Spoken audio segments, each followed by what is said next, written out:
As they walked through the streets of the village, Bai Zemin noticed that little Luo Ning often looked back before quickly turning her eyes forward. At first, he was confused by the girl's behavior, but soon understood and could not help but laugh lightly. Zhangde, give that to the little girl. Bai Zemin stopped his steps and gestured backwards. Zhangde chuckled as he too had seen Luo Ning's eyes fixed on the milk carton, so he took a step forward and gave it to her. Luo Ning blushed but took the milk carton. She nodded prettily and thanked him softly, "Thank you." Although Luo Cheng had taken care of her to the best of his ability, with the change in the world it was impossible for Luo Ning's life to go back to the way it was before. With the daily payment that Luo Cheng received, she could eat enough rice to not feel hungry and also had access to some vegetables. But things like meat or luxuries like milk were not something he, a normal militant, could access.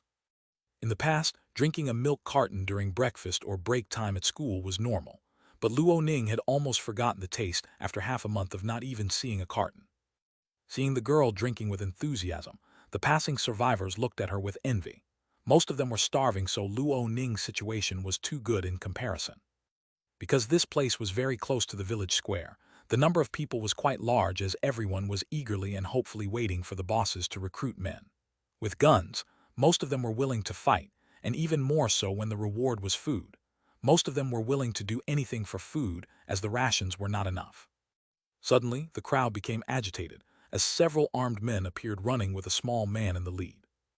"That's Boss Du Meng," Luo Ning whispered softly and held onto Bai Zemin's hand as she said, "My big brother told me that he is the most mysterious of the four bosses as he usually never speaks, but it is said that he is very fast, like a ghost that appears and disappears."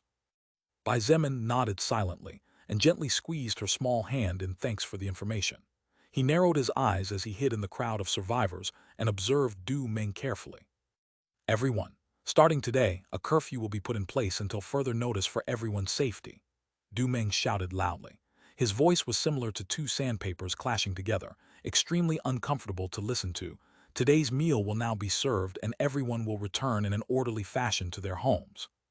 The survivors looked at each other in confusion. It was barely after 10 o'clock in the morning, but they already had to return to their homes. Although some had complaints, none dared voice them and they nodded obediently. After all, for such measures to be implemented, there were probably serious problems.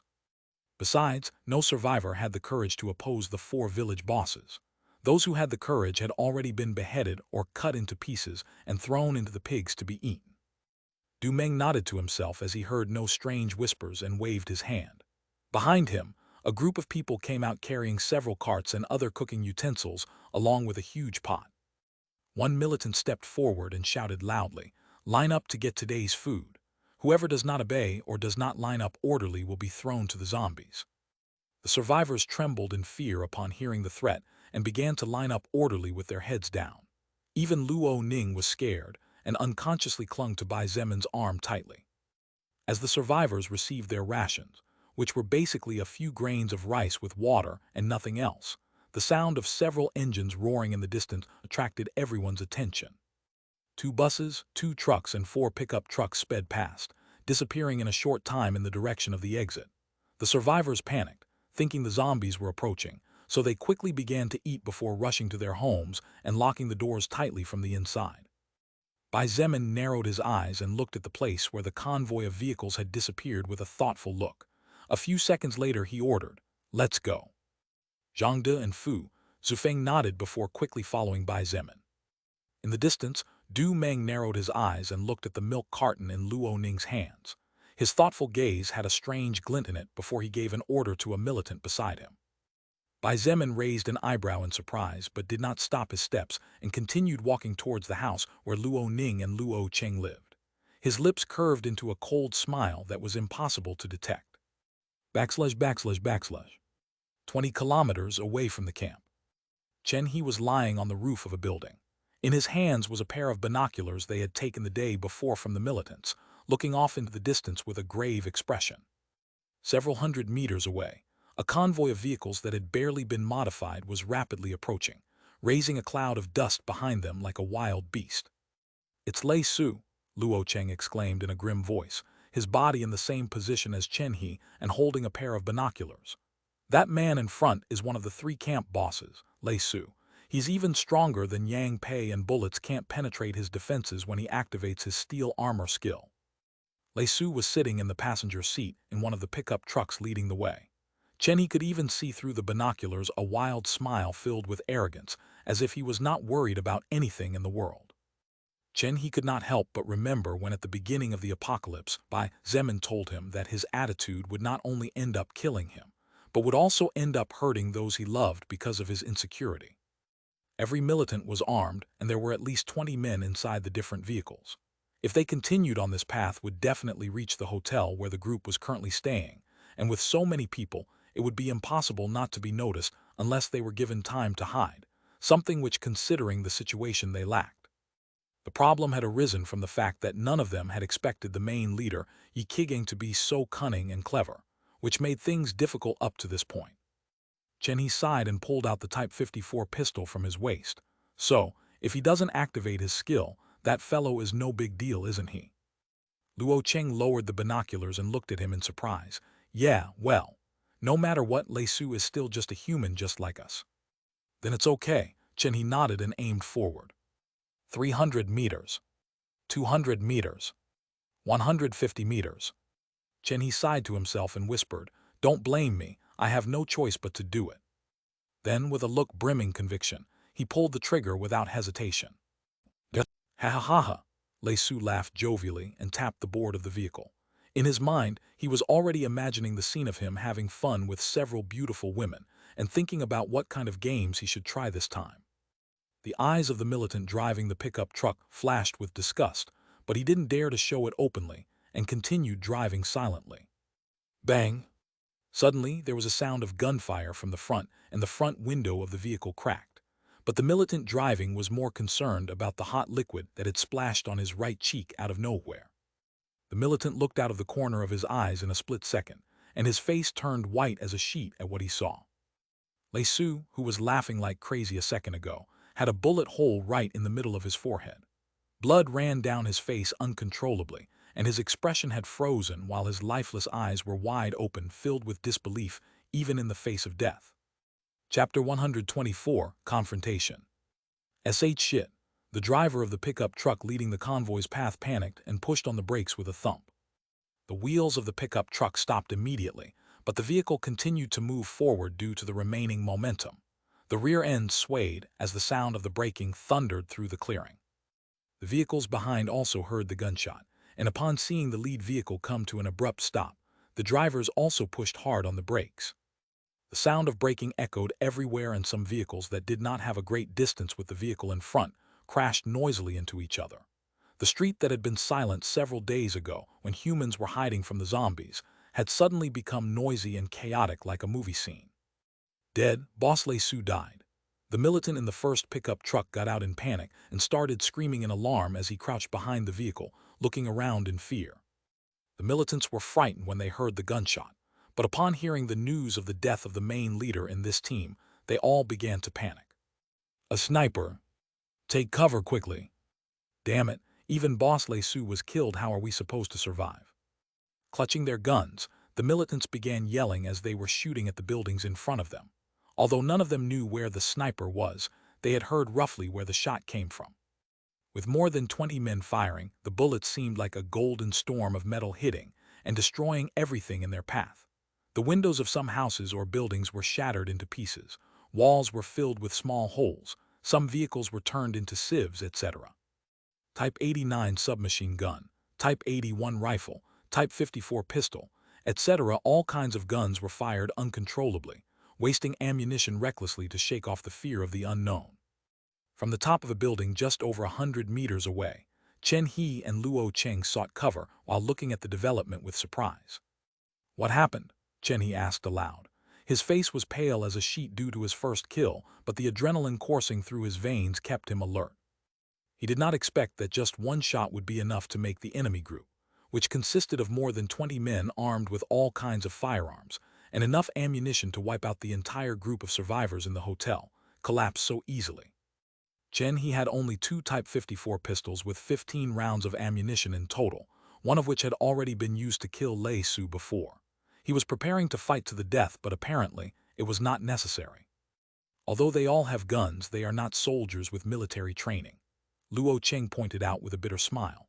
Because of the gunfire, he also had to raise his voice.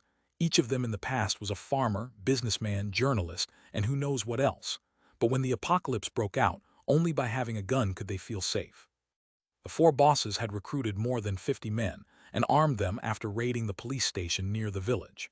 These militants could fight zombies because they were slow and with guns. They didn't need to get close to them at the risk of being infected. However, when facing other humans, it was different, especially when the enemy was able to kill one of the bosses so easily. With his sniper skill, Chen He's marksmanship was terrifying to the point where he was confident to hit a zombie in the head even from 200 meters away with a pistol. However, due to the lack of a suitable weapon, he had not been able to show his strength properly in the first 2 weeks of the apocalypse. However, as his weaponry improved, he would naturally become more powerful. Enemy! Fire! Suddenly the militants roared and began to shoot all in the same direction. When Chen He looked towards the spot, he realized in fright that Shangyuan Bingzu was running in irregular patterns, dodging bullets while taking cover from different obstacles along the way. Die at once, you fucking monster! A militant had bloodshot eyes as he fired in uninterrupted bursts. The fear of the unknown and seeing the enemy's ghostly speed was driving him insane. Swoosh! Shangyuan Bingzu shot out from her hiding place and waved her hand. An ice spike flew through the air under her control and struck the militant in the chest, killing him immediately and freezing the wound firmly. Although she was fast and the militants could barely aim properly as she moved relentlessly, it was inevitable that a bullet or two would hit her. However, when those bullets did hit her, they were stopped by her combat dress rare grade treasure. It was precisely because of this treasure that she dared to charge into a hail of bullets. Otherwise, even she would not be crazy enough to do something that could definitely cost her life. Chen He gritted his teeth and raised the Type 54 pistol, aiming at a militant who seemed to have lost his sanity. With an extra bang sound, the militant's brains were sent flying and stained the ground, creating a bloody mess. Immediately after, a hail of bullets was directed in his direction as he had been caught, forcing him into a passive position where he dared not raise his head casually. Although he too was quick and his aim terrifying, a shot in the head would give him the same fate suffered by Lei Su earlier. With the target now clear, the militants began to calm down a bit, and one of them seemed to take the temporary lead as bullets began to be used wisely. Instead of firing relentlessly, steady bursts began to be fired every few seconds. Although the saving of ammunition was obvious, the pressure on the enemy would also become less strong as a consequence. Besides, even so, the ammunition would soon run out. After all, although Lei Su was one of the bosses, he could not bring too much with him, and they only had about 2,000 ammunition in a total, of which more than 500 had been wasted when the battle broke out. Shangyuan Bingzu continued to dodge between the buildings and cars, constantly throwing weapons created with her ice maker skill at the enemy. After 5 minutes, she had already claimed the lives of 10 militants, but even then her face remained impassive. Because she attracted the most attention, Chen He had managed to take out 2 other militants, but in an oversight was shot in the arm. Seeing Shangyuan Bingzu charging like an unstoppable killing machine, the 5 militants on their feet knew they could not stop her, so they immediately threw their weapons to the ground and knelt down. We surrender. We are surrendering, don't kill me. We were just following orders to survive. None of them wanted to die. It was in the DNA genetics of every living being. Therefore, seeing Shangyuan Bingzu being immune to bullets, using terrifying skills and her frightening speed, the remaining militants seemed to wake up and without hesitation surrendered. Chapter 125, Massacre, Part 1. Shangyuan Bingzu also did not continue massacring and reduced the 5 unarmed militants with ease. Soon after, Kang Lan and Kai Jingyi appeared on the scene. As the only healer, Kang Lan used her skill on Chen He's wounded arm once. As for the second time, she did not dare to use it in case Bai Zemin or someone else needed help. No one said anything regarding this, and Chen He thanked her with a polite smile, to which she responded by nodding calmly. As for Kai Jingyi, she along with Shangyuan Bingzu and Luo Cheng were asking questions to the 5 militants who had been tied with strings tightly. After all, the convoy's appearance had been too sudden, and everyone assumed that Bai Zemin might have encountered some problems. Unfortunately, the only one who might know something about it was Lei Su, but his head had already been exploded by Chen He even before the battle fully erupted. Fortunately, just when Shang Yuan Bingzu was about to suggest charging into the village, and taking advantage of the fact that the enemy forces had been weakened, Fu Zufeng appeared like a ghost in front of everyone before anyone noticed. Big Brother Bai also doesn't know why there was such a big move suddenly. Fu Zufeng looked at Shang Yuan Bingzu and shook his head before saying confidently, "However, he sent me to say that tonight the village will be conquered by him." "Do he need us to do anything?" Chen He asked with a slight grimace of pain. Although the wound had stopped bleeding, it was still there and the pain persisted. This was the first time he had ever been shot or found himself in a crossfire with other humans, so fear still struck his heart. Fu Zufeng looked at him and said with a mocking smile, "Big Brother Bai said that you just have to block the exit of the village. He will take care of cleaning up the trash." Kai Jingyi nodded and said confidently, "With his strength, he can easily take care of the whole village, even if it's 30 armed men." Kang Lan looked at her and chuckled under her breath. "Although your statement is quite bold considering it's 30 machine guns and other guns against one unarmed human being, I can't find words to refute what you said." Shang Yuan Bingzu looked at the two girls and shook her head. "Let's prepare just in case."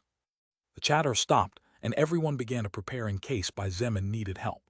Fu Zufeng could easily return to the village unnoticed using his stealth skill, but Bai Zemin had told him that it wasn't necessary, so he decided to stay and help out here. ////. Back at the four big bosses' camp, Bai Zemin was looking over the house where Luo Ning and Luo Cheng had been living. It was a normal house, had 2 rooms, a living room that also functioned as a dining room, a kitchen, and a bathroom. Although it didn't have many luxuries and the TV channels were dead, everything was properly tidy, and it was hard to find even a speck of dust on the furniture. "Luo Ning, you keep this place clean all by yourself." Bai Zemin looked at her as she wiped a flannel cloth on the wooden table and couldn't help but let his eyes light up with a hint of praise. The girl nodded happily and replied while humming a nursery rhyme, "Big Brother is too busy killing zombies, so I cook what I can and clean the house too. I have nothing to do anyway and going out is dangerous, so at least I can entertain myself like this." "That's quite admirable for a girl your age." Bai Zemin stood up and began to help the girl as they chatted about casual matters. Suddenly, he felt it was a regret that he hadn't brought more things with him or asked Fu Zufeng to bring some cakes when brought his sword today. As night fell, Luo Ning prepared the dinner, although it was actually simple. She looked at the white rice with half a sausage in Bai Zemin's bowl and lowered her head as she whispered softly, "Elder brother, I'm so sorry. Currently, our family only has this." Actually, a meal with some meat was very luxurious, and the sausage that Luo Ning had cooked was a rarity that Luo Cheng had obtained only because he discovered a storage cellar with provisions in the past, and the 4 bosses generously rewarded him. That sausage was the best she could make at present, and usually she only ate rice with some bread. Bai Zemin looked at the food on the table, and his eyes had a complicated glint in them. For the past 2 weeks he had eaten like a king. Meat, fish, vegetables, legumes. Basically, he had everything he would like to have. However, it was only when he saw the bowl in front of him that he really realized how lucky he was. "Don't worry, little girl." He smiled softly, and as he put the white rice in his mouth, he replied, "My family didn't have much money before either, so eating rice or noodles alone was an occasional occurrence." He wasn't lying. He really wasn't picky about food. It was just that sometimes one needed a small reminder in the present so as not to forget the past. Seeing him eat without any displeasure or discomfort, the girl sighed and giggled happily before she began to eat joyfully. The current Bai Zemin had already showered, and Luo Ning had given him some of Luo Cheng's clothes, so he did not feel uncomfortable. Under such an atmosphere, the two ate while occasionally saying a few words. As for Zhang De, he had another mission currently, so he was not present. Unfortunately, all good things had to come to an end, even more so in this new apocalyptic world. Blood will, 1.2% 50%. Bai Zemin lowered his chopsticks softly and looked out the window. However, all he saw was darkness. "Just in time, I really need to release some frustration," he muttered under his breath. Luo Ning looked at him and tilted her head in confusion. "Did you say something?" He stood up and under the girl's confused eyes, he whispered, "Sleep for now, little Luo Ning. When you wake up, I'll let you eat as much as you want until you go with a happy smile to bed." Before the little girl could respond, Bai Zemin pressed a specific point on her neck and she closed her eyes, falling unconscious seconds later.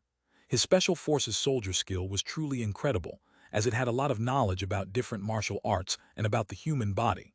Therefore, it was easy for him to put a person to sleep without hurting her in any way. Not even 2 seconds later, a dozen machine guns started firing from the outside to the inside. The wooden door was shattered, the windows destroyed, and everything inside the house was riddled with bullets. 4 militants appeared at the windows with grenades in their hands. After removing the safety catch, they threw them inside without any hesitation. Bang, bang, bang, bang. The grenades exploded like thunder in the middle of the night, and the small house collapsed completely after losing the support of several steel beams. Just as the militants stopped firing at the sight of the destruction, a shadow shot out like a whirlwind from within the cloud of dust and the pile of rubble. Chapter 126, Massacre, Part 2 last. A militant signaled, and the shooting stopped immediately. Looking at the collapsed house turned into rubble covered by a thick cloud of dust rising into the night sky, he sneered. Heh, although I don't understand why Boss Du Meng ordered us to kill that girl and that brat, it really is a waste of ammunition and grenades. The amount of ammunition the 4 bosses had managed to obtain after raiding the local police station had been about 20,000 rounds along with a few grenades. However, after the constant confrontation against the zombies and the constant raids in search of resources, the arsenal had been greatly reduced, and now there were just over 10,000 rounds of ammunition. After all, while it was true that zombies were slow and a shot in the head meant death, the militants were not soldiers with military training. They were just a random mafia gathering to fight. It was absolutely and utterly impossible that the militants, most of whom had never fired a gun before, could hit every shot. In fact, 99% of the time, the bullets missed their target or hit other parts of the zombies' bodies, and only 1% of the time did a bullet hit the brain accurately. Therefore, the waste of ammunition was incredibly high. It was precisely for this reason that the militants did not understand why Du Meng had sent more than a dozen gunmen and even grenades to a little girl's house. Bang! Suddenly, the dust burst open and rubble flew everywhere. The militants panicked and quickly raised their guns again, but all they saw was a sharp flash of light shining in the middle of the starless night. The militant who had previously spoken felt his world spinning and was shocked to see his body standing headless with blood gushing from his neck. His life was completely over even before his head touched the ground.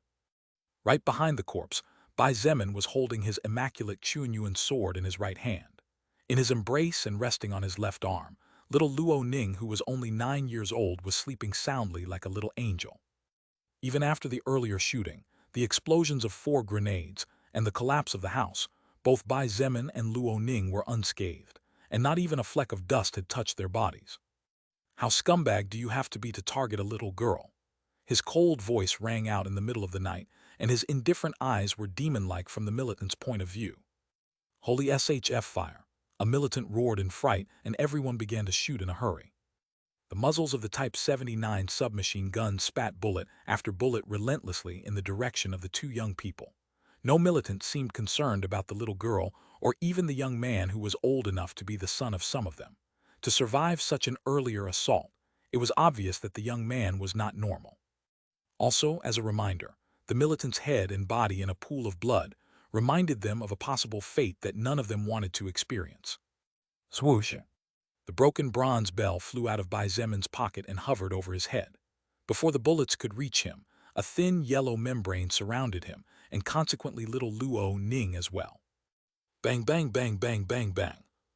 The bullets hit the thin magic barrier and sparks flew everywhere. However, to the horror of the militants, all the bullets were easily repelled and the barrier did not even flinch. In fact, the barrier had weakened after being fiercely shaken by 4 grenades at such close range. However, it still had enough power to withstand normal bullets without any problem. "D-damn monster, kill him!" Another militant roared and shouted as he fired with bloodshot eyes. When he exhausted his magazine, scared he began to search for the second one in his clothes with trembling hands. However, before he could change magazines, Bai Zemin appeared before him and slashed horizontally. The militant's body was cut off at the waist, and his organs flew everywhere along with streams of hot blood. Because he had not yet died, the militant felt the most dreadful pain he had ever felt or imagined in his entire life.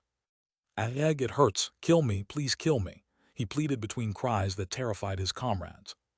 Bai Zemin ignored him and let him suffer until the last moment.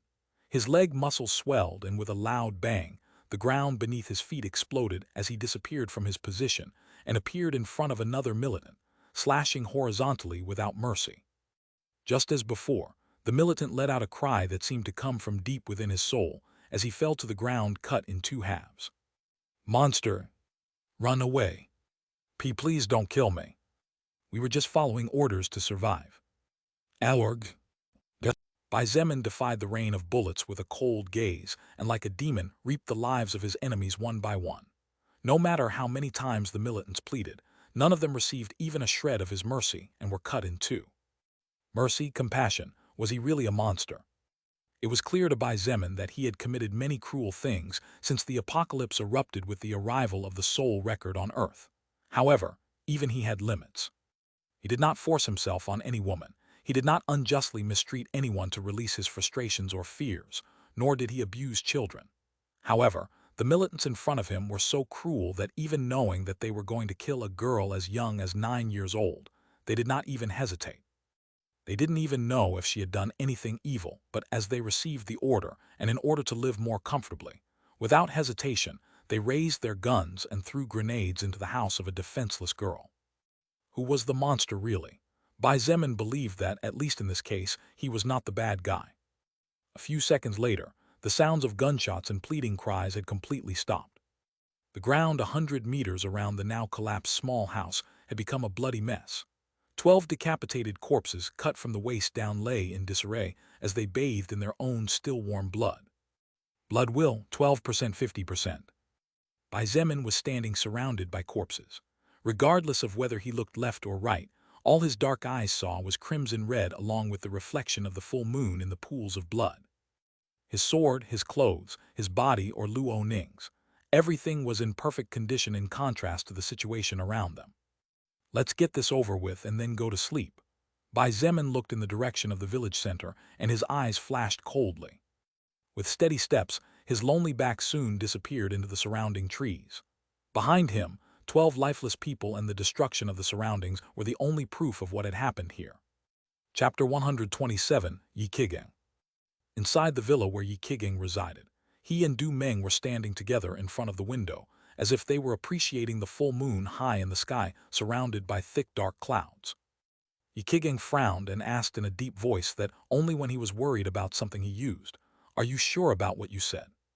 Today in the afternoon, and after delegating approximately 20 men to protect specific checkpoints that would facilitate the defense of the central area of the village in the direction of the mansion, Du Meng arrived at this place and told Yi Qigang that he might have found the source of his anxiety. Du Meng was a quiet man and rarely said anything except when it was necessary. Therefore, Yi Qigang did not believe that he was joking or saying things without an important purpose or something to rely on. "I'm sure," Du Meng nodded. His rough but at the same time sharp voice was extremely strange and unpleasant to listen to. That little girl had a milk carton in her hand. Where would a 9-year-old girl get something as valuable as milk from? "Indeed, that's strange," Yi Qigang nodded. Milk was a luxury these days, and even he himself couldn't drink it every day at will, let alone a 9-year-old girl who couldn't even fend for herself. Du Meng continued, "After asking some men, I found out that this girl is actually the younger sister of Luo Cheng, one of our armed men. If the milk was stolen by him, then the girl's death will be a punishment in the form of a warning. But if the milk was brought from outside by those 2 unknown young men, then they should be dead in no time." Yi Qigang was silent before nodding appreciatively. Du Meng's words were cruel, but none of them were good men to begin with. Even before the arrival of the soul record, they had already committed several crimes and even killed some people. The sound of gunshots and explosions in the distance soon reached here, and the two looked at each other. A few seconds later, the sound stopped and all was silent again. "They should be dead," Du Meng concluded. However, Yi Qigang shook his head and frowned. "Du Meng, you left someone guarding the arsenal of weapons and ammunition." "Only 2 men since the rest left with Lei Su and Yang Pei. Besides, the rest are. Fuck." Du Meng suddenly realized something and cursed before dashing towards the exit at full speed. Yi Qigang took a deep breath and soon heard the sound of gunshots in the distance, getting closer and closer. His eyes flashed coldly and he turned around, walking towards the exit, releasing an aura of murderous intent. Reaching the back, he approached a pile of junk cars and touched them while activating his metal control skill. Soon, the metal of the cars moved strangely, and as if it had life, it began to surround him completely. In a matter of seconds, Yikigang had turned into a steel giant that was over 3 meters tall. Without saying a single word, he proceeded to walk with heavy steps towards the main gate of the villa. /////. On his way through the village, Bai Zemin did not meet any resistance. The survivors were trembling with fear and had locked themselves in their houses while clutching their heads or hugging each other. The sound of gunshots, the cries of pain, and the 4 explosions followed by the collapse of something of considerable size had scared everyone so that no one dared to even poke his head out of the window. From the moment the 4 bosses arrived in the village and took control, all the survivors knew that life at this point was worth less than a piece of stale bread, and anyone could kill without too much consequence. After all, considering the situation in the outside world, who was going to punish a murderer? On the contrary, it was likely that such a killer would be accepted among the militants for daring to fight instead of being punished. Therefore, no one even dared to squeak and they remained silent, praying to God for their fates. When Bai Zemin reached the center of the village, the first thing that caught his eye was a luxurious 3-story building, surrounded by lights and extremely conspicuous in this place where everyone's lights were off.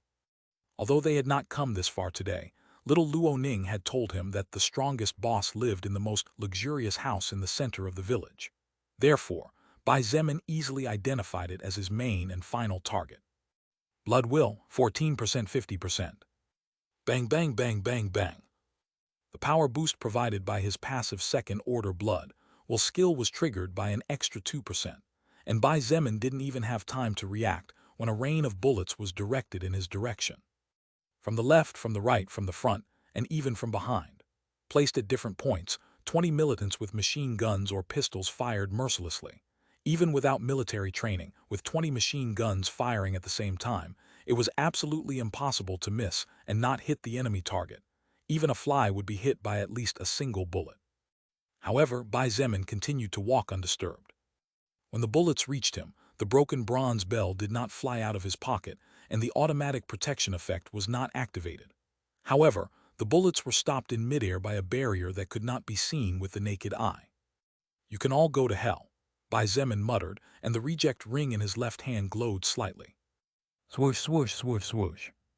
The militants did not know that all the bullets they were firing had been magically stopped in midair and continued firing, piling up more and more bullets. Before they could react, the bullets that were their allies suddenly turned around and shot out at a speed no slower than before, back at the militants. "Alyag! Alya! Help me!" Amid cries of pain and despair, the militants were hit by at least a dozen shots each in different parts of the body. Arms, legs, abdomen, chest, shoulders, head, heart, etc. Some bullets even curved in the air while searching for the man with the gun that fired them, turning the different militants into sieves filled with holes and covering the ground with blood, brain parts, and even pieces of skull. Blood will, 32% 50%. The gunfire had not even persisted for 3 seconds, and the 20 militants had been killed by Bai Zemin without even lifting a finger. Bai Zemin continued to move forward with the sleeping Luo Ning in his arms, until he suddenly stopped when the ground beneath his feet began to shake softly and become heavier and heavier with every second. Soon he understood the reason. "Are you Yikigang, the strongest boss in this place?" Bai Zemin asked indifferently as he looked at the metal monster that was over 3 meters tall about 100 meters away. Chapter 128, Bai Zemin that cannot be defeated. The giant, surrounded by layers and layers of metal, looked like a sci-fi robot, but with no technology and just pure strength.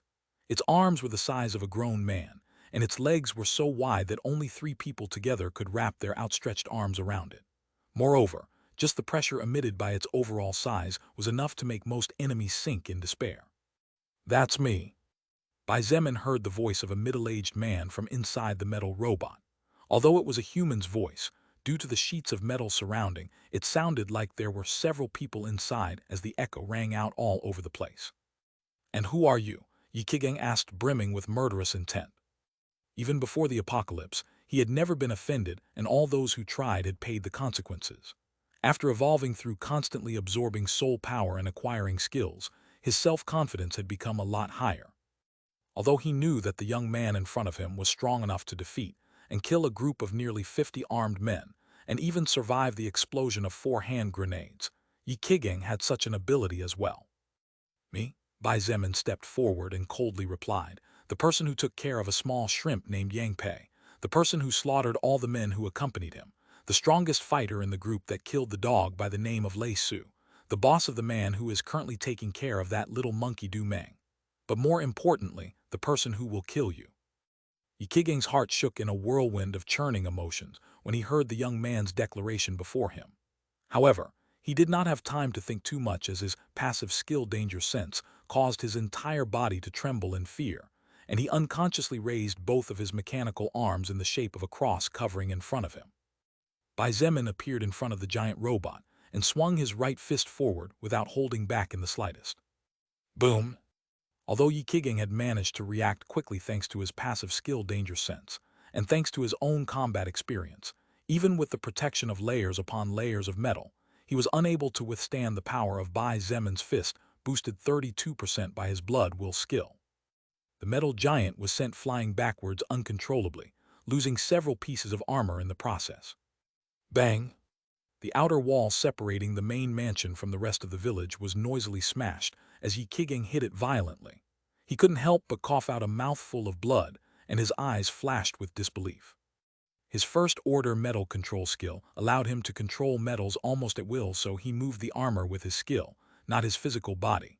With this armor, even bullets would not be able to harm him in the slightest, and his total defense was simply terrifying. But even then, the aftereffects of the force resulting from the blow was not something his armor could withstand. Much less Bai Zemin's strength, which was greater than that of 20 grown men.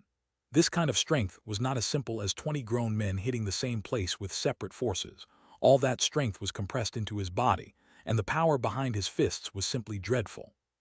Bai Zemin was about to charge forward, and even with little Luo Ning in his embrace, he was confident of ending his opponent's life easily. However, a magic circle appeared on the ground below him, and he hurriedly dashed to the other side just in time. Bang! A large earth stake 2 meters high rose out of nowhere and pierced skyward. If he had taken a fraction of a second longer, the magic earth stake could have pierced his body. Yi Qigang was strong, however. He was different from Bai Zemin, who had faced death countless times after so many clashes against existences more powerful than him. Before Yi Qigang could even stand up completely, Bai Zemin's 201 agility points carried him in a second right over the metal armor. With a gaze as cold as ice, he stomped down with all his might. Boom! The ground caved in, and the metal armor's chest area sank down horribly, unable to withstand the pressure. Inside, Yi Qigang felt his world spun around and began to cough blood uncontrollably at the same time as blood came out of his ears and eyes. I heard that you like to mistreat people just to release your frustration. I also heard that you have abused several women in the same way that your 3 dogs have. The demon's voice rang in his ears, and when he looked up to the sky, he saw that Bai Zemin had already jumped more than 5 meters high and was currently pointing at him with his right hand. Let your sins burn. In hell, Bai Zemin sneered, and the blazing ring on his index finger glowed with a crimson shade. Under Yi Qigang's terrified eyes, a blaze of fiery crimson fire flew in his direction at full speed. Even from afar, he could sense death as his passive skill danger sense urged him to flee in a hurry. Unfortunately, the current him had already been mortally injured by Bai Zemin's fierce attacks. His power and his speed and concentration to control his skill had been severely affected as a result. Crimson flames surrounded the 3-meter metal armor completely, and Yi Qigang's howl coming from the flaming giant echoed throughout the village. Standing several meters away on the roof of a 2-story house, Bai Zemin looked at the scene in front of him and listened to the cries and curses of his enemy with indifference. In his cold, dark eyes, the crimson flames reflected like the representation of hell on earth, but even then his emotions were not moved in the slightest. The metal began to melt from the magical flames coming from the blazing ring, and even before they reached Yi Qigang inside it, only the heat had begun to burn his skin and deform his body horribly. The feeling of being burned alive was so unbearable that even he, who had been tortured once in the past and had his face cut off, could not bear it. Because activating his metallic control skill required concentration, he could not send the metal armor anywhere else and could only cry out in pain as he writhed all over the ground. The dark starless night, with only the light of the full moon as witness, blazed with crimson flames as the piercing howl of a human became unbearably terrifying, scaring all the survivors who heard it. About a minute later, the flames were completely extinguished and the metal giant had melted into a liquid puddle. As for Yi Qigang, there was no trace of his existence. You have obtained the soul power of Yi Qigang level 22. Blood will, 33% 50%. With his sword at his waist and a little girl sleeping in his embrace, Bai Zemin coldly snorted before walking towards the place. The strongest boss of the four had died just like that, with only 2 strikes from Bai Zemin and the activation of a treasure that made him suffer the horror of hell on earth. Chapter 129, Death of the 4 Big Bosses. This entity called Soul Record really is terrifying. Bai Zemin looked at the 3 objects before him with a complicated look inside. Even after the metal armor was turned into a pool of liquid by the crimson flames coming from his blazing ring, and even after an evolved person like Yi Qigang was turned into mortal remains, these 3 treasures still remained intact and resplendent. The 3 treasures were a bracelet, a pendant, and a skill scroll. Because Yi Qigang's soul power was much weaker than his soul power, who had already reached level 35, Bai Zemin did not believe that, after killing him, he could obtain any loot. However, the 2 accessories were probably belongings that Yi Qigang had obtained throughout his hunts and battles. This was confirmed when Bai Zemin inspected the information on the bracelet and discovered that it was actually a rare-grade treasure earth bracelet, one exactly like the one he had. Because each person could use 2 bracelets and he did not have a different one, he also equipped this bracelet on his opposite hand, which increased his magic by another plus 10 points. Spiritual Earring Rare-grade treasure. When equipped, it increases magic and mana by plus 10, automatically protects the user from 3 spiritual attacks per day. Current status, 3-3. Bai Zemin did not have this item, so without hesitation, he pierced his left ear and the small earring with a tiny emerald shone on it. Although it was not particularly his taste, becoming powerful was the main thing, and he didn't care too much about his appearance anyway. To his surprise, when he saw his reflection on the blade of the sword, he didn't look bad at all. The last item was actually something that surprised and delighted Bai Zemin beyond words, as he always wanted such a skill. Danger Sense, unclassified passive skill, level 5, warns the user by sending nerve signals to the body whenever his/her life is in mortal danger. His eyes glittered, and without hesitation, he decided to learn the skill on the scroll for himself. The scroll disappeared from his hands in particles of light that soon entered his body and deep in his soul. A new rune of yellow color with reddish tones at the edges was formed. With this new skill, his survivability had skyrocketed immensely. While it was true that his broken bronze bell could automatically protect him, the treasure energy was not infinite, and in the event of losing its power, Bai Zemin would have to rely only on himself until he could use it again. Therefore, the passive skill Danger Sense suited him perfectly. Bai Zemin scanned the surroundings before looking at the girl sleeping in his embrace, and a smile slipped onto his lips. If anyone saw him at this moment, they would certainly not be able to associate him with that indifferent face that in less than 5 minutes had claimed the lives of more than 30 people. Unfortunately, there was no one to appreciate it. ////. Du Meng surveyed the scene before him with eyes filled with burning anger that he seemed unable to contain. Along one corridor were 2 corpses whose heads had been blown to pieces. Flesh, pulp, and blood had stained the white walls with red, and the scared sobs of some kneeling maidservants could be heard clearly amidst the sepulchral silence. Big Brother Bai really is a genius. At the end of the corridor, in front of a wide-open door, Jade looked at the slender man across the corridor and smiled. I wonder why no one knew him before all this chaos completely erupted, he continued as if talking to himself.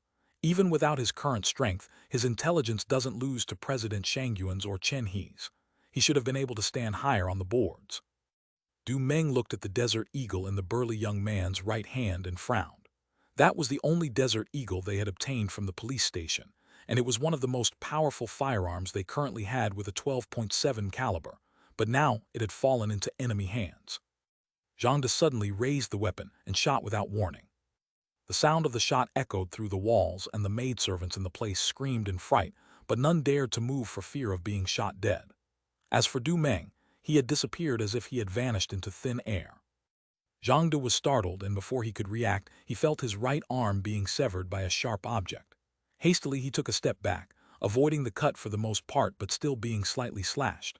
Blood flowed slowly from the wound, staining the ground and his clothes. Swoosh, swoosh, swoosh. The wind howled, and Jade suffered several bloody wounds.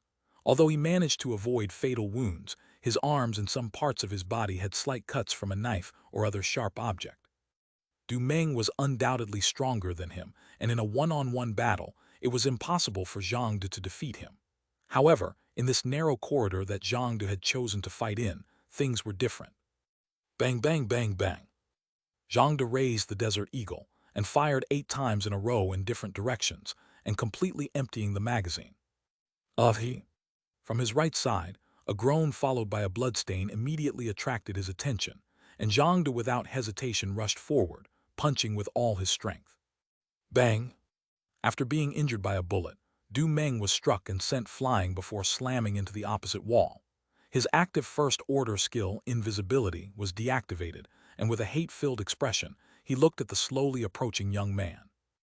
Bathed in his own blood, Jade looked at the bullet hole in Du Meng's abdomen, and also noticed that his chest had sunk at an odd angle after receiving his previous fist. If not for the close place, Du Meng would undoubtedly have been the victor. However, after Luo Ning told everything she knew about him, Bai Zemin easily found his fatal weakness, and Jade defeated him after some difficulty. With such injuries, it was impossible for Du Meng to survive. Soon after, he coughed up blood along with several pieces of organs and died just like that, with his eyes wide open and filled with unreconciled hatred. Due to the difference in levels, Jade went straight up to level 18 and sighed as he leaned against the wall while slowly reloading the weapon in his hands and looked attentively at the maidservants of the place without saying a single word. Although his wounds were not serious, he was certainly losing a lot of blood, so it would be best not to move too much. Soon after, Bai Zemin appeared and chuckled. "Looks like you took a beating, eh, Jade?" Jade rolled his eyes but smiled bitterly at the sight of the untouched Bai Zemin. Even with a little girl, he had killed all the enemy militants and had even taken out the strongest Yikigang. The difference was simply too great. Chapter 130, New Subclass, Lower Leader. After making sure that the injuries suffered by Jade were not serious, Bai Zemin looked at the few kneeling maidservants and said calmly, "All of you need not be so frightened. I don't plan to do anything bad to you in any way. My targets were Yikigang, Du Meng, Lei Su, and Yang Pei, the 4 leaders of this camp. Now that they are dead, I will be taking control of the village in their place." The maidservants looked at him with a touch of fear, but his words had managed to calm them down a bit. After all, the previous 4 leaders were not saints, and had committed many heinous acts, so even if Bai Zemin did bad things as long as he didn't kill them, these women would believe it was normal since they had seen such behavior from those in power for a whole week. A voluptuous woman with a slim aura of elegance stood up, and while looking at Bai Zemin lowered her head politely. "My name is Qin Ming. May I know the gentleman's name?" "It is Bai Zemin," Bai Zemin replied in a deep voice as he looked at the woman about 9 or 10 years older than him. Not only was her body voluptuous, but her face could be considered a beauty if not for the small burn that had not yet healed at the edge of her lips. But even then, Qin Ming was a beauty in her own right. Before the apocalypse erupted with the appearance of the Soul Record, Qin Ming was a successful businesswoman within Ruilin Subdistrict with assets exceeding 3 million yuan. However, 2 days after the apocalypse, she fell into the hands of Du Meng during a raid on a small village several kilometers away. Because of her natural beauty, Lei Su had wanted to force himself upon her, but she refused and fought until Du Meng stopped him. However, before letting her go, Lei Su had taken it upon himself to brand her with a boiling match, thus damaging her beauty as a warning.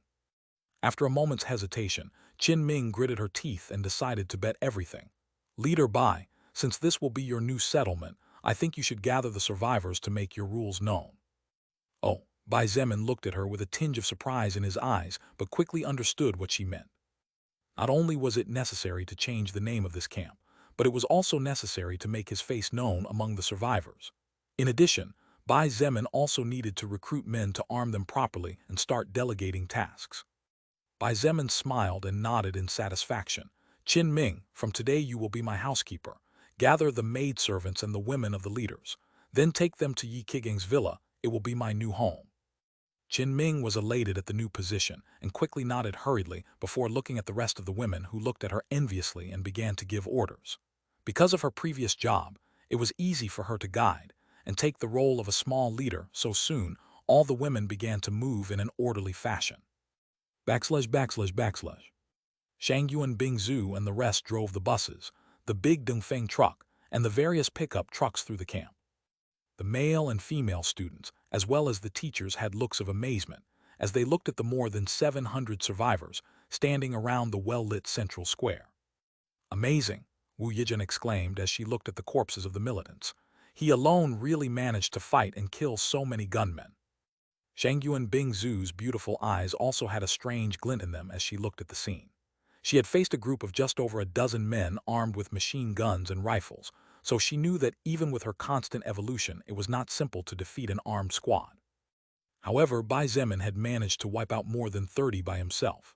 The reason for her surprise stemmed from the fact that he did not possess a skill like her first-order ice maker, capable of defending and attacking at the same time. At least, she had not seen him use one. However, after remembering the magic treasure broken bronze bell, it all made sense. After the students disembarked the buses, they were ordered to stand up with the rest of the village survivors. So they all had no choice but to stand in the midst of people who were clearly not in a good situation. It was only then that several of them realized that from today on, their lives could take as big a turn as when the soul record showed up unannounced. Many even regretted it, but it was too late. Standing on a small stage made of wood, Bai Zemin looked at the 1,000+ people with an indifferent gaze. However, only he knew that he was not really calm at all. A step behind him, Lily watched the scene with a small smile as if she was having a lot of fun. Now do you understand why I wanted you to conquer as many places as you can? Bai Zemin heard the succubus' seductive voice in his head like the devil's whisper. Bai Zemin looked at her out of the corner of his eye and took a deep breath as he read the messages flashing in his retina. The number of living beings under your command have exceeded 1,000. You can now choose the lower leader subclass. Subclass. Bai Zemin's main class was currently Blood Berserker, and while it was true that this would change once he reached the second order, the rest of his classes would remain somewhat similar to the current one but stronger. However, a subclass was something he hadn't expected since Lilith had never mentioned it to him. A subclass was something that helped role-playing video game players to get some extra power without interfering with the main class or the player's goals. Although generally a subclass was a lot weaker than the main class, the extra help was always good because if two beings with a class of the same type faced each other, the one with a better subclass would be the victor in the end. Bai Zemin did not hesitate and accepted the lower leader subclass right away. You have successfully acquired the lower leader subclass. A leader is one who leads his or her followers to success and victory. You still have a long way to go towards the path of a true king. Lower leader. Increase the total power by 1% and another 0.1% for every 1,000 people under your rule. You have the ability to name 2 people loyal follower. Those who become your loyal follower will never be able to betray you, and in life and death situations will be able to use 5% of your overall strength. To evolve to the next tier, you need to have 10,000 people under your rule.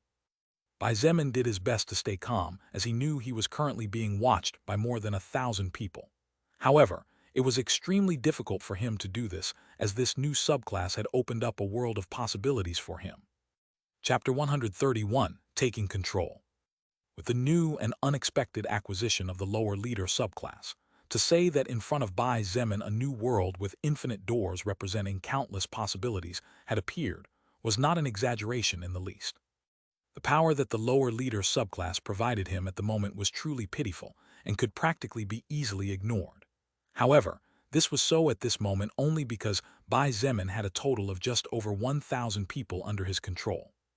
But what would happen when that number grew? What if at some point Bai Zemin came to control the entire Yongqing district? How about all of Beijing? How about all of China? Even more terrifying, how about the whole planet Earth? Bai Zemin's subclass was currently at the lowest possible point, but when he had 10,000 survivors under his rule, the subclass would evolve to the next level, and the power provided would probably increase by a notch. But the real increase in power was with the survivors. For every 1,000 survivors, Bai Zemin's power would increase by 0.1%. Such an amount might not be too much, but if at some point he could once again unite all of China's surviving inhabitants under his flag, the increase in power would undoubtedly be massive. Bai Zemin shuddered at the thought of such terrifying entities as the various leaders of the higher existences. They already had their own armies with hundreds of thousands and even millions of terrifying beings, and at the same time received a great boost of power due to their positions as leaders and rulers. Seeing that time passed and he still remained silent, Shangyu and Bing Zhu and the rest who were standing on the stage, a short distance away, frowned, wondering if there was something wrong. Forget it. Let's focus on what we can fix and leave what is beyond our control for later. Bai Zemin sighed secretly and shook his head slightly before turning his attention to the survivors who were still staring at him, waiting for his words. These people, as useless as some might be, were now a treasure in Bai Zemin's eyes. If he wanted to help Lilith and achieve his own ever higher ambitions, he needed power, and the survivors were the fuel that could give him power just by being there. My name is Bai Zemin, and I am the strongest person in this place. He began his monologue with a deep voice and a cold gaze. I have already taken care of killing the 4 previous leaders of this place, and now my people and I are claiming this village as our temporary base. Hearing that the previous village leaders had been killed, the survivors muttered under their breath but did not seem too surprised. After all, the battle between Bai Zemin and the militants as well as Yi Qigang had been heard by all. The gunshots and explosions had made it clear that there was a terrifying battle raging, and since the unknown young man was on the stage but none of the previous bosses were anywhere to be seen, it was easy to assume what had happened in the end. Starting from today, each of you will receive relief rations consisting of 3 bowls of gruel per day. If you want to eat better or if you want to be able to eat your fill, then you will have to work to earn it. Bai Zemin declared coldly and narrowed his eyes. I won't let anyone starve, but I hate leeches. At the slightest case of disobedience, social disorder, rape, street violence, or homicide, that person will be executed without mercy. Although the survivors were a treasure to him, firm rules were needed, and this was even more so in a world that was filled with chaos as Earth currently was. Therefore, Bai Zemin could not afford to waver with his attitude even if he had acquired a subclass. Although his words were somewhat cruel, none of the survivors seemed upset. On the contrary, they all had glints of joy in their eyes. After all, before they could barely eat a bowl of gruel under the rule of Yi Qigang and the other 3 bosses, but now that Bai Zemin was taking over they could all eat much more. If anyone is dissatisfied, you can take your personal belongings and leave the village at will, Bai Zemin pointed out indifferently. If you live under my protection and eat my food, then you will obey my orders. Now, you may all disperse and return to your homes. Tomorrow at sunrise, all those who are interested in getting a job or becoming part of the new army troops should congregate at this very place. Leaving those words behind, Bai Zemin ignored the applause and even exclamations of joy and walked off the stage. Everyone was ecstatic, especially when they heard that everyone could get jobs to eat better and even had the opportunity to join the army troops of the village and get some firearms. In this new world, firearms were the easiest and most efficient source of protection for the survivors. Therefore, Bai Zemin's words had tempted hundreds of men and women. /////. Under the leadership of his new housekeeper, Qin Ming, Bai Zemin was guided to the main village. On the other hand, Shangyu and Bing Zhu, Wu Yijun, Gao Min, Li Na, and Fan Wu would be sharing Du Ming's villa. As friends, it was natural to live together, and since the villa was large enough to accommodate a dozen people, there would be no problem. As for Chen he had Lei Su's villa to himself. Different women had been prearranged as maids for the different villas. These women, who had been forced by the different bosses or used and then thrown aside, were delighted, as they would not only be safer living under the same roof as strong people, but they could also receive better treatment and eat better food than the rest of the survivors. Because Luo Cheng and Luo Ning's house had been destroyed by the militants who had raided during the night, a house closer to the center of the village had been quickly arranged for both of them. The girl had easily entered Bai Zemin's heart as her innocence and purity reminded him of his younger sister Ming Qi. It was also for this reason that he wanted her to be closer to his grasp, and fortunately the girl had been sleeping until now, so she was not too aware of the disaster, or else who knows what her reaction would be. "Why didn't you name me your housekeeper?" Lilith asked with an adorable pout as she bounced up and down on the comfy sprung bed. She had already returned to her original form, and her overwhelming charm along with her 2 moving mountains was simply irresistible. Bai Zemin couldn't help but let his eyes wander to her breast for a moment before returning to her face and saying through gritted teeth, "You little minx, if I had appointed you my housekeeper, wouldn't you send me to my own death? What is all this, master, bullshit?" Just imagining the seductive Lilith calling him Master made his blood burn to the brim. Chapter 132, Sad Bai Zemin and Kind Shangyuan Bingzu. The next day, in the center of the village square, several tables were set up with a group of people behind them. Gao Min looked at the nearly 1,000 survivors surrounding the place and felt a little awkward. They all looked like hungry wolves ready to pounce on their prey at any moment. However, she gritted her teeth and endured as she shouted loudly, "From now on, everyone can approach a table and announce what kind of knowledge you have. From mechanics and blacksmithing to general medicine, anything that can help will be welcome, and you will be rewarded based on your work." Indeed, these survivors were hungry wolves. However, the reason why they did not dare to cause any disturbance was to be attributed to Fu Zufeng, Kai Jingyi, Kang Lan, Zhang De, Luo Cheng, and the other militants who had decided to follow Bai Zemin. All of them were holding a gun and observing the surroundings coldly. If anyone tried to be too rough, they had Bai Zemin's order to punish the offender without hesitation. On the other side of the square, Wu Yijin stood in the center and announced in a melodious voice, "All those whose age is between 18 and 40 who wish to apply to join the new army troops come to me. You must announce your name, occupation prior to the arrival of the soul record, and your physique must be in good condition to fight at any time." The crowd immediately became agitated, and hundreds of people began to line up. Due to the sheer number of people, it was impossible for there not to be some disorder, even more so considering that everyone was clear that it was impossible to arm all of them, so no one wanted to be left out because they were too slow. All those who skip the line or push will be rejected immediately, and will also have no chance of getting a regular job. When Fan Wu shouted those words, the small chaos that threatened to spread immediately calmed down, and the survivors began to move orderly with eyes filled with dread. None of them wanted to miss out on a golden opportunity like this. It was only then, when order settled down, that the first day of recruitment officially began. /////. Meanwhile, on a highway on the way east of the newly named beginning village, 2 modified buses, 2 tractor-trailers, and a cargo truck moved forward as a lone unit, defying the dangers lurking everywhere. Sitting in one of the front seats of the first bus, Bai Zemin looked out the window with his face resting on one hand. As he watched the scenery pass by, his eyes flashed with a complicated glint. Sitting next to him, Lilith in her lily form occasionally looked at him out of the corner of her eye with a small glint of concern. But even she didn't know what to say, so she simply stayed silent, trying to support him with her presence. The reason why Bai Zemin was somewhat depressed was because they were currently moving towards the place where he worked before the apocalypse fully broke out.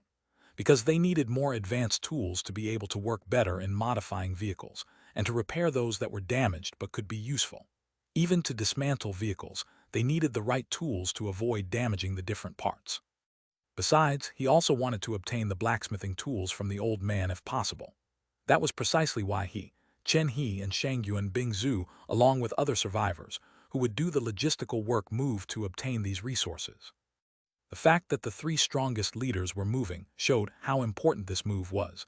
After all, if they obtained the tools, would finally be able to start working with the bodies of the mutated beasts and the evolved first-order beasts. Although Bai Zemin could not say that he and the other employees of the place were like family, he had a very good relationship with all of them, especially with the old blacksmith elder, who was the one who had introduced him to the job when he needed it. The man was over 60 years old, but Bai Zemin could tell that he really appreciated him.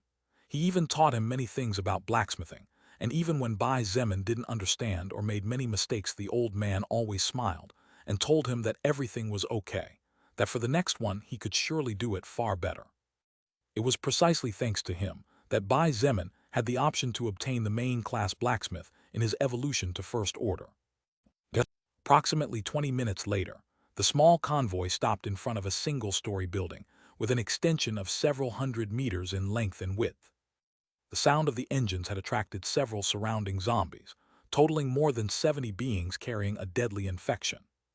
Although they were only 3 people, the 3 of them had already defied hordes of hundreds of zombies, and the number of enemies that had perished at their hands totaled at least tens of thousands, if not more.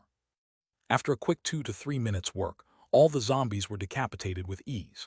Bai Zemin and the other 2 had firearms, but considering the shortage of ammunition as well as the various setbacks that the sound of gunshots could bring, the 3 of them eliminated the zombies with bladed weapons. Even Chen He wielded a Xuanyuan sword to decapitate zombies and was surprisingly good with the sword. He had obviously not only trained his archery skills throughout his life.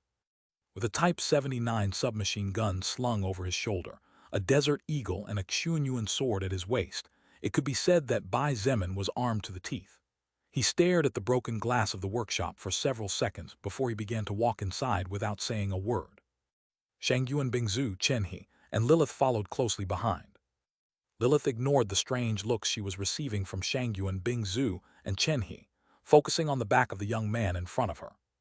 Bai Zemin walked without stopping, turning into some corridors and passing some doors. Anyone could tell that he knew the place well enough to move around as if it were his own home. But how could he not know the place? After all, this had been the place where he had been working for almost 3 years. Along the way there were several bloodstains, torn clothes, and even some iron tools with bloodstains and human flesh stuck on the metal. Bang! Arriving in front of a sheet metal door, Bai Zemin kicked it noisily as if to announce that he was there. However, upon seeing the sight inside, he froze for a moment before sighing with slightly sad eyes.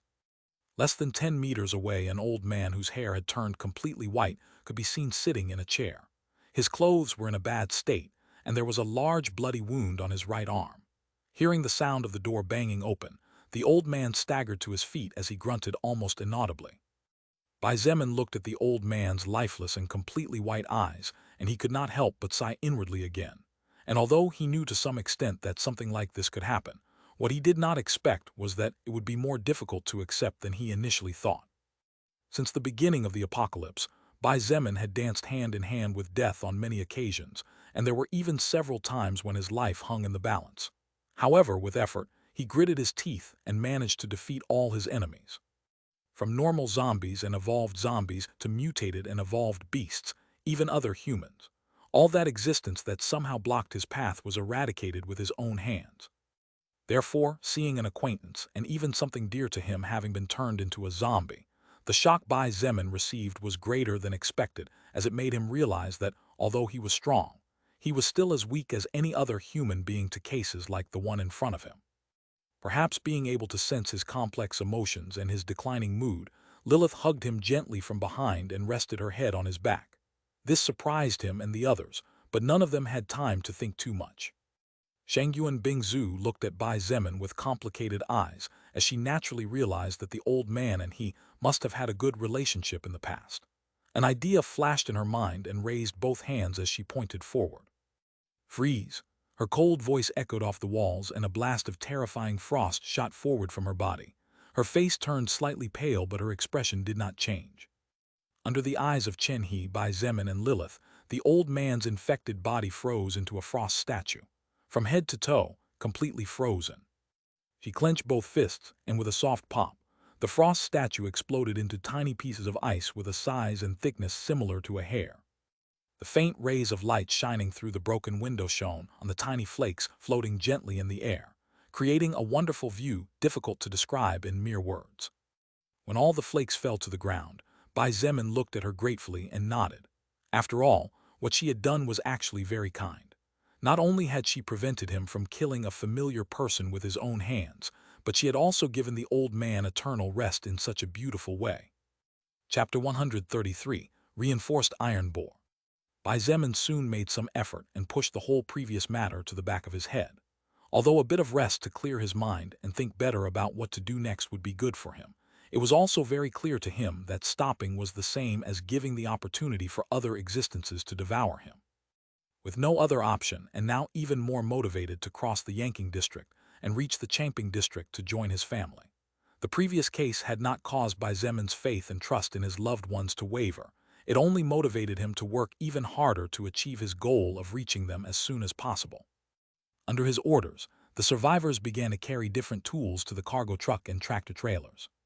The survivors of the beginning village knew very well that working for Bai Zemin and the others meant better meals and the possibility to eat their fill, so once the surrounding zombies were eliminated, they all began to work vigorously. Roar! Suddenly, there was a thunderous roar in the distance that startled the survivors.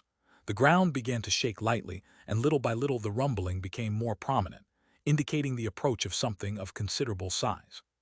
About 200 meters away, Several trees were knocked down, and under the terrified eyes of the survivors, a boar over 5 meters tall that seemed to be made of iron charged forward fiercely. At the sight of the humans, the beast's eyes turned red and it roared again as it charged forward with determination. The panicked survivors began to scream and dropped their tools in an attempt to flee. Bang!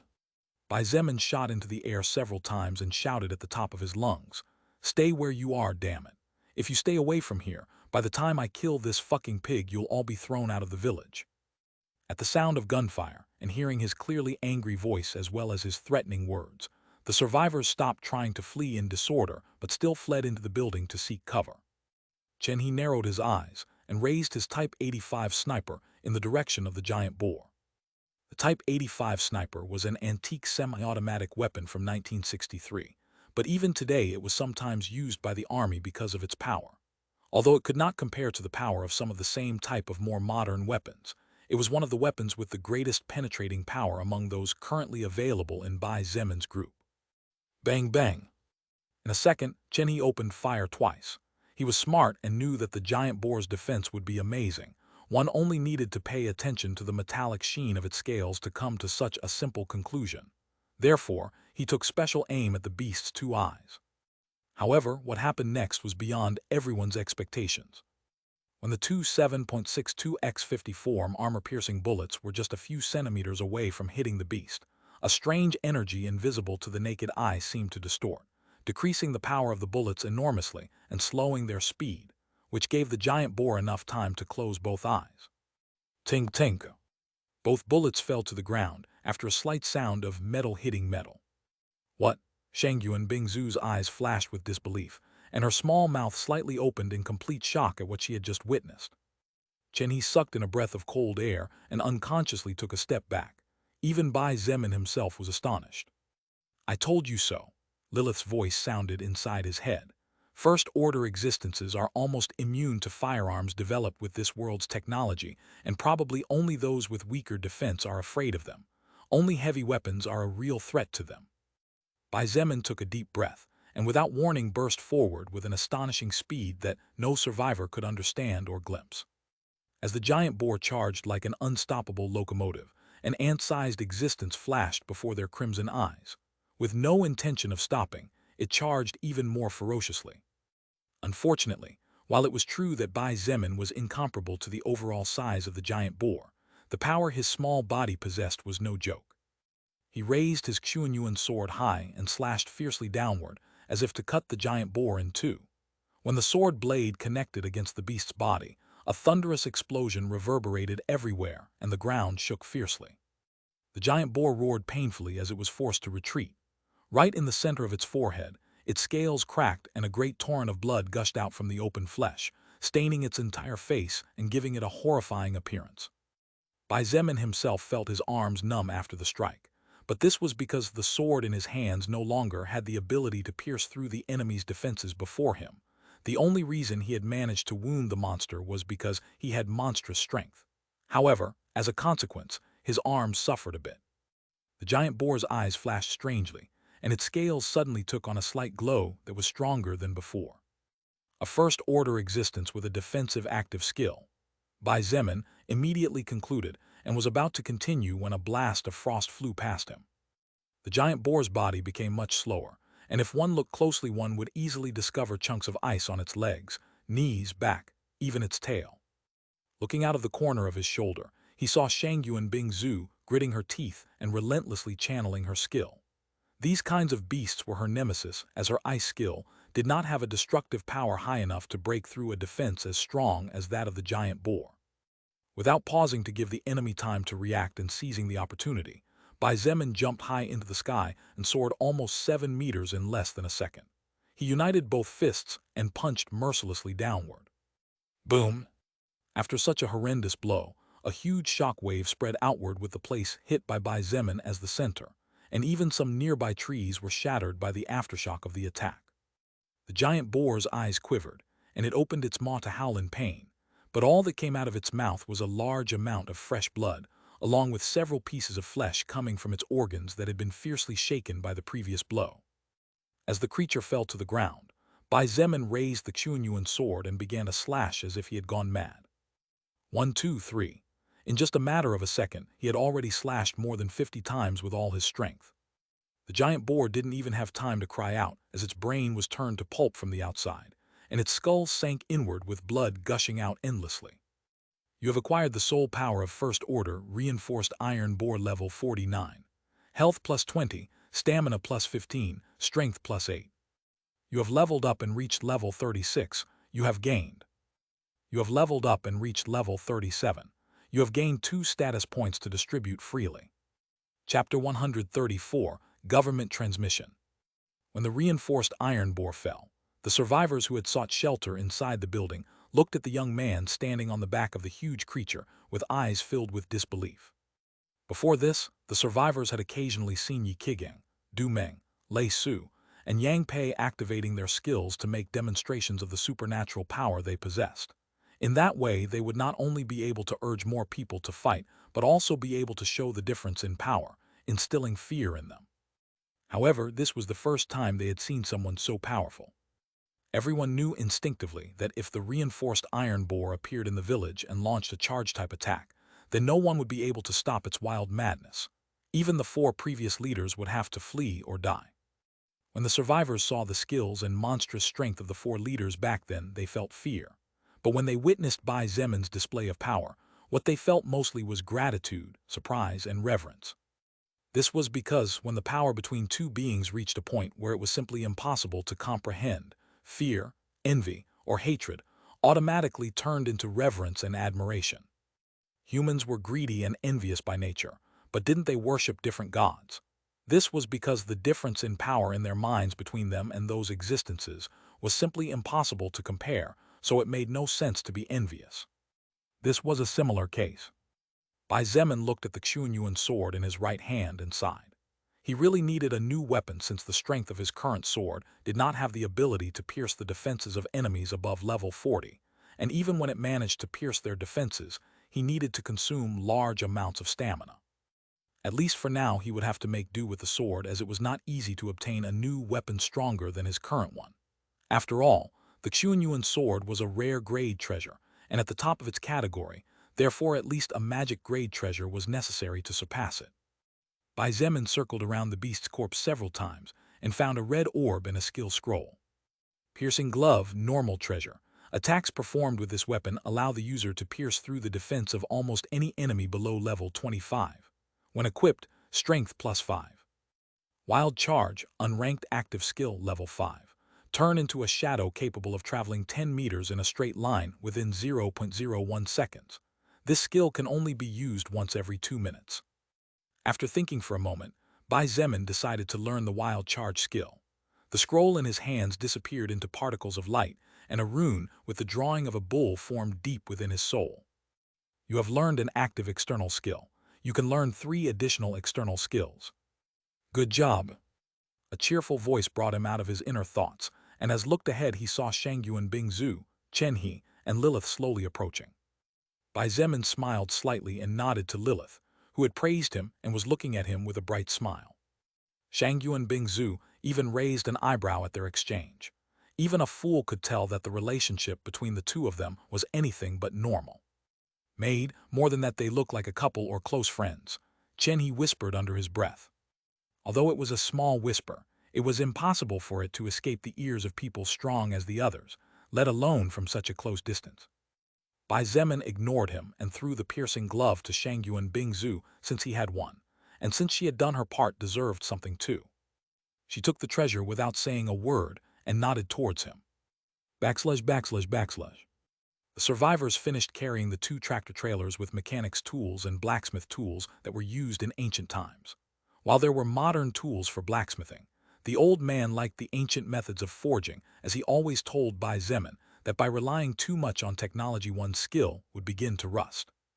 Because Bai Zemin, together with Shangyuan Bingzhu and Chen He, had moved the giant corpse of the reinforced iron boar to the Dongfeng truck, they had no choice but to look for 2 other trucks nearby to transport the rest of the stuff. Even with the 3 of them together, it was almost impossible to lift the body of the beast, and they had to do it bit by bit, taking them almost 2 hours, as it was not only incredibly heavy, but they also had to be careful or the truck would be crushed by the size and weight of the First Order creature. When Bai Zemin and the rest arrived at the beginning village, it was already past noon. What is that? My God! It looks like a mythological beast. They even hunted such a terrifying monster. Due to its size, it was impossible to hide the body of the reinforced iron boar.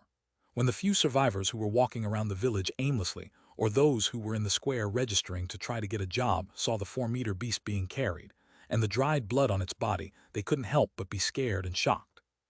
The reverence, as well as the gratitude of being under the protection of such powerful people, added another notch. ////. Inside the villa that was used as a meeting hall, Bai Zemin was sitting on a sofa with a frown on his face as he looked at the radio in front of him. On the sides, Shangyuan Bingzu, Chen He, and Wu Yijun, who had temporarily stopped enlisting, were looking at the radio and at him intermittently. This is Mayor Bai Yang of Baekwon Subdistrict. I hope that you, who are listening to this broadcast, are safe and secure. In case you need shelter, food, security, the government, in conjunction with the military troops of Baekwon Subdistrict, have managed to establish a safe zone in the area between Ruilin Subdistrict and Baekwon Subdistrict of Yanking District. The arms of the government are open to welcome you at all times. A recorded transmission that discussed a little about the world situation was constantly repeated from the satellite radio. Bai Zemin's eyes had a strange glint in them as he secretly thought, so the government really did manage to set up a small base. Although he already expected it, since it was simply impossible for humanity's armed troops to fall so quickly when most of the enemies were slow and unintelligent zombies, the warning bells rang in his head noisily. I don't think the person in charge of the place is unaware of the leader subclass, he thought with narrowed eyes as he gently tapped the wooden table with his finger. He had already discussed the matter with Lilith the night before, and she had made it clear to him that existence could only obtain a subclass upon reaching the second order. However, there was one exception to this rule: those who met occult requirements. Chapter 135. It's harder to be a good leader than a good tyrant. If it was in the past, as long as the government and the military gave him a good incentive and treatment, Bai Zemin might have been willing to work together with them. After all, the human race was in danger of being completely annihilated, and if he received the support of the military and the government, it might be much easier for him to reach Changping District, where his family was located. The problem was that Bai Zemin alone simply did not have the ability to reach his family on his own. Yanking District had approximately 5 million people before the apocalypse, and because it was an ecological area, the forests were numerous. How was he alone to face millions of zombies and countless mutated and evolved beasts? Even if he was strong, it was clear to Bai Zemin that overconfidence would only kill him sooner rather than later. However, all thoughts of joining the government and the military disappeared 100% yesterday, when he gained control of over 1,000 survivors and obtained the lower leader subclass. It was simply impossible for him to surrender such a large source of power, and Bai Zemin was very clear that if he joined the government, it would be impossible for him to keep his forces intact. Hand over the firearms, his treasures, rations, the survivors. These were all things that Bai Zemin could not afford to lose no matter what. However, there was a problem. He looked at Shangyuan Bingzu, Chen He, and Wu Yijun before sighing secretly. He was already starting to feel a headache coming on. What do you all think about it? Bai Zemin inquired in a deep voice. This is a great thing, Chen He exclaimed in relief. If the Yanking District government still remains on its feet, then it is highly likely that the rest of the country will have at least some kind of order established as well. Wu Yijun shook her head and, while looking at her friend, pointed out, he is just a mayor, Chen He. Besides, this man Bai Yang can only barely represent the Baekwon Subdistrict and not the entire Yanking District. The central government didn't necessarily manage to hold its own. As everyone expressed their opinions and ideas on the broadcast heard, Shangyuan Bingzu had her head down, seemingly deep in thought. It was only after a long time that she finally looked at Bai Zemin and asked, "What do you think about it?" Bai Zemin, who had also been silent, looked at her and calmly responded, "Even if we want to reach Baekwon Camp, we need to cross half a sub-district, so it is not something that can be accomplished in 1 or 2 days considering the current situation." Shangyuan Bingzu nodded, and after thinking for a moment said quietly, "Besides, I would like to see the situation inside the camp before making a decision. I think it's not necessarily a good thing to join the government." Wu Yijun furrowed her eyebrows tightly and seemed to realize something as she said, "That's right. Who can guarantee that those at the higher-ups didn't get corrected after acquiring real power and strange skills? Considering the current situation in which China, and probably the whole world, finds itself, relying too much on old agencies might be the first step to fall. Hearing this, even Chen He frowned and fell under deep contemplation. None of the three were ordinary people. They had lived or had some kind of close contact with the government and military forces since they were young, so they knew well how high society worked. The higher up someone was, the higher they wanted to be and the less willing they were to take orders from another being. This was an irrefutable reality, and now that society had collapsed, why would they have to be guided by the old rules and norms then? Bai Zemin was silent, and after a moment's consideration concluded, "Then we will infiltrate Camp Baekwon. We can decide after seeing the situation there." "That's the best idea." Shangyu and Bingzu nodded and the rest also agreed. Soon the three of them separated and began to perform different tasks. When only Bai Zemin was left inside the room, Lilith entered through the door in her lily form. Seeing him still deep in thought, she calmly asked, "Why do you still care about their opinion? Considering your current strength, even that woman Shangyu and Bingzu couldn't even survive 10 seconds in front of you." Bai Zemin looked at her and could not help but secretly sigh. Lilith really was the most incredible woman he had ever met. Not for nothing she was a sixth-order existence after all. Even wearing a pair of black jeans and a white blouse, and even when her appearance was slightly above average, her innate charm was still terrifying. After appreciating the beauty in front of him for a few seconds, he closed his eyes and calmly replied, "Indeed, I could force them all. But that wouldn't make me a leader, I'd be a tyrant." "You know, it's harder to be a good leader than a good tyrant." Lilith pointed and sat down next to him. "Maybe," Bai Zemin nodded, secretly savoring her natural fragrance. "But if I lie and force them now, in the future I won't be able to form my own faction with great powerhouses. Although I would love to move solo, to do that I need to be at the top, and unfortunately I am only at the bottom of the food pyramid. To help you, whatever it is, I'll probably need a lot of power." Lilith's beautiful eyes glittered curiously, and she pursed her lips into a charming smile. "I see you've thought a lot further ahead than I thought. In fact, many things would be easier for you if you simply use pure power. But in the long run, your losses would be astronomical, and you would probably even perish halfway through."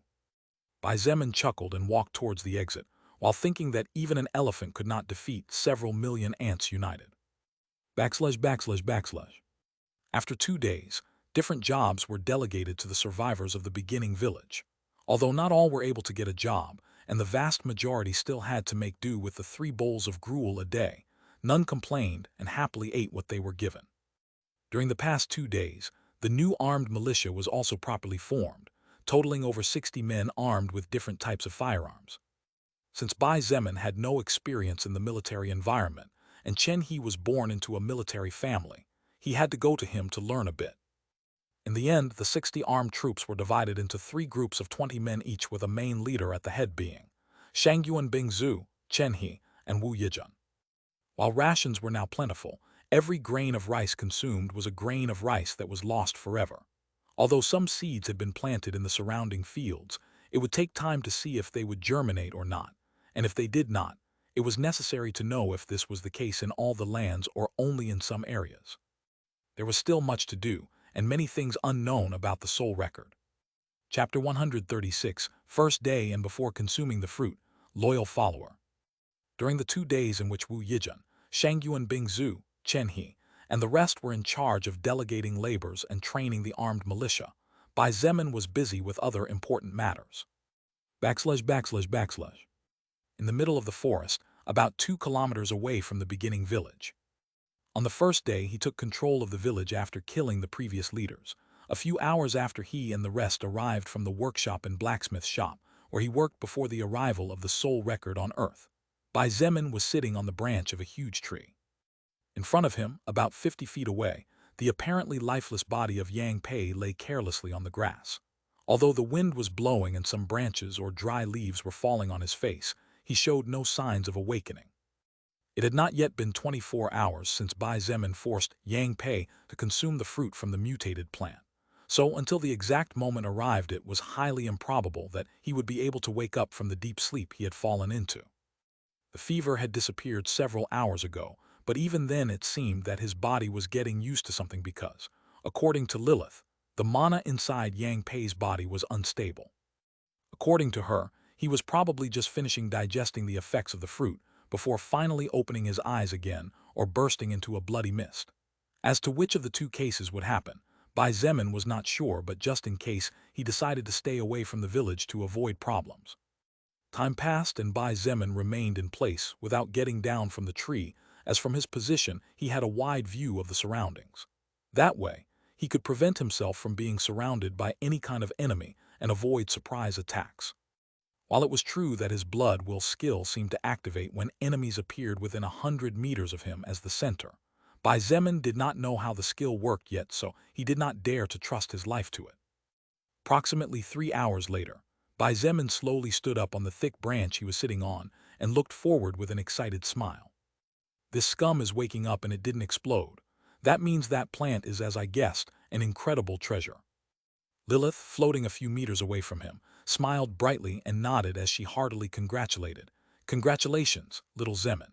Now you will be able to become more powerful than you already are and probably take a great leap forward. Bai Zemin nodded and rubbed his hands together eagerly as he waited for a great performance from Yang Pei. Just in case, he had brought along a couple of grenades, as although he was confident in his strength, if that plant gave Yang Pei some strange power, he was not willing to take any risks and would simply explode him into pieces. It hurts like hell. Unfortunately, the first thing that came out of Yang Pei's mouth was a groan followed by a loud curse. The only one of the four bosses alive looked at Bai Zemin from several meters away, and his eyes turned blood red as he shouted, "Damn bastard! If my legs were healthy, I swear to God I would cut you into 1,000,000 pieces. But before that I must let you suffer hell on earth." The excited expression on Bai Zemin's face disappeared completely, and his face turned black as the bottom of a pot. "What's that all about?" he muttered, dumbfounded. "Wasn't this little dog supposed to receive some strange power?" Lilith descended and stood beside him as she looked at the man who was still cursing relentlessly. After a moment of consideration, she pointed out, "Some plants give stats, some confer skills, some even awaken the latent power of skills we already possessed or are even capable of upgrading treasures." So, Bai Zemin urged her to continue, feeling anxious like a small child. Lilith looked at him with a smile and reminded him of something he had overlooked. "So, unless that plant was focused on treasures, that Yang Pei guy probably won't be able to demonstrate the power he received since you broke his limbs." Bai Zemin was dumbfounded and looked at her as if he was looking at an otherworlder, which, ironically enough, she was. Lilith also looked at him silently, with a charming smile just as she always did. "Bastard!" It was only when Yang Pei's enraged roar thundered through the forest that Bai Zemin finally reacted. He looked at Yang Pei's squirming legs and sighed as he shook his head before leaping forward. He fell 2 meters away from where Yang Pei lay and looked at him coldly. Yang Pei, who a moment ago was roaring and shouting that he was going to cut him into 1,000,000 pieces, got scared, and the yell that was about to come out of his mouth ended up getting stuck in the middle of his throat. He knew he was no match for the young man in front of him, but Yang Pei was used to being rampant and wild, so in the end, he ended up acting contrary to what his brain was telling him he should do if he wanted to have a slim hope of survival. "Really, I should have left you at least one leg unharmed." Bai Zemin shook his head and said words that scared the young evolver even more. Unfortunately, before he could say anything, Bai Zemin raised his foot high and then lowered it once more, but with all his might. Bang! You have acquired the soul power of Yang Pei level 20. Yang Pei's head banged into pieces, splattering blood and flesh everywhere. However, Bai Zemin's foot not only pierced through the sturdy body of an evolutionary level 20 with apparent ease, but continued further and made a small hole about 30 centimeters wide in the ground as well. Without Yang Pei's constant cursing, the forest became silent once again until Bai Zemin's voice rang out again. "Well, although I don't know what benefit this plant confers, I at least know that it is a treasure capable of boosting a person's strength." Lilith's seductive voice followed right behind. "That means you can now consume the fruit by yourself and wait for the results, Tilda." Bai Zemin looked up at the blue sky for a few minutes, pondering what to do next as the cool breeze blew against his face. After nearly 10 minutes of consideration, he began to walk away as he muttered, "Let me make a few final preparations before finally consuming the fruit." ////. After Bai Zemin left the forest and returned to the beginning village, The first thing he did was to look for Kang Lan and Kai Jingyi. Inside the main village, sitting on a couch, Bai Zemin looked at the two pretty women in front of him and asked in a deep voice, "So, what did you think of what I said to you just now?" The two girls looked at each other before standing up at the same time. Kang Lan was the first to kneel in front of him, and as she looked down said with resolve and determination, "I am willing to become your loyal follower and follow you to the top or to the bottom of the abyss." Chapter 137, Mutant Plant Effect, Lightning Movement. Immediately, not even a second after Kang Lan finished speaking, Kai Jingyi knelt on one knee just as knights did in the Middle Ages before the king, and solemnly swore, "Kai Jingyi is willing to be your loyal follower. If you shine and are admired by countless, your radiance will enlighten me. If the darkness devours you and you are hated by the world, I will accompany you so that you will not feel lonely." Bai Zemin looked at the two young women kneeling in front of him, and his lips curved slightly upward.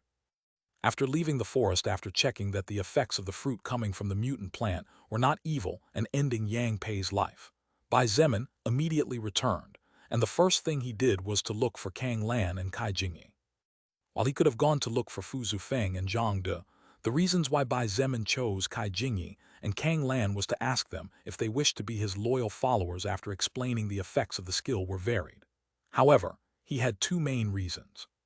One, the first reason was that, while Kang Lan could take the lives of numerous enemies after activating her poisonous cloud skill, Kai Jingyi was fast enough to confuse the enemy and kill them quickly while protecting Kang Lan. In addition, Kai Jingyi's speed was also perfect for leaving the range of Kang Lan's skill, since it did not differentiate between allies and enemies. 2. The second reason was mainly based on Kang Lan.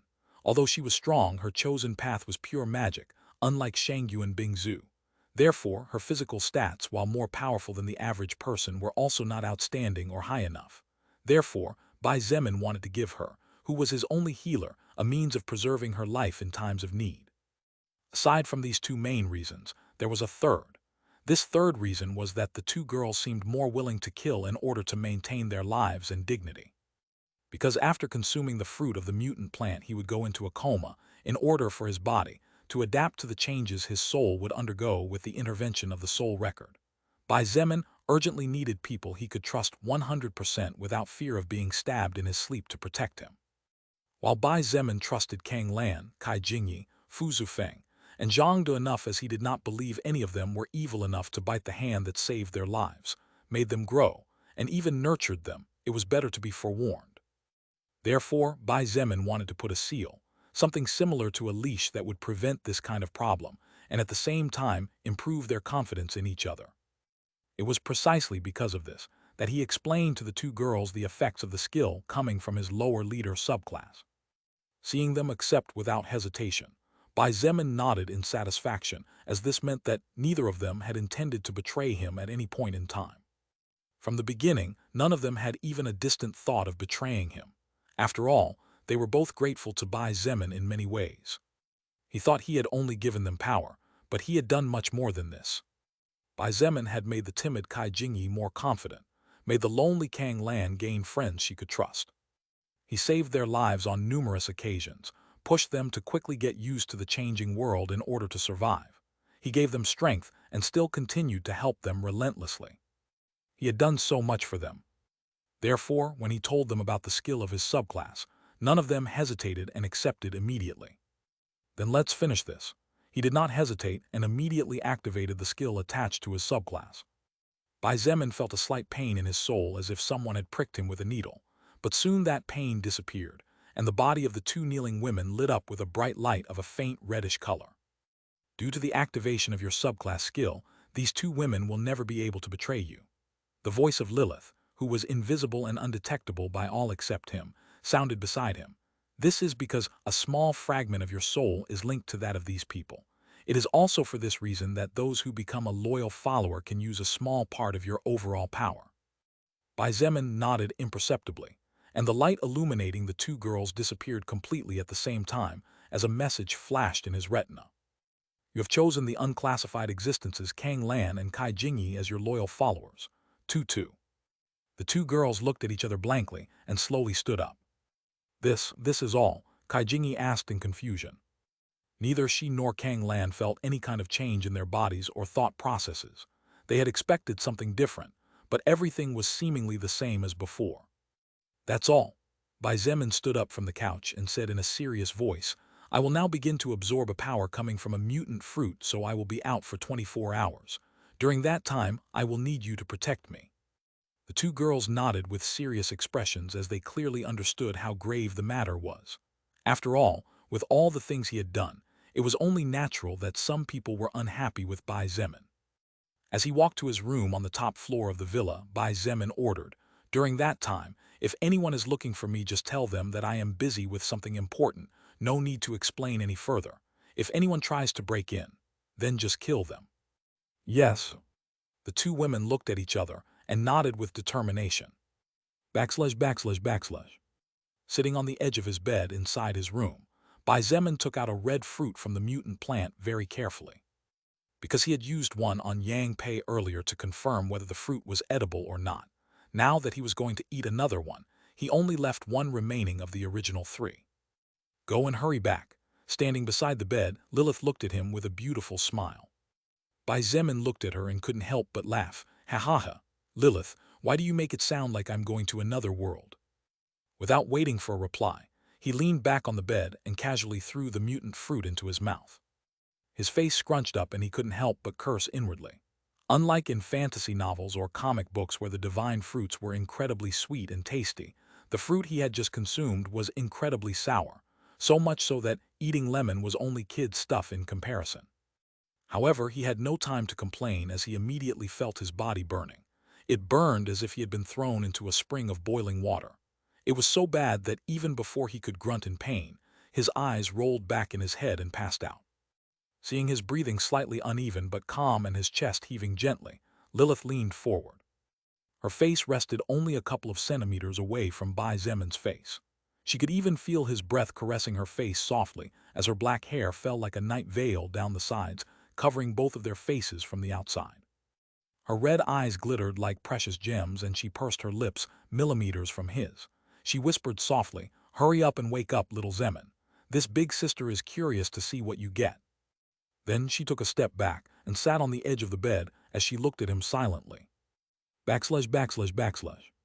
A day passed quickly, and after the beginning of the second day, since the fall of the previous 4 leaders, a great number of survivors had been given different jobs to do, and the initial armed militia had finally formed properly.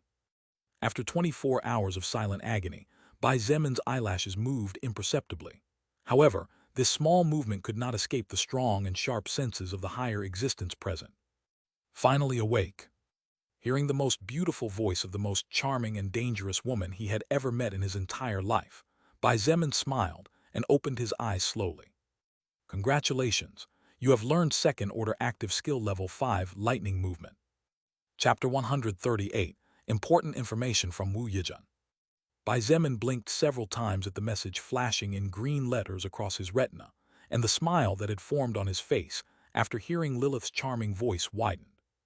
Noticing his face practically beaming with joy, Lilith couldn't help but find it cute and amusing at the same time. Seeing the excitement in your eyes, I guess I don't need to ask. Lilith smiled slightly and sat down next to him as she stretched her hand forward. Bai Zemin looked at her flawless hand and chuckled. If it was before, he might not understand her intention, but after more than half a month of living together and practically never separating, it was easy for him to know what she wanted. Without saying a word in return, he took her delicate hand in his clearly larger one. His movement was so gentle that he seemed afraid of hurting her, even though he knew such a thing was impossible. Soon, the description of the newly acquired skill flickered across both of their retinas. Lightning movement, second order active skill level 5. This is a skill capable of increasing the user's movement speed and slightly utilizing the power of lightning. First activation. After consuming 40 stamina points, it increases agility by plus 70 points for 5 minutes. Second activation. Consumes 5 stamina points to make a lightning clone that can use 10% of the user's overall power. In addition, it consumes 1 stamina point per second for each clone. Currently, a maximum of 3 clones can be created. Seeing how powerful the skill acquired after consuming the mutant fruit was, Bai Zemin had to restrain the urge to want to roar at the sky. 70 points of agility. That was the terrifying amount of boost this skill granted him, and for a total of 5 full minutes. Even with the consumption of 40 stamina points, it was nothing compared to the benefits. This skill had so many uses that Bai Zemin didn't know where to start. Fleeing, dodging, chasing, killing, helping teammates, etc. Simply too many uses to describe them all. Furthermore, the second activation of the lightning movement skill was even more powerful than the first activation depending on how one used it. Oh, Lilith also raised an eyebrow and pointed out, this skill is one of the most powerful skills that the Heaven's Army's Archangel Gabriel possesses. Of course, his lightning movement is far more advanced than yours currently. Don't worry, there will come a time when he will eat the dust I left behind. Bai Zemin stood up and said confidently. Lilith held back the urge to laugh and said excitedly, that will be fun to see, but, let me tell you just in case, but the archangels are almost all in the 7th order. Cough, cough. Bai Zemin began coughing viciously and nearly choked to death. He could even feel his face getting hot with embarrassment. Due to the enthusiasm of the moment, he couldn't help but say words in a big way. Little did he expect that his own words would turn around to bite him so soon. I'd better get going. Bai Zemin wisely did not comment further on the matter and walked towards the door. Lots of work to do. Lilith shook her head, not knowing whether to laugh or cry, and followed him as she calmly reminded him. The order an existence is in does not represent that they are more powerful. I think you already know that from how you were able to defeat beings way higher than you when you didn't even have your main class yet. Still, 7th order, Bai Zemin thought silently, that was even higher than Lilith. Backslash, backslash, backslash. As Bai Zemin walked down the stairs, he heard a few voices and easily identified most of them. However, the content of the conversation caused his brow to furrow slightly. We already said yesterday that he is busy and can't attend to anyone. Kai Jingyi's helpless voice rang out. Busy? This time it was Shangyuan Bingzu answering, and she was clearly a little upset. This is important. In fact, it could be said that he will benefit the most from all of this overall, but you're telling me he's busy. We're just saying what he told us to say in case anyone is looking for him, Kang Lan sighed. Before anyone else could say anything, Bai Zemin came into the room and looked at Shangyuan Bingzu before calmly asking, what's wrong? Seeing that even you, who is usually calm, is agitated like this, it must be something really important. Not only was Shangyuan Bingzu present, there was also Chen He, Wu Yijun, Fu Zufeng, Zhang De, and even Luo Cheng. They all seemed anxious about something, and had it not been for Kai Jingyi and Kang Lan insisting on not letting anyone pass, they would have gone looking for him. Shangyuan Bingzu rolled her eyes and couldn't help but complain. Where have you been? We've been looking for you since yesterday for a matter of grave importance. I'm sorry, but it was something really important. Bai Zemin apologized honestly and gestured for everyone to sit down. As a leader, he knew that disappearing for too long was not a good thing, much less now that his position was just consolidating properly and was still not a 100% sure thing. However, circumstances had forced him. After all, the sooner he consumed the fruit, the sooner he could become more powerful. Let's forget about that and do what's really important here. Chen He exclaimed with a serious voice and a touch of excitement. He spread a map of the Ruilin subdistrict on the table before looking at Wu Yijun. Wu Yijun nodded slightly and stood up. Her graceful figure was shown at its best with the tight clothes she was wearing, and her expression together with her baby face was unbelievably charming. Bai Zemin looked at her for a few seconds before looking at the map, which was mostly green due to the large number of wooded areas in the surrounding region. After about a minute or two of staring completely focused at the map on the table, Wu Yijun pointed to a particular area and said confidently, in the past, I came to this place with my grandfather. At that time, a military camp was being built in the area, and because of his position in the government, he personally inspected the task. It's been a few years since then, but I still remember the area vividly. I'm sure there should be some military equipment and weapons in this place. She concluded before looking at Bai Zemin with a smile shaping two beautiful dimples on her cheeks and left even Chen He stunned. Bai Zemin was dumbfounded at first, but then the joy made his blood boil furiously. A military camp. His heart was beating like a wild horse at the thought and possibility of acquiring the weapons of a military camp. Just by raiding a local police station, Yi Qigang and the other three had managed to arm several dozen men without a problem and obtain many supplies and resources. If what Wu Yijun said was true, and there really was a military camp stationed there, then Bai Zemin could start moving in a southerly direction immediately. The whole process of meeting his family again would become a lot easier. Chapter 139, Royalty and Long-Term Contract. It was only after hearing Wu Yijin's announcement that Bai Zemin finally understood the reason why even the generally cold Shangyuan Bingzu was so agitated. At the same time, he also came to understand why she said that in the end, the one who would benefit most from everything would be him. After all, if there really was an armed camp stationed in that place, many things would be easier for him, and as a leader, it was natural to want his own power to grow and expand. Bai Zemin looked at the beautiful Wu Yijin and asked with a frown, "Although it's none of my business, but may I know who your grandfather is? I know you come from a prominent family, but to think that even your grandfather has a high enough rank to know confidential information and even be able to take his granddaughter to such a place." Wu Yijin smiled sweetly and answered in all honesty, "My grandfather is Wu Jianhong and my father is Wu Keqian. You probably already heard about my grandfather, and since your family is resident of Changping District, I assume you already heard his name too." "Wu Jianhong," Bai Zemin muttered and his eyes grew wide. Your grandfather is the premier of China." When Wu Yijin nodded naturally, the place fell silent for a second before a series of gasps could be heard in unison. Except for Chen He and Shangyuan Bingzu, who already knew about Wu Yijin's family background, everyone in the room gasped as they stared at the woman in front of them. Even Bai Zemin himself was shocked for a moment. Although the world had changed, it was hard to shake off 20 years of living in a normal family. For him, the premier of China was a supreme and absolute existence, but now, in front of his eyes, the beloved granddaughter of the second most powerful man in the whole country was looking at him with a charming smile.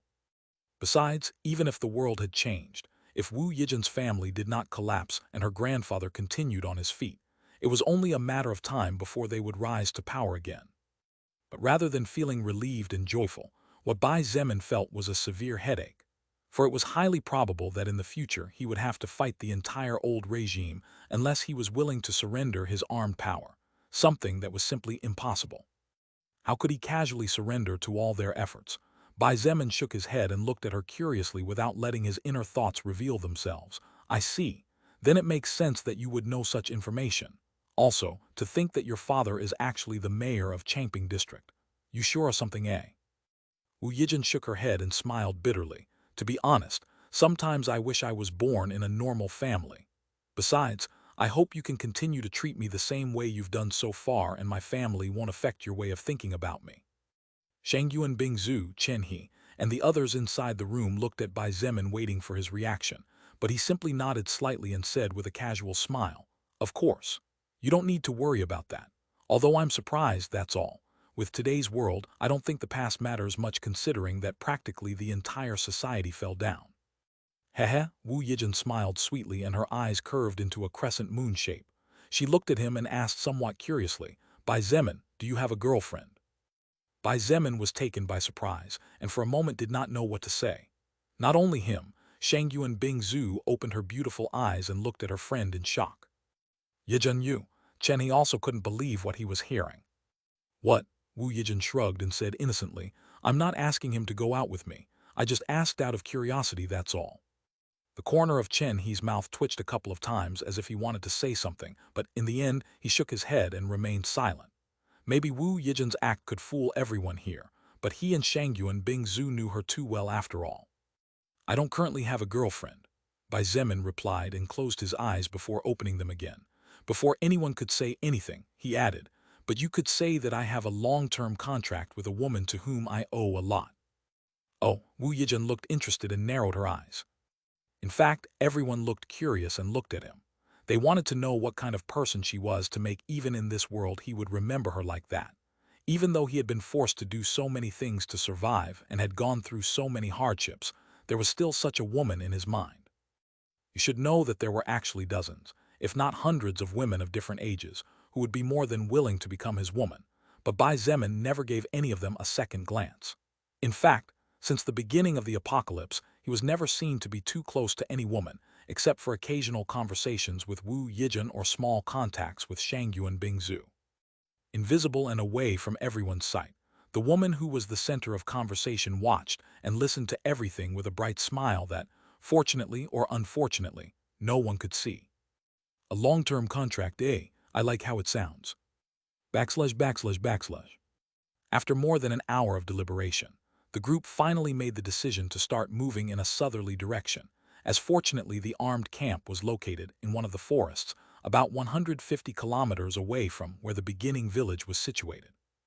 This was a matter of utmost urgency, just as Shangyuan Bingzu had said earlier, mainly due to the fact that they currently only had a little over 15,000 rounds of ammunition, and the grenades did not even number 20.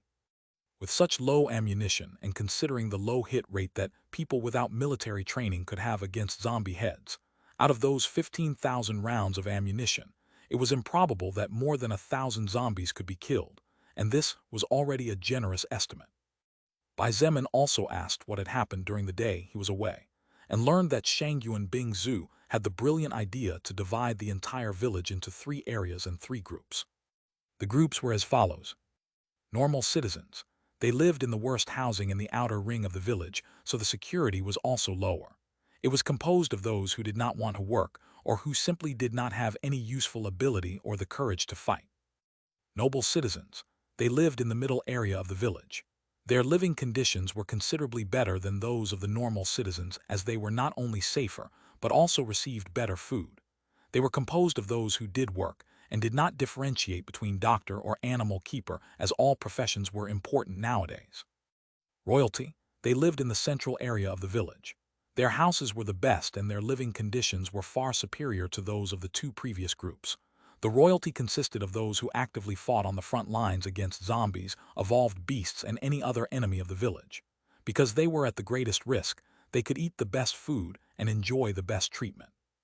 Unlike the first 2 groups, the royalty members were differentiated, as there were the militants and the main leaders as well as the top leader, who was currently Bai Zemin.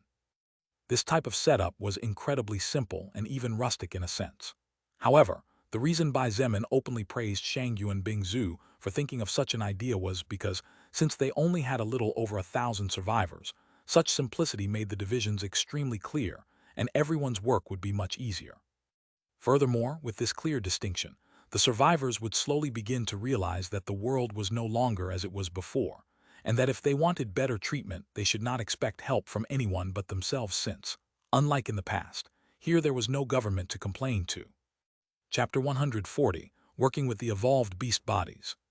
With the guidance of Wu Yijun, Bai Zemin visited the place where an important task was being carried out in order for him to advance and enhance his own personal power, and that of his followers even further. A step behind the 2, Lilith in her human form followed them silently as she looked around calmly. In a large walled courtyard which was being protected by a total of 10 men armed with Type 79 submachine guns and 3 magazines of ammunition each, a group of survivors was huddled in different parts of the place working tirelessly. Leader Bai Zemin, one of the first militants to surrender before Bai Zemin and one of the few to survive, quickly advanced and bowed respectfully when he saw him appear in the courtyard. Because of her beauty, Wu Yijun received several stares, but she was already used to it, so she acted as if nothing. Besides, after 1 or 2 peeks, no one dared to continue looking for fear of losing their heads. Bai Zemin nodded toward Zemin and asked in a deep voice, "How is the work going?" Zemin also focused on him and hurriedly replied, while pointing to the different spots in the courtyard, "Thanks to the new rules, all the survivors are very satisfied. No one dares to slack off because they know that if they lose this job they will go hungry again, and their families will return to indigence again." Bai Zemin nodded silently and watched the scene with satisfaction. More than 200 survivors were surrounding different mutant beasts and taking care of their bodies without daring to be neglected. With one of the first order's evolved cat claws, or a shadow tiger claw that Bai Zemin had killed before leaving the university, the survivors were tearing off the scales of the first order's jiaolao snakes. Although it was difficult to do, with the evolved snakes dead, the survivors could put the hard, sharp claw between the small spaces between each scale and slowly pry it away from the flesh. Elsewhere, a group of survivors with expertise in tailoring was taking care of the different skins, such as the skin of the platinum ape, shadow tiger, gale cat, etc. Using metal pieces from the shell of one of the first order blazing beetles, they were carefully cutting the skin, and when the fur was completely removed from the body it was placed in large wooden bundles and tied with strings so that they were well stretched. In that way, the fur of the other beasts was slowly beginning to dry. "Looks good," Wu Yijin said cheerfully and looked at Bai Zemin with a cute smile. "Bai Zemin, follow me. I'll take you there." Bai Zemin looked at her smile, and his mood seemed to improve a bit. After following her and walking several meters, he finally saw one of his main objectives for this visit. The 4-meter-tall and approximately 7-meter-long body of the reinforced iron boar lay lifeless in a large open field. Surrounding it were several survivors with bitter expressions. Seeing Bai Zemin and the two beauties approaching, a middle-aged man with several parts of his hair already white quickly advanced and bowed. "Leader Bai." The rest of the survivors surrounding the reinforced iron boar's body also bowed and quickly greeted. Bai Zemin nodded and looked at the middle-aged man. "Zheng Yang, I heard that you have problems with this boy." Zheng Yang smiled bitterly and nodded. He pointed at the reinforced iron boar Jabali as he said, "Leader Bai, this monster's armor is too tough. Even with the beast claws you gave us, it is simply impossible to break through the defenses." Even with the Xuanyuan sword, Bai Zemin had not been able to break through the defenses of the first-order reinforced iron boar, so he was not too surprised to hear such a statement. In fact, if it wasn't for his terrifying strength and agility as well as the help of his blood berserker class, he could never have killed such a terrifying monster. "It's all right. Do you think you can handle it if I make a breakthrough?" Bai Zemin frowned slightly and asked. After all, it was impossible for him to stay too long here guarding the iron-reinforced boar. He still needed to expand southward, and he couldn't afford to waste time at the beginning of the apocalypse, as it would kill him in the intermediate stages. Zheng Yang was silent for a moment, and after careful reflection nodded. "I think it's possible if we remove some extra flesh." "Then let's do it like this." Bai Zemin nodded and waved his hand back. Wu Yijun, Lily, Zhengde, and the rest of the survivors quickly retreated, clearing the area around the giant monster. Bai Zemin took out a bottle of blazing beetle blood from his backpack and casually scattered it on the ground. Then, he concentrated fully, and under the astonished eyes of the survivors, the blood began to move slowly. Under his control, the gruesome-looking blood soon took solid form and turned into a long, sharp, ruby-colored sword that reflected the sun's rays. Bai Zemin's face turned slightly pale as to form this sword. He had consumed 150 mana points. If it were before, such an action would be difficult, but with his 300-plus mana points, it was not too much of a problem except for a slight faintness that disappeared as soon as it appeared. The sword floated on its own and fell gently into his right hand. Then, under the eyes filled with envy, admiration, and trepidation of the survivors, Bai Zemin activated the skill attached to the blazing ring in his right hand. The temperature in the place rose explosively, and everyone was forced to take several steps back with fear-filled eyes as they looked at the crimson flame that had appeared out of nowhere and danced softly on the blood sword. Bai Zemin advanced, and with a slight jump, his body flashed and appeared above the head of the reinforced iron boar. He observed carefully, and after a moment's consideration pierced the center of the monster's forehead. Wu Yijin's eyes glittered with a hint of disbelief, as she noticed how the hard metal armor that even with her skill she could not damage even a little bit, began to slowly give way. The metal armor that came in contact with the tip of the blood sword began to gradually melt as the burning flames did their work. After the tip of the sword pierced and reached the monster's flesh, Bai Zemin stopped trying to go deeper and began to walk upwards from the head slowly while dragging the blazing blood sword along with his movements. With great care and concentration, the metal armor began to slowly open under Bai Zemin's attention, forming a long line that stretched from the forehead to the back of the creature's body. As Bai Zemin finished the work, Wu Yijin looked at Lily and asked curiously, "May I know how long you have known Bai Zemin? I don't think you have only known each other for a couple of days." Lily looked at her as if surprised by the sudden question and asked back, "May I know what is the reason why you think so?" Chapter 141, First Battle of the New Armed Militia. Wu Yijin smiled slightly and replied composedly, "Actually, I'm not the only person who noticed the strange closeness between the two of you. I mean, Bai Zemin obviously doesn't treat you like a maidservant or a normal assistant, and he certainly cares about you and gives importance to your opinion when it comes to making important decisions. Who would do something like that unless they knew the other person well enough?" Lily simply smiled and didn't comment on the matter. In fact, there was nothing to comment on, and everyone could think or assume whatever they pleased. Seeing that she did not want to continue with that conversation, Wu Yijin shook her head and did not insist. If it were someone else, they might fear her as her position in the group was quite high, but as someone who was under the direct care of Bai Zemin, Wu Yijin's position was not something to be too afraid of, and as long as she was given the necessary respect, everything would be fine. After about 5 minutes, Bai Zemin wiped away the few beads of sweat that had formed on his face and took a deep breath as he canceled his blood manipulation skill, which caused the crimson flame to evaporate the liquid blood and extinguish in midair. From the forehead to the back of the body on the beast's back, a large gash could be seen as if it wanted to split the body in two. The metal armor of the reinforced iron boar was incredibly tough, and in order to cut through it, Bai Zemin had to keep his blood manipulation skill active at all times, which had consumed a lot of his mana. After getting off the body, Bai Zemin walked towards Zheng Yang, the person in charge of this group, and ordered, "Start working now. The sooner you finish this, the better. In fact, if possible, I would like you to finish within 3 days at the most." 3 days? Zheng Yang frowned slightly, but seeing the serious expression on his face, he dared not refuse, so he nodded hurriedly. "It will be difficult, but we will give our best effort to finish as soon as possible."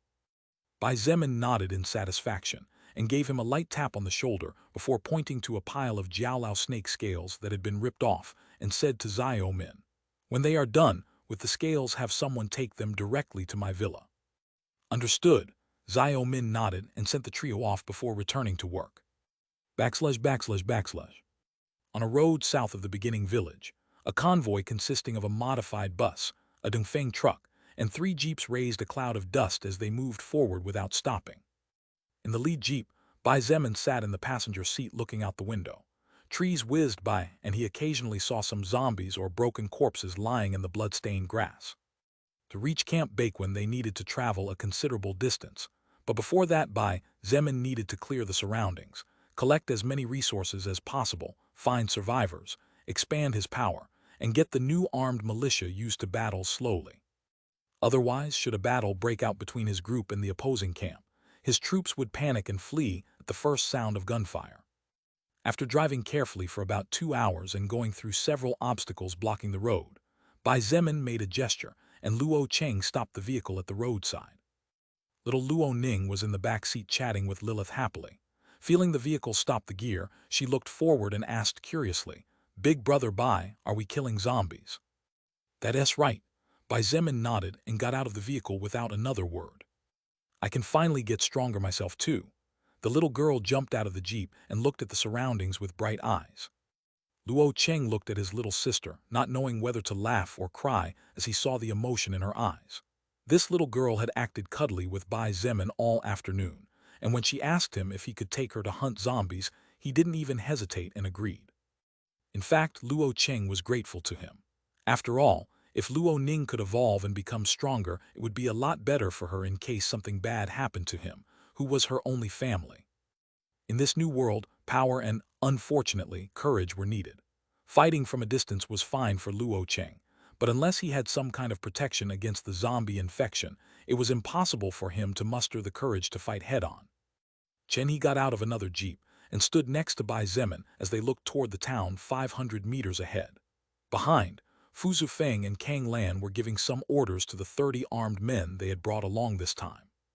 As for the rest, they had stayed in the beginning village protecting the camp. Bai Zemin looked at Fu Zufeng, and the latter nodded before charging towards the town at full speed. With him currently reaching level 19, and using his points in agility and stamina every time he leveled up as well as the sum of other stats gained, Fu Zufeng was currently 5 times faster than a normal person who had not been nurtured by soul power. In a short time, he arrived at the entrance of the small town and began to shoot noisily into the sky. The zombies in the area were attracted by the strong soul power emanating from him as well as the sound of gunfire, and began to stagger in his direction. In a short time, more than 1,000 zombies gathered with the intention of surrounding him, and after killing several of them, Fu Zufeng was forced to retreat, or else even he would die pathetically. The newly recruited militants sucked in a breath of cold air as they saw the wave of 1,000 zombies advancing towards them. 30 untrained armed men against over 1,000 zombies. They were naturally scared, and everyone couldn't help but take a step back. Just then, Bai Zemin's voice resounded everywhere.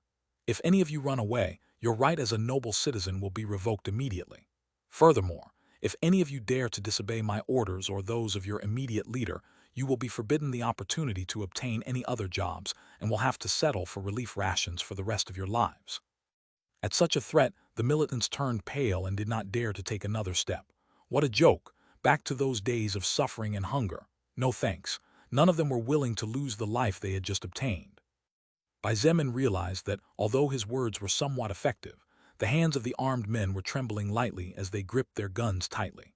At this rate, it was only a matter of time before they would all start fleeing when the 1,000+ zombies got too close, or they would simply start wasting precious ammunition. Chen He, you watch them. Bai Zemin ordered and looked at Fu Zufeng and Kang Lan before saying, you two come with me. Without waiting for a reply, he rushed forward like a whirlwind. Chapter 142, Against the Zombies. Chen He, you watch them. Bai Zemin ordered and looked at Fu Zufeng and Kang Lan before saying, you two come with me. Without waiting for a reply, he rushed forward like a whirlwind. Before the newly formed armed troops could react to what was happening, Bai Zemin had already crossed a distance of 300 meters in the blink of an eye. His body flickered like a flash of lightning, and under everyone's disbelieving gaze the head of a dozen zombies shot into the sky along with a torrent of blood. Strong, Fu Zufeng exclaimed in shock. Although he was already infinitely close to level 20, but even he was unable to discern Bai Zemin's movements distinctly before several zombies were decapitated. With 201 agility points, Bai Zemin was simply a monster who was 20 times faster than a normal person in good physical condition before the arrival of the soul record on Earth. Although Fu Zufeng was fast, there was still a great distance between him and Bai Zemin. Kang Lan's beautiful eyes flashed with a hint of surprise and admiration as her idolatry towards him increased exponentially. No matter how many times she saw him, she never ceased to be amazed by the power of her leader. The two looked at each other and quickly charged forward to join the fray. Although not as monstrous as Bai Zemin, Fu Zufeng used a meter-long claw from one of the First Order Gale Cats to claim the lives of his enemies. As for Kang Lan, she could not use her poisonous cloud skill against the zombies as it, unfortunately, had no effect. Therefore, very carefully to avoid being scratched, she stood on the edge without being surrounded and casually decapitated the nearby zombies. As for the other militants, none of them managed to see anything before the zombies' heads flew off. In just a matter of 5 minutes, more than 500 zombies had been decapitated. Of these 500, most had naturally been killed by Bai Zemin, since he was the only one with a treasure capable of protecting his body almost completely from infection. But even then, he needed some restraint. Blood ran like a river along the length and breadth of the road, as headless corpses piled up close to each other.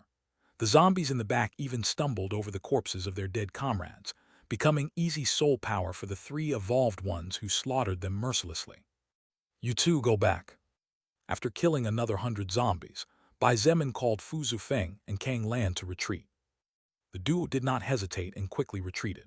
Fu Zufeng was starting to get exhausted because, even though less than 10 minutes had passed, the amount of stamina consumed had been especially high since, although the zombies were only level 5 at the moment, the danger they represented was still present in all its splendor. As for Kang Lan, her stamina was relatively low, so her chest was constantly rising and falling. Her light clothing had clung onto her body, which was gradually becoming more and more charming as a result of the sweat, giving her a somewhat seductive, but at the same time dangerous vibe due to the blood stains that had inevitably reached her. As the two safely retreated, Bai Zemin decapitated another 20 zombies before backing away at full speed, appearing next to Chen He again in an instant. As he rapidly glanced at the 30 armed men, Bai Zemin noticed how everyone's eyes were burning as they stared at him in naked admiration. Fuck, a militant whispered and tightened his grip on his gun as his whole body trembled uncontrollably. In fact, all the militants were trembling as they clutched their firearms. However, unlike before, this time it was not out of fear of the zombies, but because of the excitement bubbling in their veins and the adrenaline coursing through the bloodstream of each of them. Such ghostly speed, such an ability to take on an army of zombies by himself, such strength and such an aura brimming with confidence. If before they had joined the armed troops to feel safer and to live better lives, now they were also doing it out of admiration for the young men in front of them. With such leaders, what was there to fear? Bai Zemin nodded, secretly satisfied with the result as he saw the morale of the armed troops soaring. In a battle, morale played an extremely important role. It was precisely for this reason that he entered the wave of zombies, to make a show of overwhelming power and let everyone see that there was nothing to fear. The remaining 400 or so zombies approached slowly but surely. Their white eyes and deformed faces were incredibly terrifying, but seeing the firm back of the leader in front, no soldier feared. As the zombies reached 100 meters range, Bai Zemin easily noticed how panic threatened to return to the militant's eyes and knew that temporarily it was the best thing he could do.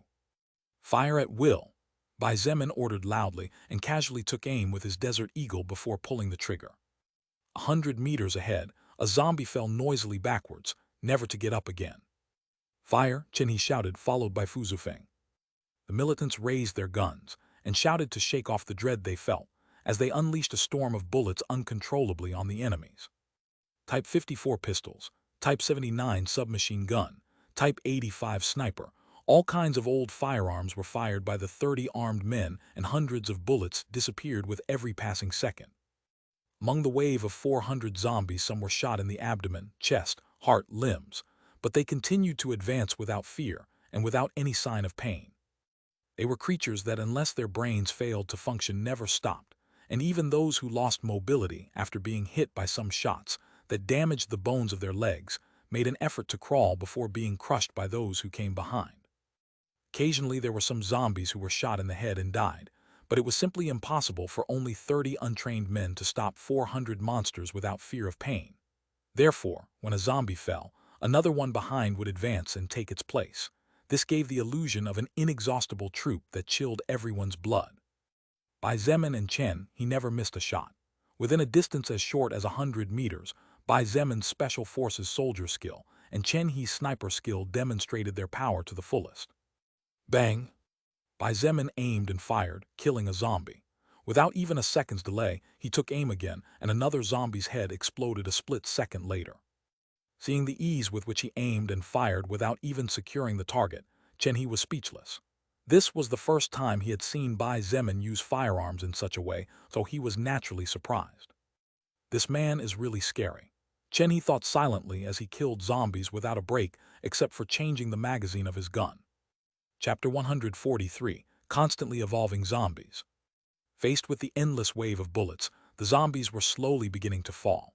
However, it was simply impossible for 30 inexperienced people to annihilate more than 400 enemies who felt no pain and did not fear death when the distance separating them was only about 100 meters. Cease fire, retreat 100 meters, Bai Zemin commanded deeply as the zombies approached 50 meters in front of them. The militants turned pale as a sheet when they saw for the first time in a long time so many zombies from such a close distance. Upon receiving Bai Zemin's direct order, those who could barely contain the urge to flee, as they remembered the consequences, immediately turned around and began to run in disorderly fashion toward the second line of defense marked in advance. Seeing how disorderly the retreat was, Bai Zemin sighed secretly and also retreated after making sure that all the men had reached a safe point.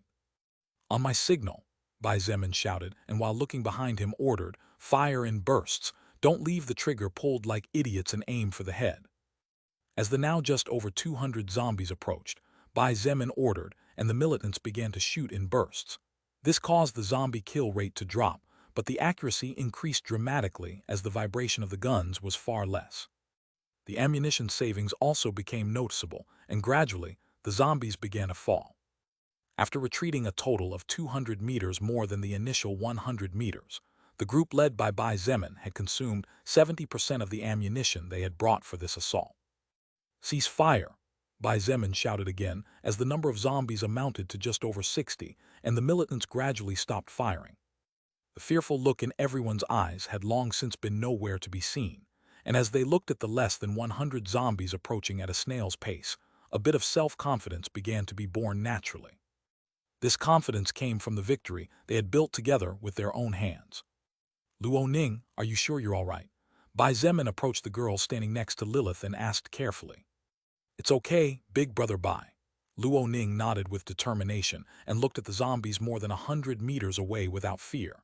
Then she looked at Bai Zemin and smiled in a cute manner as she said, besides, Little Ning knows that you will protect her.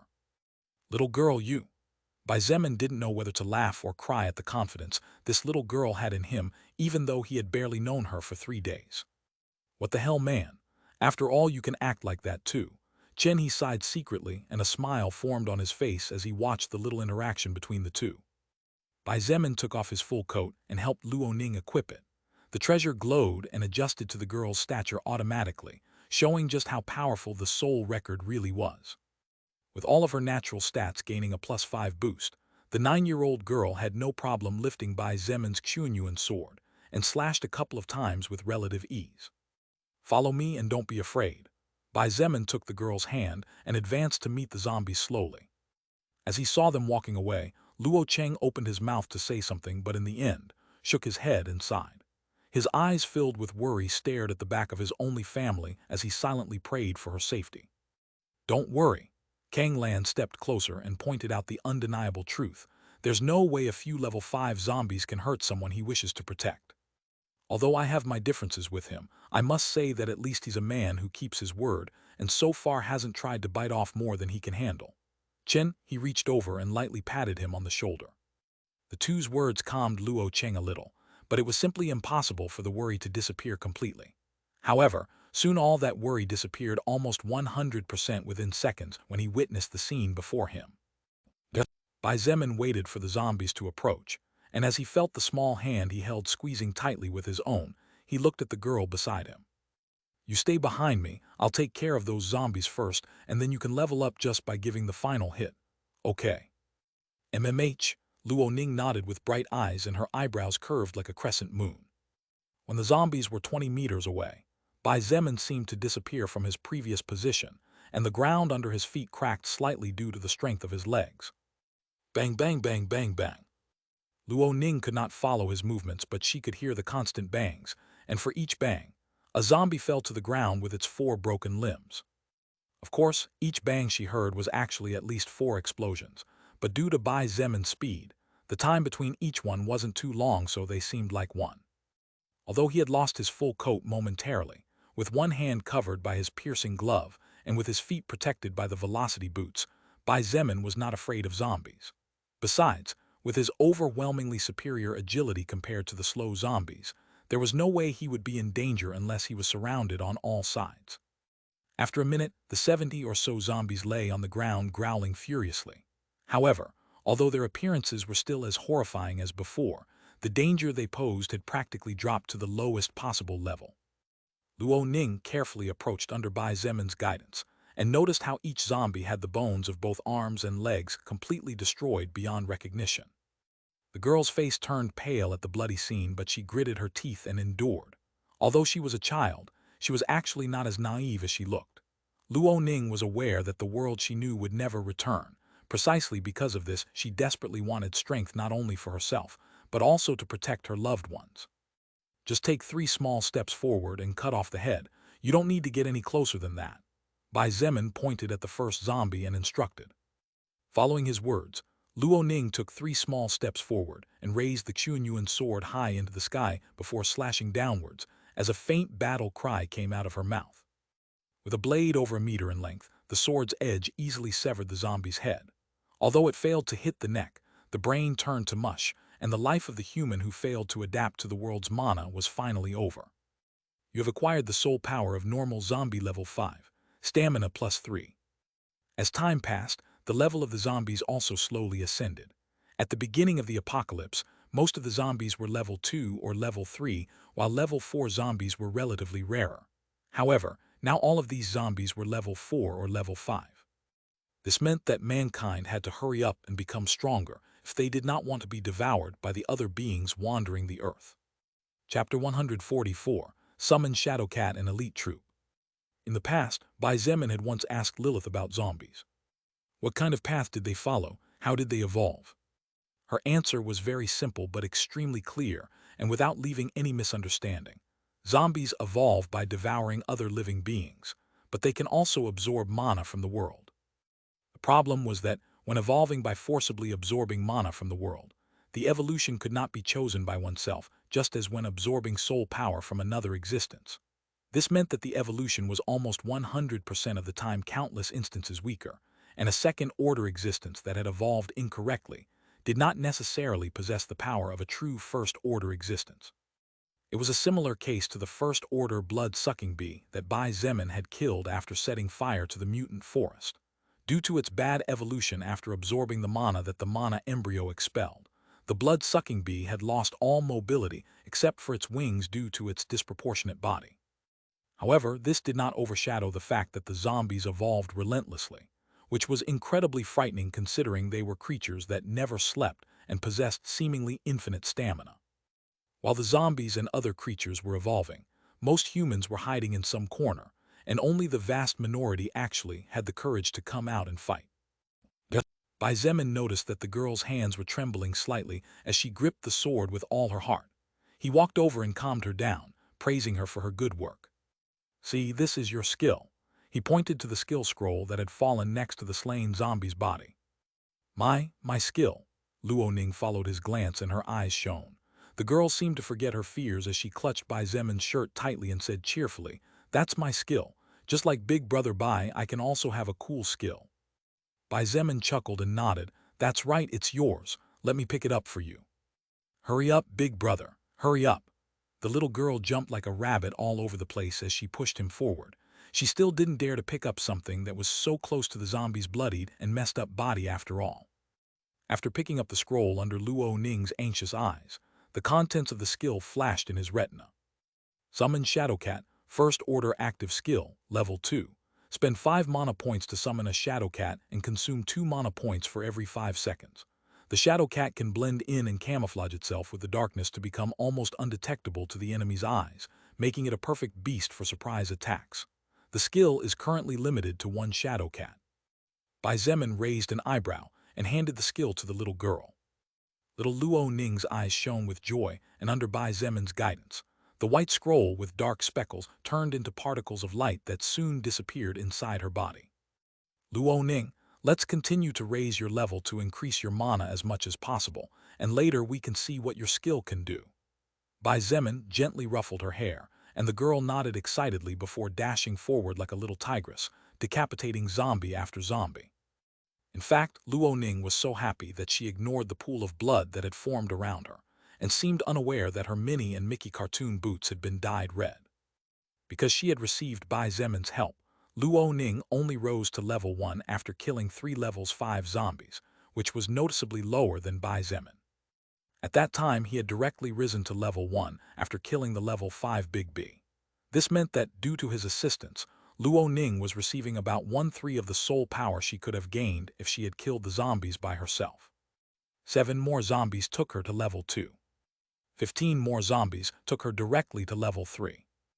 Luo Ning needed to decapitate 31 zombies of level 5 more to finally reach level 4. Under Bai Zemin's guidance, the 8 status points she had gained were used to boost her mana stat only as her skill consumed large amounts of mana to work. With only about 20 zombies remaining, he and she knew that it was impossible to gain enough soul power to level up to level 5, so Bai Zemin decided to do something else. When Bai Zemin led Luo Ning back to where the troops were stationed, the girl ran to Luo Cheng to tell him the news. As for Bai Zemin himself, he looked at the militants and said in a deep voice, "Now I am giving you the opportunity to evolve almost without risk." Everyone looked at him carefully, and he pointed at the zombies in the distance as he said, "Approximately 20 zombies were disabled by me, so that means a total of 7 people can go up 1 level and gain status points to become stronger. Are any of you interested? Let me warn you in advance, those who step forward will have to fight with swords and blades without relying on firearms frequently from this day forward." The 30 armed men looked each other in the eye. Most hesitated but in the end did not want to move forward. Fighting from long range was fine, but risking to die in a melee battle was still hard to accept. Although they were ashamed as they looked at the 9-year-old girl who had dared to fight, shame could not overcome the fear of death. However, there were several brave ones who stepped forward without hesitation. Bai Zemin looked at the 12 men who stood out from the rest and nodded in satisfaction as he silently thought. After all, these people went through many hardships. In 30 of them, more than a third have the determination to fight, while among hundreds of well-fed and protected students only a few dared. Since we are currently short of zombies, only 7 of you will be able to level up, But don't worry, you will all be raised by me and turned into an elite troop. Bai Zemin promised honestly and saw the eyes of the 12 men glitter with fervor as they looked at him, Chen He, Fu Zufeng, and Kang Lan. They all had seen the power that each of them had, and those who were hot-blooded naturally hoped that they could acquire similar strength. Many present had lost their families during the course of the apocalypse and hated zombies and mutated beasts to the bone marrow. Now that someone had given them a chance for revenge, these men were naturally more than grateful and gladly stepped forward. Blades, iron pipes, wooden sticks, even with the butt of the gun they had. 7 of the 12 men who had stood out advanced, and after making sure that the only remaining danger in the zombies was their teeth, they began to bash their heads into a bloody mess. Once, twice, 3 times. After killing 3 levels 5 zombies each, all 7 men received the same message in their retinas. You have leveled up to level 1. You have acquired 2 status points to distribute freely. A few meters away, Bai Zemin smiled slightly. Little by little, an elite troop was forming under his flag, and there would come a time in the future when just hearing its name would be enough to terrify any being. Chapter 145, Increasing the Number of Survivors. After wiping out the 1,000-plus zombies, the troop of 30 armed men led by Bai Zemin made its way into the small town. As the engine of the convoy entered the streets of the village, some straggling zombies that had remained inside the town began to move toward them while growling in a threatening manner.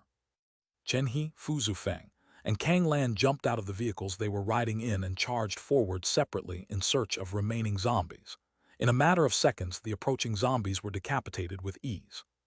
Inside the jeep leading the way, Bai Zemin was sitting in the passenger seat with Luo Ning sitting comfortably on his lap. All right, Luo Ning, can you see that zombie, right inside that house over there? Bai Zemin looked out the window of the jeep and pointed at a particular zombie that was stuck inside a house and could not move as some heavy objects were obstructing the passage. The girl looked to where he pointed and faintly noticed the zombie's head through the broken glass of the window. Big brother, I see it. Good. Bai Zemin nodded, and as he patted her head he urged, let's see what your skill can do then. Luo Ning's eyes flashed happily. She had been waiting for Bai Zemin to ask her to use her skill since she was also curious, so she didn't even hesitate and opened her palm while pointing forward. From the ground outside the jeep, the shadows seemed to twist, and soon a strange creature appeared. As Luo Ning jumped up excitedly and clapped her hands, Bai Zemin raised an eyebrow as he inspected the strange monster. Although it indeed looked like a cat, it was actually not a normal cat like the pets people had before the apocalypse. This cat was the size of a Siberian dog. Its body was completely black as night while its eyes were as yellow as the sun. Go, Luo Ning pointed at the zombie, and the shadow cat's eyes flashed before charging forward without thinking. The shadow cat's speed was very fast, about 4 times faster than a normal person. However, what surprised Bai Zemin and everyone watching most was that, when the shadow cat jumped through the window and its body touched the shadows, it seemed to have disappeared as if by magic. Where is it? Disappeared. Chen He was dumbfounded and couldn't help but look everywhere looking for the creature summoned by Luo Ning. No, it's still right in front of us. Bai Zemin narrowed his eyes and just barely, ever so slightly, he could see how the shadows seemed to have a life of their own as they moved towards the zombie. Swoosh! The zombie didn't even have time to growl, as the shadow of its own body suddenly distorted, and the shadow cat jumped as it slashed with its claw horizontally. The zombie's head flew through the air, and the lifeless body soon collapsed on the ground. What the hell? Strong. Fu Zufeng, Kang Lan, and Chen He were dumbfounded. The power of that summoned creature was truly horrifying. Luo Cheng looked at his little sister with wide eyes. Not only was he shocked that such power came from her, he was also incredibly happy. Now she would undoubtedly have a better chance of living, and her safety would be much higher even if something happened to him. Hey, big brother Bai, how do you like my cat? Luo Ning laughed merrily and canceled her skill because the consumption was really high for the current her. In order to make full use of her skill, she needed to constantly level up. Very strong. Little Ning, from now on you are an evolved person just like me. Bai Zemin ruffled her hair happily while secretly being surprised. Were the summons that strong? Bai Zemin wasn't sure before since Yang Pei's summons had been casually slapped to death by him. However, after seeing Luo Ning's shadow cat power, he had to rethink that thought. /////. After about 30 minutes, the entire town was inspected. House by house and every corner, everything was carefully explored without leaving even a single loophole. Several zombies were locked inside some houses and were taken care of by the armed troops with relative ease. In addition, inside some cellars and some houses with iron doors were found some survivors who were starving after not having eaten anything for more than half a month. 2 hours later, sitting in the living room of a small villa inside the town, Bai Zemin listened carefully to Lilith's report in her human form. A total of 364 survivors were found inside the town. In addition, several rations were also found in some stores and inside some houses. The total ration equivalent is approximately 2 to 300 kilos of food plus water and other beverages. There were also some packs of cigarettes and, while listening to her melodious voice, Bai Zemin could not help but silently admire her. Dressed in a small police uniform that accentuated the curves of her body, Lilith looked like a brave warrior, which was a new sight for him. That's all. She lifted her face from the sheet of documents the little leaders of the different units had handed her and smiled sweetly towards him. Bai Zemin smiled back and "Thank you for the help, Lily." Although they were currently alone inside the room, it was best to be careful, so he referred to her by her false name instead of the real one. "It's a pleasure to be of assistance to you," she replied and licked her lips playfully while looking at a certain part of his body. Before Bai Zemin could have any kind of reaction and respond to her, the door of the living room was softly opened.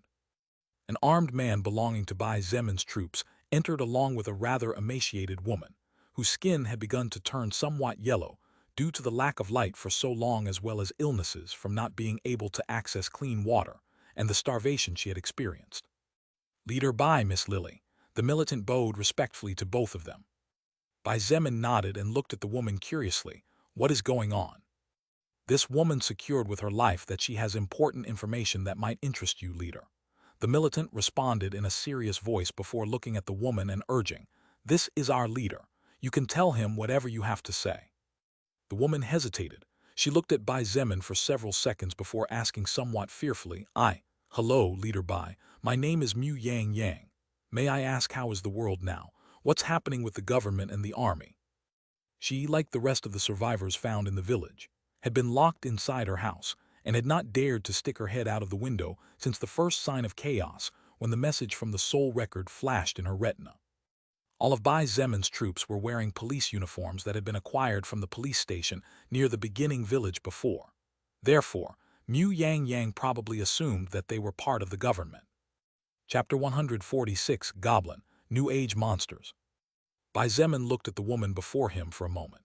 In his head, he was thinking of all kinds of important information that this woman named Mu Yang Yang might have, but even after careful thought, he did not manage to come up with a clear answer. It was hard for him to understand how a person who had not left her home could have important information. Still, he decided to be honest. Bai Zemin sat with his back completely straight and said in a deep voice, "The central government has not contacted anyone, nor have they sent signals of any kind. The country's military forces probably collapsed or are in a big trouble, since even after more than half a month there is still no trace of them either. The sooner you accept that the old society no longer exists, the better it will be for you, as many things will be simpler that way." Mu Yang Yang's face changed slightly and her eyes quivered with fear. Although deep in her heart she had expected something like this to happen from the moment that strange message appeared in her retina and the zombies began to devour the humans, the realization was still cruel. "So you all..." Mu Yang Yang looked at the police uniform of the armed man who had led her here, and then hesitantly looked at the female police uniform Lilith was wearing before looking at Bai Zemin cautiously. Bai Zemin nodded and confirmed his suspicions. "We are a group of survivors who are facing the zombies and mutated and evolved beasts. Although in our group, there are also members of the government and military troops." The reason why Bai Zemin said those last words was because, although he was strong, it was natural for people who did not know him to trust someone with status and from a leading family. In any case, when Mu Yang Yang fully understood the new world, she would realize on her own that such things were no longer of importance. Evolved beasts, mutated beasts, Mu Yang Yang's eyes widened in shock. She had only seen normal zombies. As for mutated or evolved beasts, she knew nothing about it. However, the words of the young man in front of her made her even more confident of what she had seen. Due to the mana of the world, the animals mutated and gained terrifying strength and speed. Some of them managed to evolve into something completely new and gain the ability to use supernatural skills just like me. After saying those words, Bai Zemin made a small cut on his finger and activated his blood manipulation skill. Under the surprised gaze of the survivor, small strands of blood floated in the air and wrapped into a small red sphere. Swoosh! Under Bai Zemin's control, the liquid blood hardened to terrifying levels and turned into a bullet that shot towards one of the walls. Bang! My God! The female survivor took a frightened step back as she saw that the concrete wall had been pierced by the blood of a human being.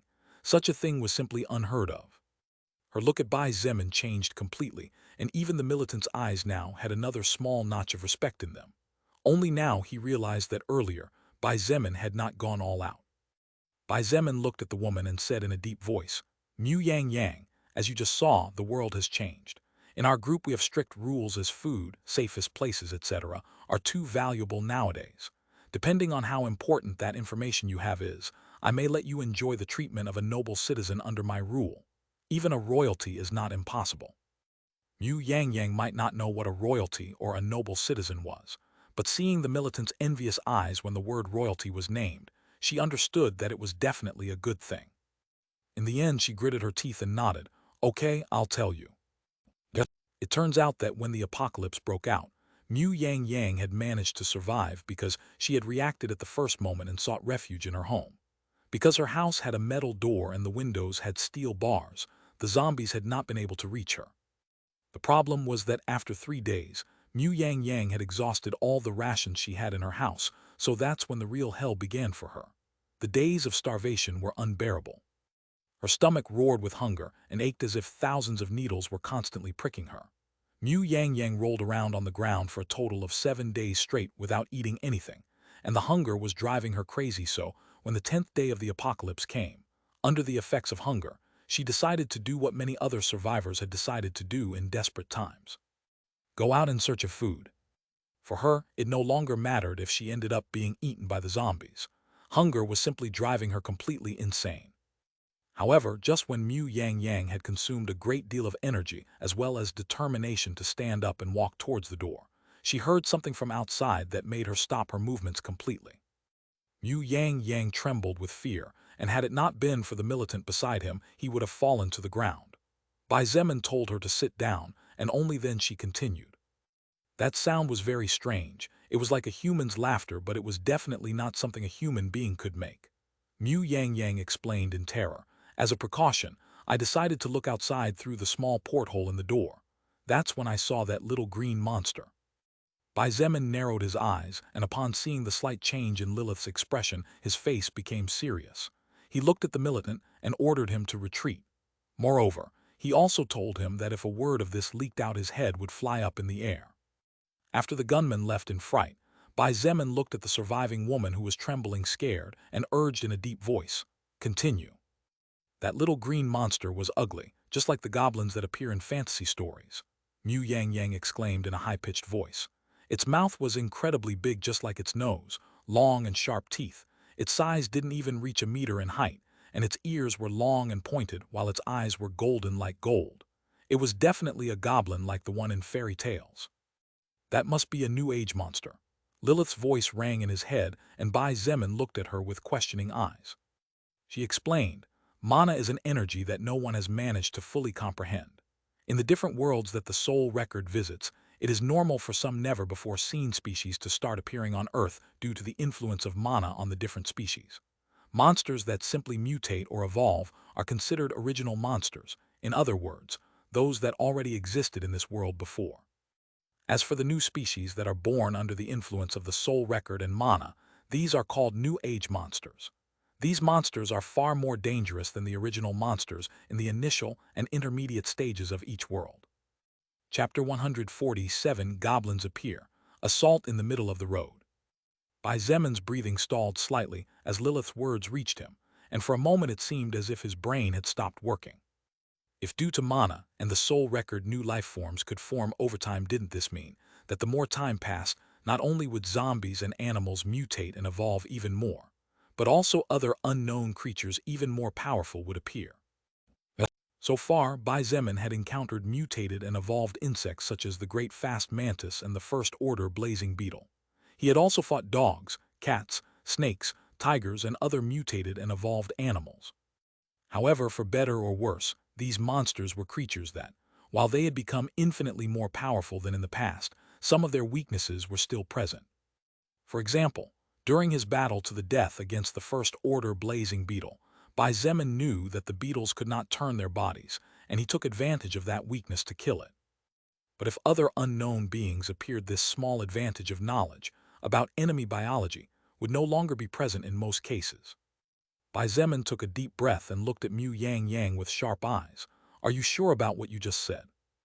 Mu Yang Yang felt a heavy aura hovering over her and with a pale face nodded repeatedly as she stammered, I swear, it really was a small monster like a goblin. Besides, this goblin even took some survivors alive to the south. I saw the whole scene." "I see." Bai Zemin nodded, and his expression returned to indifference. "The information you just provided is of utmost importance to me. I will arrange for you to be granted a villa in the center of the camp, and you will be allowed to enjoy the privileges of a low-level royalty. Someone will explain the rules and benefits of your new position to you soon." Thank you, thank you." Mu Yang Yang stood up and bowed as tears of pain, suffering, and joy spilled down her cheeks. While she didn't know what was a royalty, it was definitely a good thing. At this point, she just wanted to eat and sleep in a litter comfortably without having to fear the dangers lurking outside for at least one night. Soon, Mu Yang Yang was escorted by two armed men to a separate villa, where several survivors in charge of meals prepared a table of dishes for her to eat at will. After taking a hot shower and changing clothes, while looking at the rice, chicken soup, vegetables, and fried meat as well as the different choices of drinks on the table, Mu Yang Yang again cried bitter tears and enjoyed from the depths of her heart what for her was the best meal she had ever had in her entire life. While Mu Yang Yang was being taken to rest, and due to the sudden increase of survivors, Bai Zemin had sent a messenger to the beginning village to report the situation to Shangyuan Bingzu. // 3 hours later, in the middle of a road about 10 kilometers from Bai Zemin's current location, a convoy of 3 buses and 2 SUVs were moving at a steady speed in a southerly direction. Inside the SUV leading the way, Shangyuan Bingzu was sitting in the back seat while looking out the window with an indifferent gaze. She had received Bai Zemin's report, and after discussing it with Wu Yijun, she decided to bring some men to pick up the survivors and take them back to the beginning village. After all, they could not currently afford to separate their meager forces into 2 villages. The young driver's eyes occasionally looked in the rearview mirror, and the man couldn't help but sigh at the icy beauty. However, for fear of losing his mind, his glance did not linger for more than a second at a time before returning to the road. Swoosh! Suddenly Shangyuan Bingzu's face changed slightly, and without hesitation she slammed the door before rushing out without flinching. The vehicle that was traveling at about 30–40 kilometers per hour due to the bad condition of the road continued to move forward for a few more meters before it suddenly began to split in 2. Boom! Without warning, the car exploded in a cloud of fire, killing the driver in the process. The convoy traveling behind immediately came to a screeching halt, barely avoiding a car crash. "Nobody get out of the vehicles." Shangyuan Bingzu appeared in front of the buses and coldly ordered while looking towards the forest on their right. Because there were only about 60 armed men in total due to the shortage of firearms and ammunition, Shangyuan Bingzu had left the other 30 with Wu Yijun and Kai Jingyi in the beginning village to avoid any kind of disturbance. This meant that she was the only person with actual combat ability within this group of survivors. Kikiki. A strange sound similar to a person's laughter, but also similar to the screeching sound of 2 metal plates rubbing against each other came from between the trees. Shangyuan Bingzu did not stop on ceremony and unhesitatingly activated her most reliable skill as she pointed her wand forward. Freeze! A thick white cloud burst out of her body and in the next instant surrounded the trees in front of her. The trees began to freeze bit by bit, and less than 5 seconds later, everything 10 meters ahead had turned into ice statues. The place remained silent, and a gentle gust of wind made Shangyuan Bingzu's combat dress dance in the breeze gently. Her face suddenly changed, and as she gritted her teeth, she created a large wall of ice in front of her before putting strength into both legs and jumping backwards. Swoosh, swoosh, swoosh, swoosh. Following the sound of the howling wind, a dozen arrows flew from the shadows of the forest and hit the ice wall but failed to pierce it completely before getting stuck. Just as Shangyu and Bingzu touched down 10 meters away, a shadow shot out from the forest. Bang! The thick ice wall that was capable of stopping even bullets from multiple guns was smashed into hundreds of pieces that flew everywhere. However, Shangyu and Bingzu was more surprised by the creature in front of her. Approximately 5 feet tall, a big belly, thick arms covered with fat, sharp-pointed ears, huge nose, bulging yellow eyes, teeth that protruded in point. And in one of its hands it carried a huge white bone while it was completely naked except for a brown-colored rag loincloth that covered the lower half of its body. Go Goblin! Shangyu and Bingzu's beautiful eyes flashed with disbelief, and for the first time she couldn't help but stutter in shock. Kikikiki! The fat goblin with a big bone stick laughed, and while pointing at her shouted some strange words. Shangyu and Bingzu frowned, and soon, to her utmost surprise, 12 small goblins barely half the size of the goblin in front of her came out of the forest. Chapter 148, First Order Shangyu and Bingzu, Charming Ice Part 1. These 12 small goblins, about a meter tall, also wore loincloths made of tattered rags that barely covered the lower part of their bodies. However, the clearest distinction with the big goblin apart from the size and the big belly was their weapons. While the fat goblin wielded a large white bone, the smaller goblins had wooden crossbows in their hands and a small quiver with sharp bone arrows on their backs. All of you follow the road and look for Bai Zemin and the rest, Shangyu and Bingzu ordered calmly, and without waiting for a response from the convoy drivers dashed off into the forest behind her. Seeing her disappear into the shadows so quickly, the highest goblin shouted some sharp words and chased at full speed, while the smaller goblins shouted and ran after quickly. The drivers didn't linger to think things over and set the vehicles in motion in a hurry, turning into a gust of wind and dust that soon disappeared in the horizon towards the village where Bai Zemin and the rest were currently stationed. ////. Due to the existence of the mana, the forests and plants had mutated. Shangyu and Bingzu ran for 5 minutes and all she saw was green, green, and more green. Knowing that it was not good for her to go too far into the great forests of China, she stopped in the middle of a large clearing as she had noticed that the fat goblin's aura was fixedly focused on her, which meant that due to their equivalent speeds, she could not leave the monster behind. Swoosh, swoosh, swoosh. Immediately after she stopped, the wind swooshed, and Shangyu and Bingzu swiftly retreated, causing the bone arrows to miss their target, and instead hit the ground and the trees behind. Kakyaku. The fat goblin stepped out of the shadows of the forest and laughed loudly as it looked at her, and licked its dry lips with its monstrous tongue. Although the goblins of the fantasy stories were not necessarily the same as the goblins born from the mana of the world, at least their lewdness was the same, considering the lustful eyes the little creatures had when they looked at the beautiful woman in front of them. Shangyu and Bingzu was never a woman of many words, so after judging and identifying her enemies, she immediately began to attack with no other intention but to end the other side's life. Ice thorns.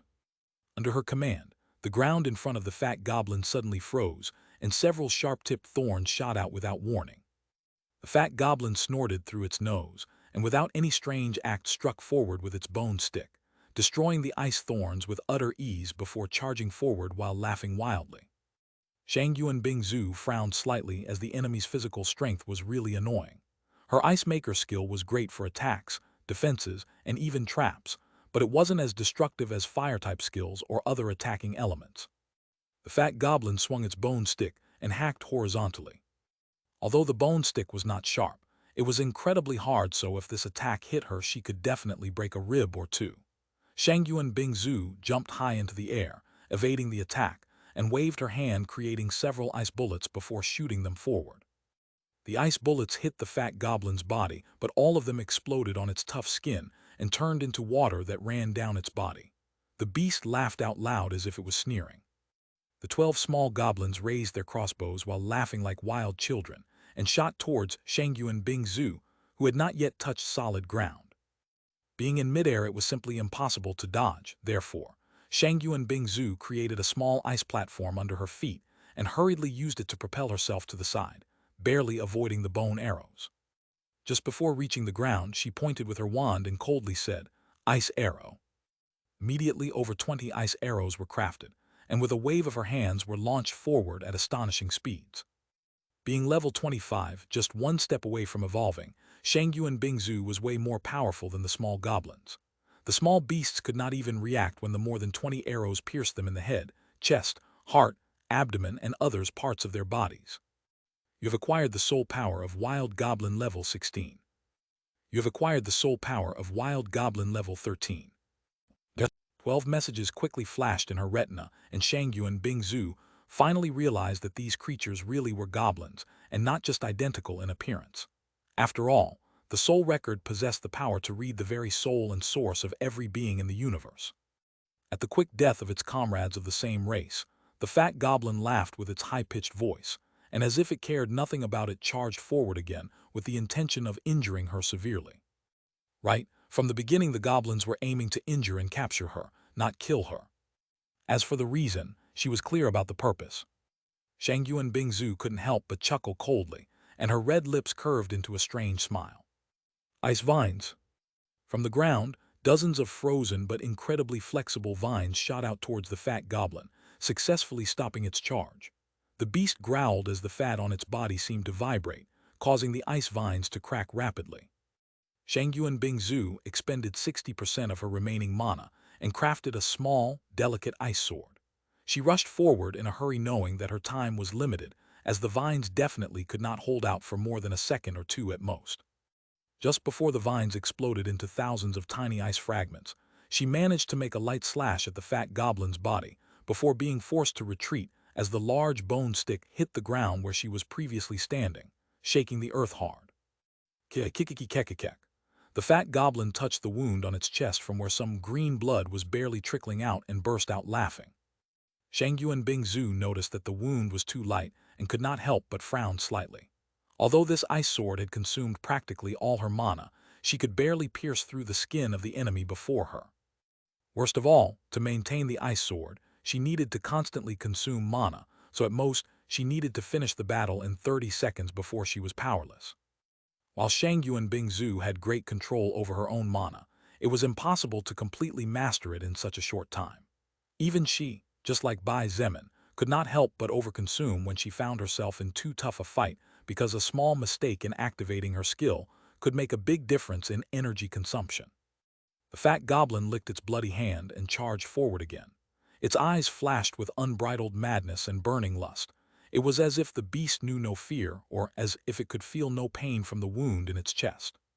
Chapter 149, First Order Shangyuan Bingzu, Charming Ice Part 2 Last. What?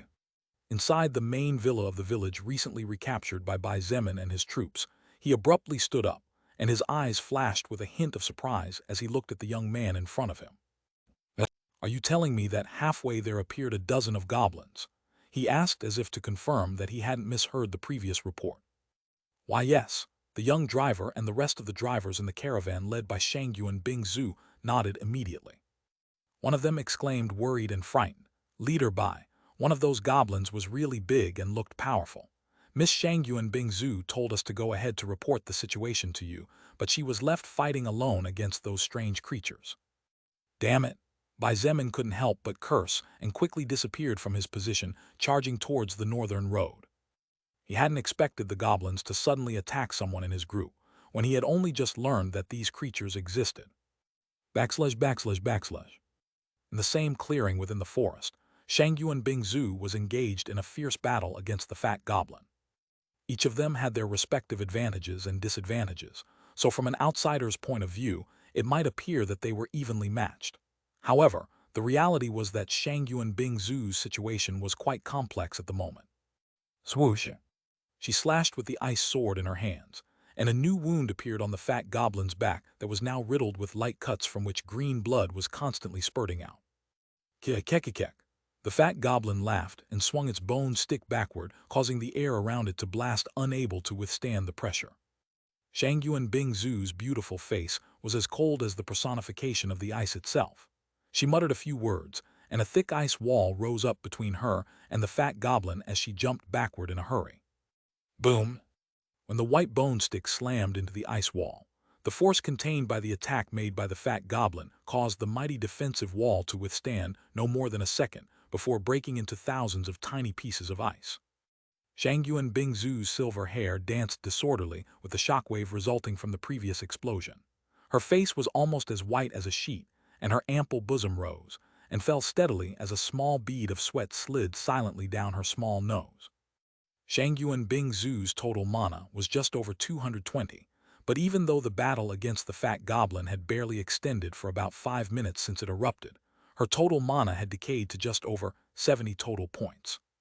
The constant activation of her first-order ice maker skill to make vines, thorns, bullets, ice pikes, and ice walls to contain the enemy's explosive movements and attacks before her, as well as the creation of the ice sword charged with mana and magical power, had drained her mana relentlessly. Moreover, to maintain her only weapon she needed to administer mana charges constantly and practically without rest. At this rate, she could barely last a few more seconds before losing most of her battle power. She looked over and saw the fat goblin laugh. Even though the creature's body was plagued with cuts and blood had stained its entire body as well as the ground beneath it, it was still laughing loudly as it looked at her and licked its broken lips.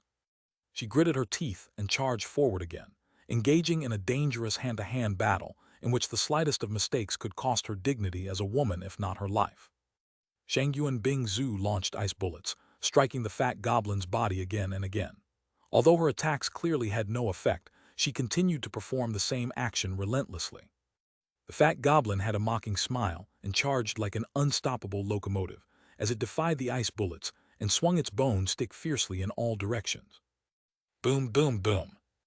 Ice wall after ice wall were destroyed by the goblin's fierce blows, and Shangyuan Bingzu was forced to retreat repeatedly, until finally her mana fell dangerously. She looked at the enemy goblin and dropped the ice sword. With a pale face, she observed how the weapon she had created after consuming much of her mana disappeared at the same time as she stopped losing mana to maintain it. The goblin laughed out loud and took a step forward, when suddenly its fierce and lustful expression froze completely. For the first time, the monster's eyes glittered with a tinge of fear as stared in front of it, and its entire body quivered. No, wait. Bai Zemin, who had traveled 10 kilometers in the blink of an eye and had been searching for Shangyuan Bingzu through the forest, stopped his movements when he heard the delicate cry behind him. The Qianyuan sword shone coldly, with the sun's rays reflecting off the blade, and a bead of sweat slid down the goblin's face. The fat goblin could feel death, absolute death coming from the dark eyes of the human before it. It was like when the sun was covered by the moon, and the night seemed to descend unexpectedly after the appearance of the eclipse that blocked the light. What? Bai Zemin jumped back to make distance between him and the monster, and looked at Shangyuan Bingzu as if he were looking at a crazy woman. Did she want him not to kill the goblin? Her face was terribly pale, and her breathing was irregular, which clearly indicated excessive consumption of mana and stamina. Besides, Bai Zemin had arrived just in time to see the ice sword fall from her hands. "You'll act arrogant even now," he couldn't help but rebuke with a frown. Shangyuan Bingzu shook her head and looked at him with clear eyes. "It's not that. This goblin is just what I need to evolve to the next stage. Just look carefully and you'll understand." Bai Zemin frowned and nodded before jumping towards a tree behind him, his eyes fixed on the goblin, waiting to kill it in case she couldn't do something about it. Though he hoped she would become stronger, as that way she would be more useful. If she died, nothing he had done so far would make sense. The fat goblin suddenly roared and charged forward. Its lustful eyes had disappeared and turned bloodshot. Due to the appearance of a much more powerful enemy with such a horrifying soul power, the fat goblin had decided to kill the woman to absorb some of her soul power and evolve to have a chance of defeating the human man.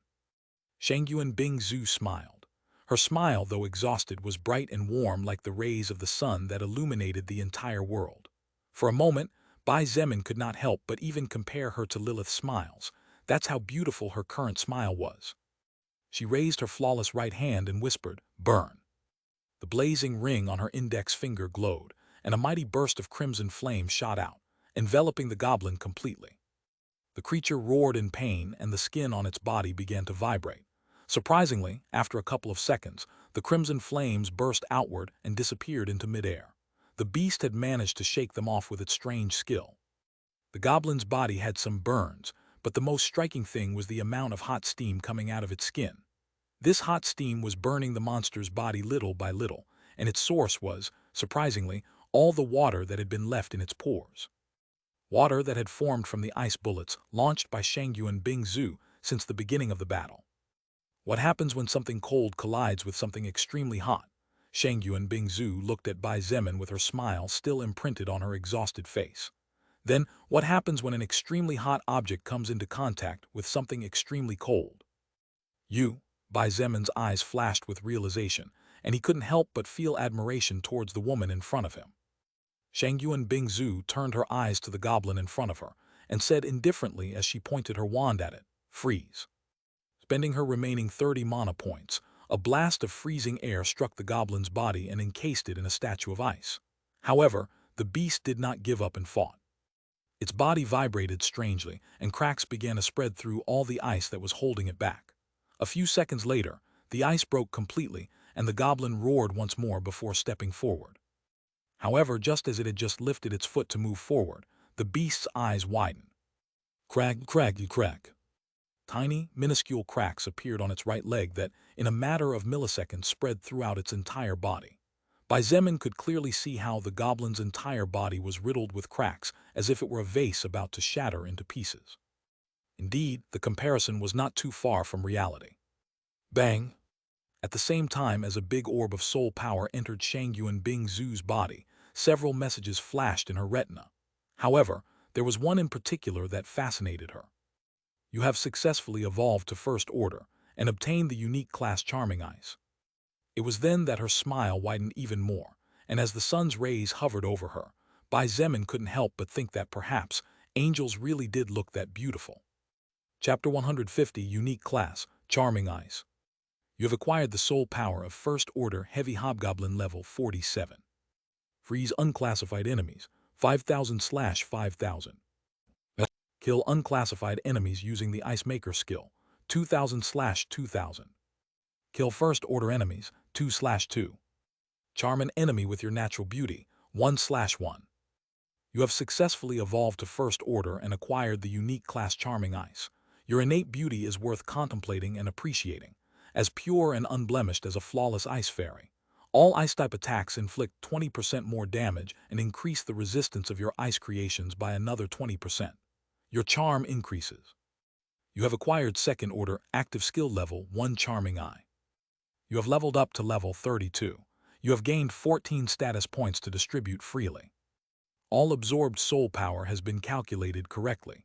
You get additional stats: Strength plus 40, Agility plus 29, Stamina plus 25, Health plus 20, Mana plus 30, Magic plus 27. Although Shangyuan Bingzu had accumulated more soul power to level up than Bai Zemin by the time she successfully evolved, this was because he had advanced to First Order significantly faster than she had. With about a week more time accumulating experience, it was natural for her to level up a little more in comparison.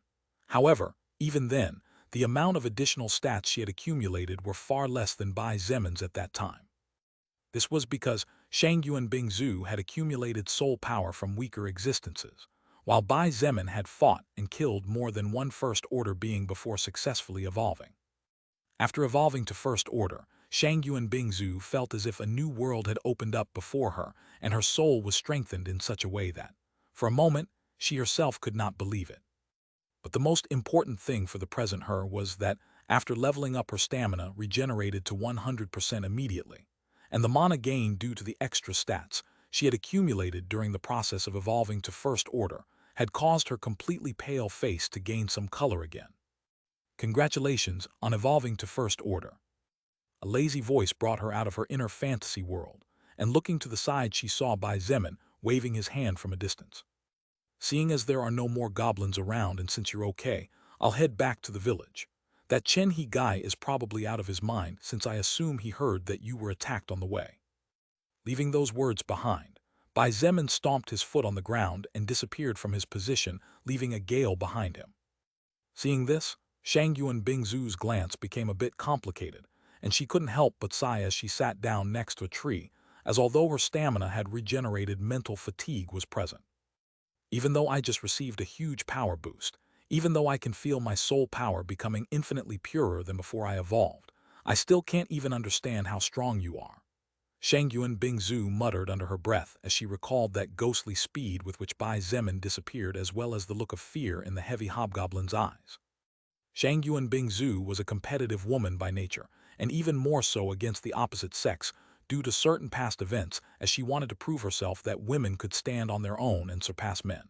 However, the stronger she became, the more she felt that the distance between her and Bai Zemin increased. In the past, regardless of whether it was the talented and handsome Chen He or any other outstanding young man, Shangyuan Bingzu had been able to surpass them all. From school grades to combat ability, she was simply perfect in every aspect. However, since the apocalypse broke out without warning, Bai Zemin had unconsciously become her greatest rival. She had strived to surpass him, and in fact, at some point their strength was not that far apart, and except for different strengths, their overall power was similar. But at some unknown moment, that normal-looking young man with an ordinary past, with nothing to highlight, simply shot into the sky, and now she could barely make out his shadow. Forget it. After a second sigh, her blue eyes turned to the shattered corpse of the heavy hobgoblin, and her lips curved into a cold smile. She had taken a risk when she had chosen the unique class Charming Ice, as the last requirement might be somewhat difficult. However, she knew she was beautiful and was confident in her beauty as well as her own strength. But after so many days, no human of the First Order had crossed her path, so her beauty had no use whatsoever. After all, the mutated and evolved monsters did not notice the beauties of mankind. Fortunately for her, goblins appeared, who were lustful by nature. Unaware that there was someone floating in the sky hundreds of meters above, Shangyuan Bingzu stood up after resting for a moment and picked up the drop obtained from her victory. Above the white clouds, Lilith sighed before disappearing completely and without a trace. When Shangyuan Bingzu first entered the village, Chen He ran up to her with a face pale in fright and hurriedly asked, "Bingzu, how are you? I just heard that a group of goblin-like monsters from the legends attacked you." Seeing her childhood friend's handsome face filled with worry, and she couldn't help but smile slightly. "Don't worry. Nothing happened to me, and Bai Zemin was also there in case his intervention was needed."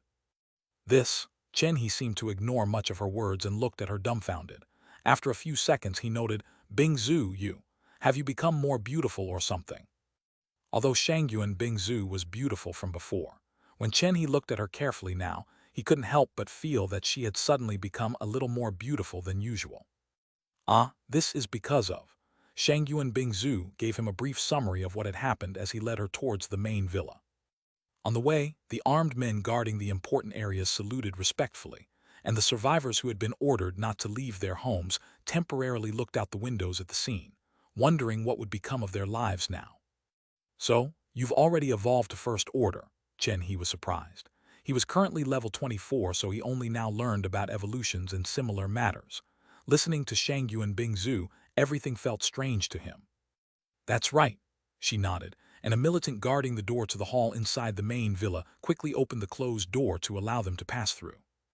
Inside, Shangyuan Bingzu and Chen He were greeted by the sight of Bai Zemin and Lily chatting with casual smiles. Occasionally she laughed at his jokes or he grunted in annoyance at hers. "These two definitely have something." Chen He cupped a hand over the side of his mouth and whispered. "Who knows?" Shangyuan Bingzu replied, stepping into the room. "Bai Zemin, what's wrong with those goblins?" Bai Zemin, who was chatting with Lilith to relieve some of the tension he felt due to the appearance of a new type of enemy, was attracted by Shangyuan Bingzu's unmistakable voice. He looked at her and Chen He before pointing to the seat in front of him and saying in a deep voice, "Sit down. We need to talk." Chapter 151, Military Camp. "So?" Chen He frowned deeply and looked at Bai Zemin with a completely serious expression. "What you are saying is that you think that because of this new energy called mana, it is possible for new life forms to slowly begin to emerge." Bai Zemin nodded with a firm expression and asked back, "If you think about it carefully, it's actually not too crazy, don't you think? This thing called soul record can even grow us to monstrous levels where we can destroy and demolish houses with our bare fists, obtain strange treasures out of thin air, and level up like characters out of a video game." The room remained silent, as everyone present seemed to sink into deep thought. After Shangyuan Bingzu returned from the forest where she had faced the goblins, Bai Zemin gave them a simple but concrete summary of the information Lilith had given him previously. Of course, To avoid suspicion, he simply said that it was an idea that had occurred to Lily, who was by his side. Shangyuan Bingzu looked at Lily with narrowed eyes before turning her face towards Bai Zemin. I think Lily's thoughts are not crazy, she expressed with a slight frown and pointed out. In this new world, anything is possible and we have no choice but to adapt to the circumstances and the new rules of the game if we want to survive. Chen He also nodded to express that he agreed as well. However, he soon noticed a major problem. If things are really like this, then doesn't it mean that humanity is in deep trouble? Just the zombies and some mutated beasts and a few evolved ones already cornered all human beings. If even more unknown species appear on the chessboard, won't it increase the difficulty of the game to hell mode? Bai Zemin sighed and nodded heavily. Indeed.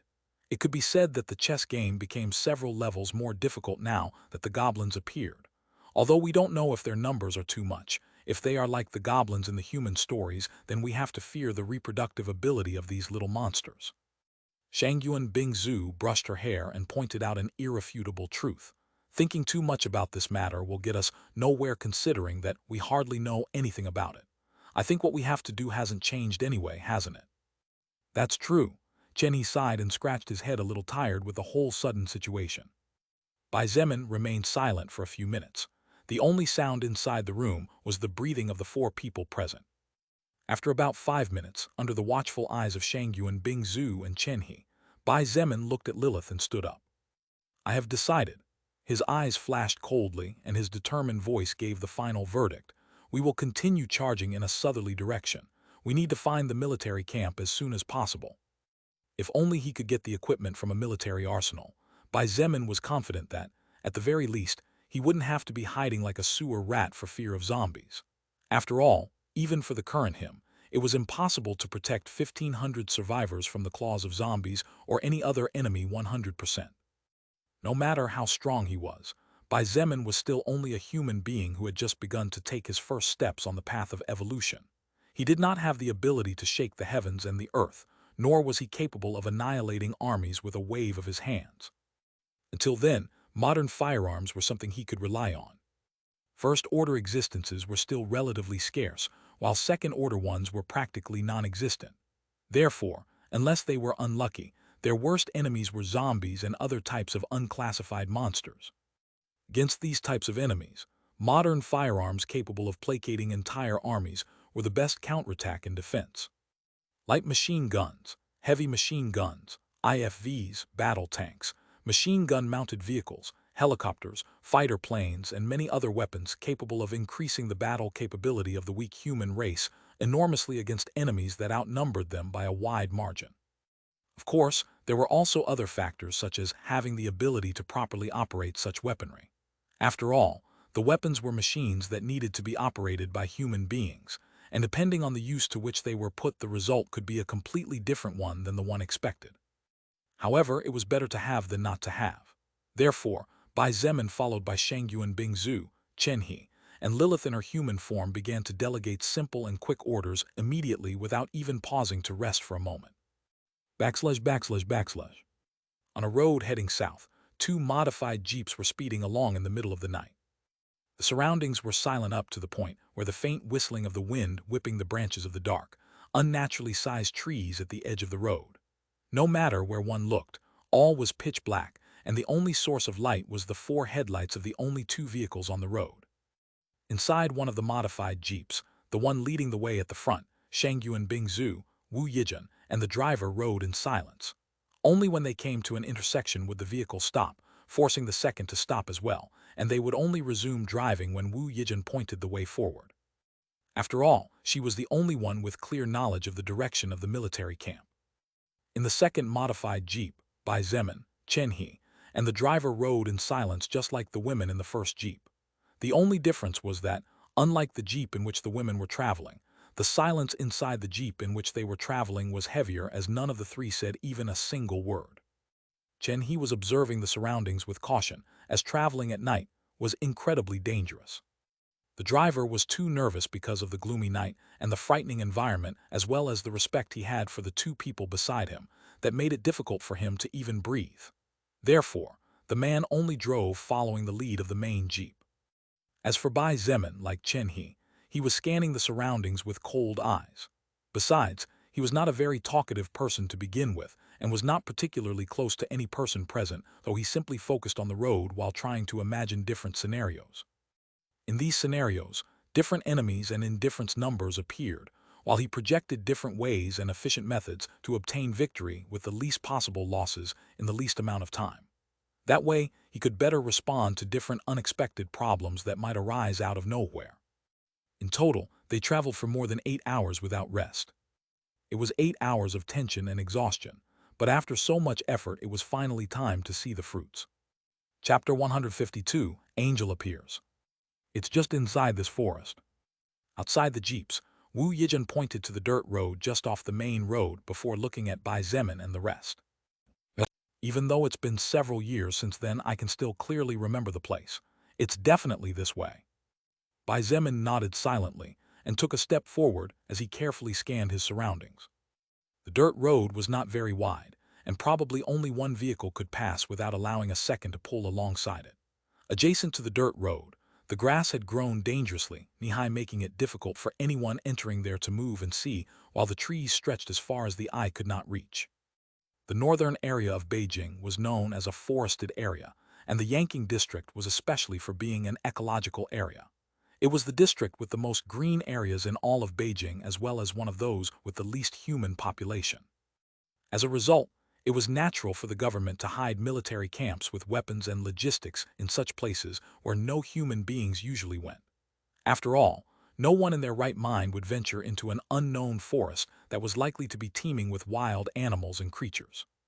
However, this also had an incredibly important consequence. Being filled with forests, wildlife was naturally more prosperous. Therefore, beasts that had managed to mutate and evolve were probably lurking everywhere. Bai Zemin did not believe that the forest in front of him was an exception to this rule. In fact, he had been starting to feel a little uncomfortable for a while now, but he did not know why, since there was no enemy of any kind in sight. In this operation, Bai Zemin had decided that the best option was to bring as few people as possible, but with enough power to fight an army without any problems. This was because he did not know what kind of dangers they would encounter, and in cases like this, an ordinary person without proper training would only be more likely to cause trouble rather than help solve it. Kai Jingyi, Kang Lan, Fu Zufeng, Zhang De, Luo Cheng, Xiao Min, and all the other subordinates of Bai Zemin, together with the armed militia, moved the more than 300 survivors who were in the second village to the beginning village. Bai Zemin ordered them several times to keep their guards up and to quell any kind of conflict with an iron fist. In this kind of dangerous situation, the last thing he needed was trouble in the backyard while fighting to keep the front line safe.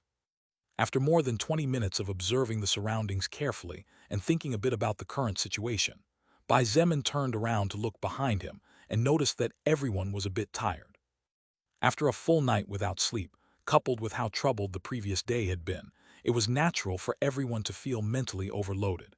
Even if the stamina stat had only decreased a little, the human brain was another matter. Let's rest for a few hours.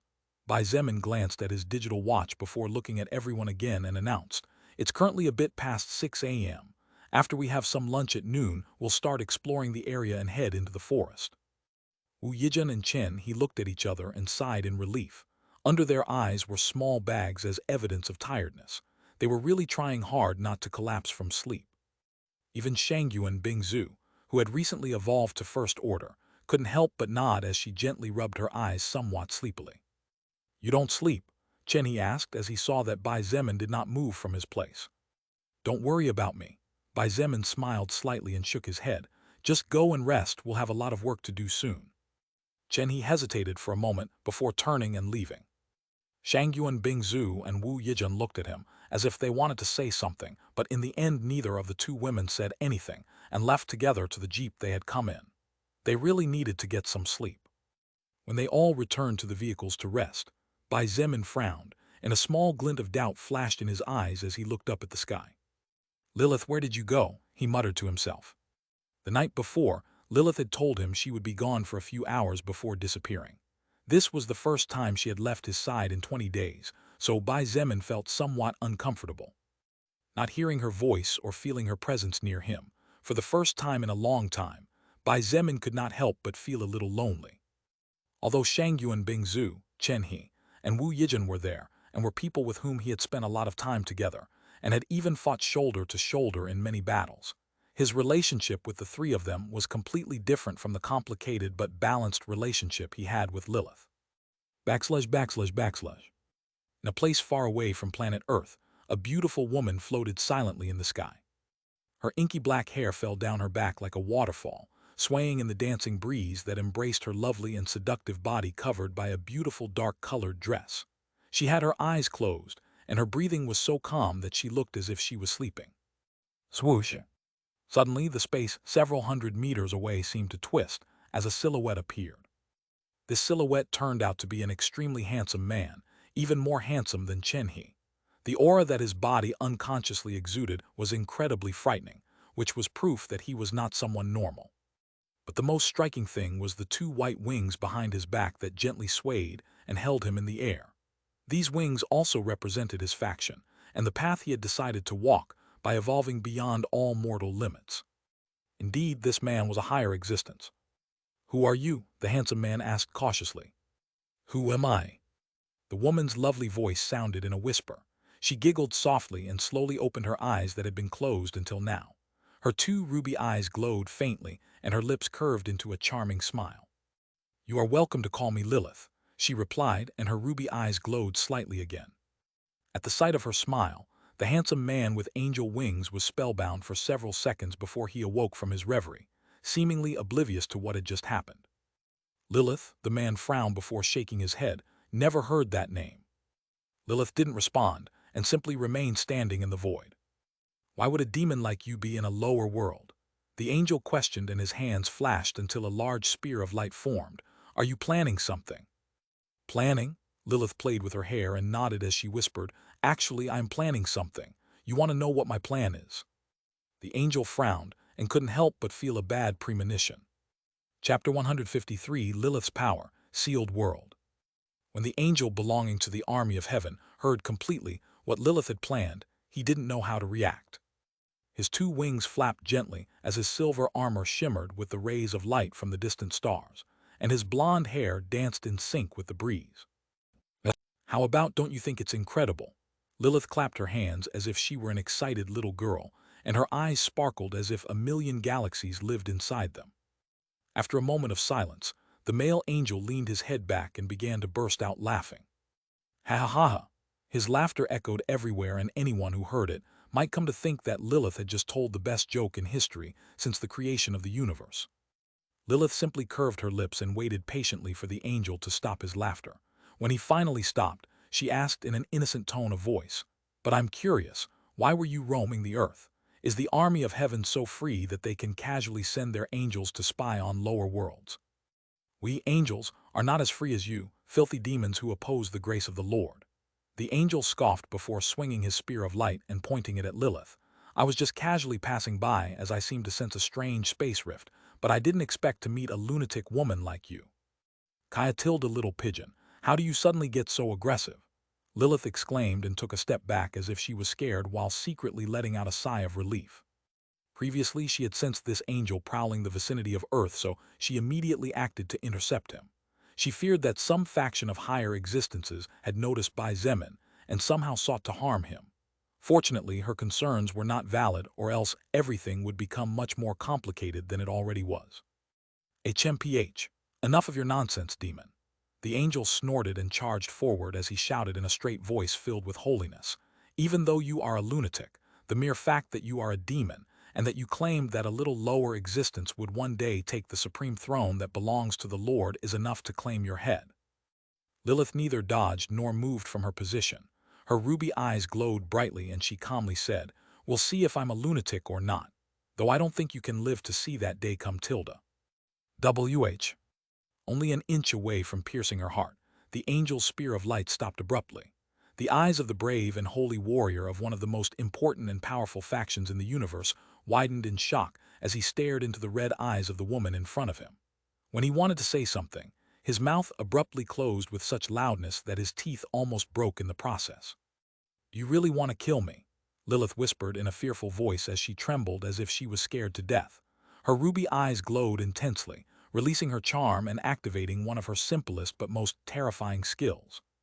The angel's face turned as pale as a sheet, as he realized that his body was not obeying his brain, and he was increasingly losing control of his own thoughts. He was a fifth-order angel. In the past, he had been a hero of his own world before ascending to divinity after receiving grace from the Lord and entering the arms of heaven. But he was beginning to lose his mind because of the demon in front of him. "By bitch," the angel barely managed to exclaim through gritted teeth. Lilith ignored him, and with the tip of her finger casually pushed the spear of light away. She ignored the angel's surprise and sighed, "You men really are boring. It only takes so much for you to turn into mindless puppets. Look, even you fell for it. Weren't you angels free of impurity and lust? Then why are you breathing heavily like a dog in heat?" She turned to leave, and soon disappeared from the sight of the angel, who not long after regained the mobility of his body. The angel descended to the ground and sat down in terror as he scolded himself for letting such nefarious thoughts cloud his judgment. However, a sweet voice with a slight tinge of coldness soon reached his ears. "Freeze everything, Niflheim." The powerful fifth-order angel turned pale, and all he could do was whisper a few words as he felt the terrifying amount of mana moving from outside this planet and the power of the skill activating. "Death does not exist. I will only return to the arms of the Lord." Boom! After a thunderous explosion that shook the entire world, a terrifying amount of freezing power descended and enveloped everything. From the earth and grass to the tops of gigantic trees ascending hundreds of kilometers high. The white clouds were frozen, the rivers of liquid and crystalline water became ice rinks, and the deserts with extremely high temperatures were transformed into an icy hell. Thus a world that had already gone through several stages, since the sole record reached this part of the universe was sealed in ice without a trace of life. Surrounded by stars of different colors and galaxies, Lilith had an ice-cold gaze that if Bai Zemin saw could probably never associate it with her warm and playful smile that usually embodied her charming face. "I wonder what these white pigeons will do when the news that one of their worlds was destroyed by a demon. Surely Satan and that Lord will have a good time having fun, so they won't be able to divert their attention too much elsewhere." Her indifferent voice was the only thing that proved her existence since, in an instant her entire presence had disappeared without a trace, except for the obsidian-colored ice that sealed an entire planet and brimmed with dark energy. ///// Planet Earth, China, Beijing City. It was past noon when Chen He and the rest opened their eyes again.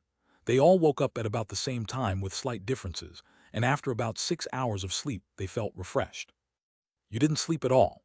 Shangyuan Bingzu approached Bai Zemin and asked with a frown as she saw him standing silently in exactly the same place where he had been when they had all gone to sleep. Bai Zemin remained standing looking up at the blue sky above his head and replied without much interest, "No." "You?" Shangyuan Bingzu frowned even more tightly and began to feel annoyed. Her annoyance was understandable considering that they would soon be going deep into a forest where there were probably many wild beasts running rampant, but the leader seemed unconcerned, as if they were going for a walk in the park. Swoosh! The wind whistled softly, and as that gentle breeze caressed Bai Zemin's face, a rose fragrance distinctive to him greeted him. His lips curved upward slightly as he understood what this meant, and his eyes turned toward Shangyuan Bingzu. "Don't worry, Ice Princess, I'm perfectly fine." Chapter 154, Shangyuan Bingzu's Curiosity. "Don't worry, Ice Princess, I'm perfectly fine." Bai Zemin looked at Shangyuan Bingzu and now completely free of all worries smiled slightly. Shangyuan Bingzu stayed silent and looked at him with narrowed eyes. She felt that somehow there was something strange about him, but even after thinking about it for a while, she couldn't tell where that strangeness was, and considering that his face didn't really look exhausted by any means, she gave up. "If you say so, then it's okay, I guess." She shrugged and didn't pursue the matter any further. "Yeah," Bai Zemin nodded. He looked at the surroundings and asked in confusion, "By the way, where are those two?" The two drivers were still fast asleep inside the vehicles. Bai Zemin was asking about Chen He and Wu Yijun, who were nowhere to be seen.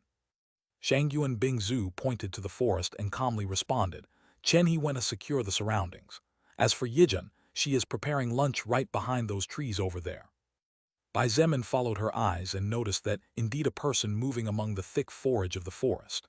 He looked at Shangyuan Bingzu again and couldn't help but joke, The last time your Prince Charming went exploring he was almost killed by a giant monkey. Aren't you afraid that something might happen to him?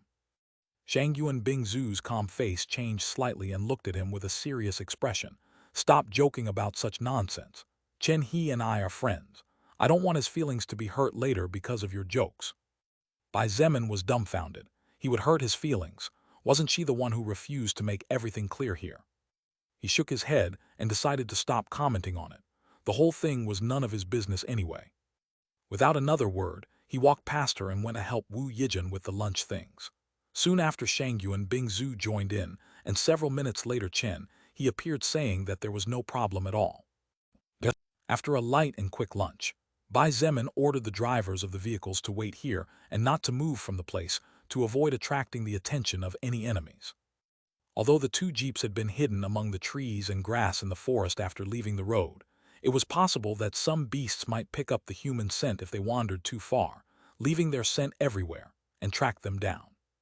The two men were pale when they heard Bai Zemin's reasoning and quickly nodded in understanding. At this point, both men could only wait obediently. As for leaving on their own, that was simply madness, since when they arrived back at the village, they would be immediately questioned and slaughtered when their crimes came to light. But even then, it was possible that along the way they would encounter some kind of wild beast and be devoured by it, so obeying was the best they could do. Just to make sure, Bai Zemin asked Chen He to watch them from a distance while he and Shang Yuan Bingzu, together with Wu Yijin, went deep into the forest. Although a bit reluctant, the talented sniper agreed as he understood the greater scheme of the matter. Backslash. The forest was almost absolutely silent.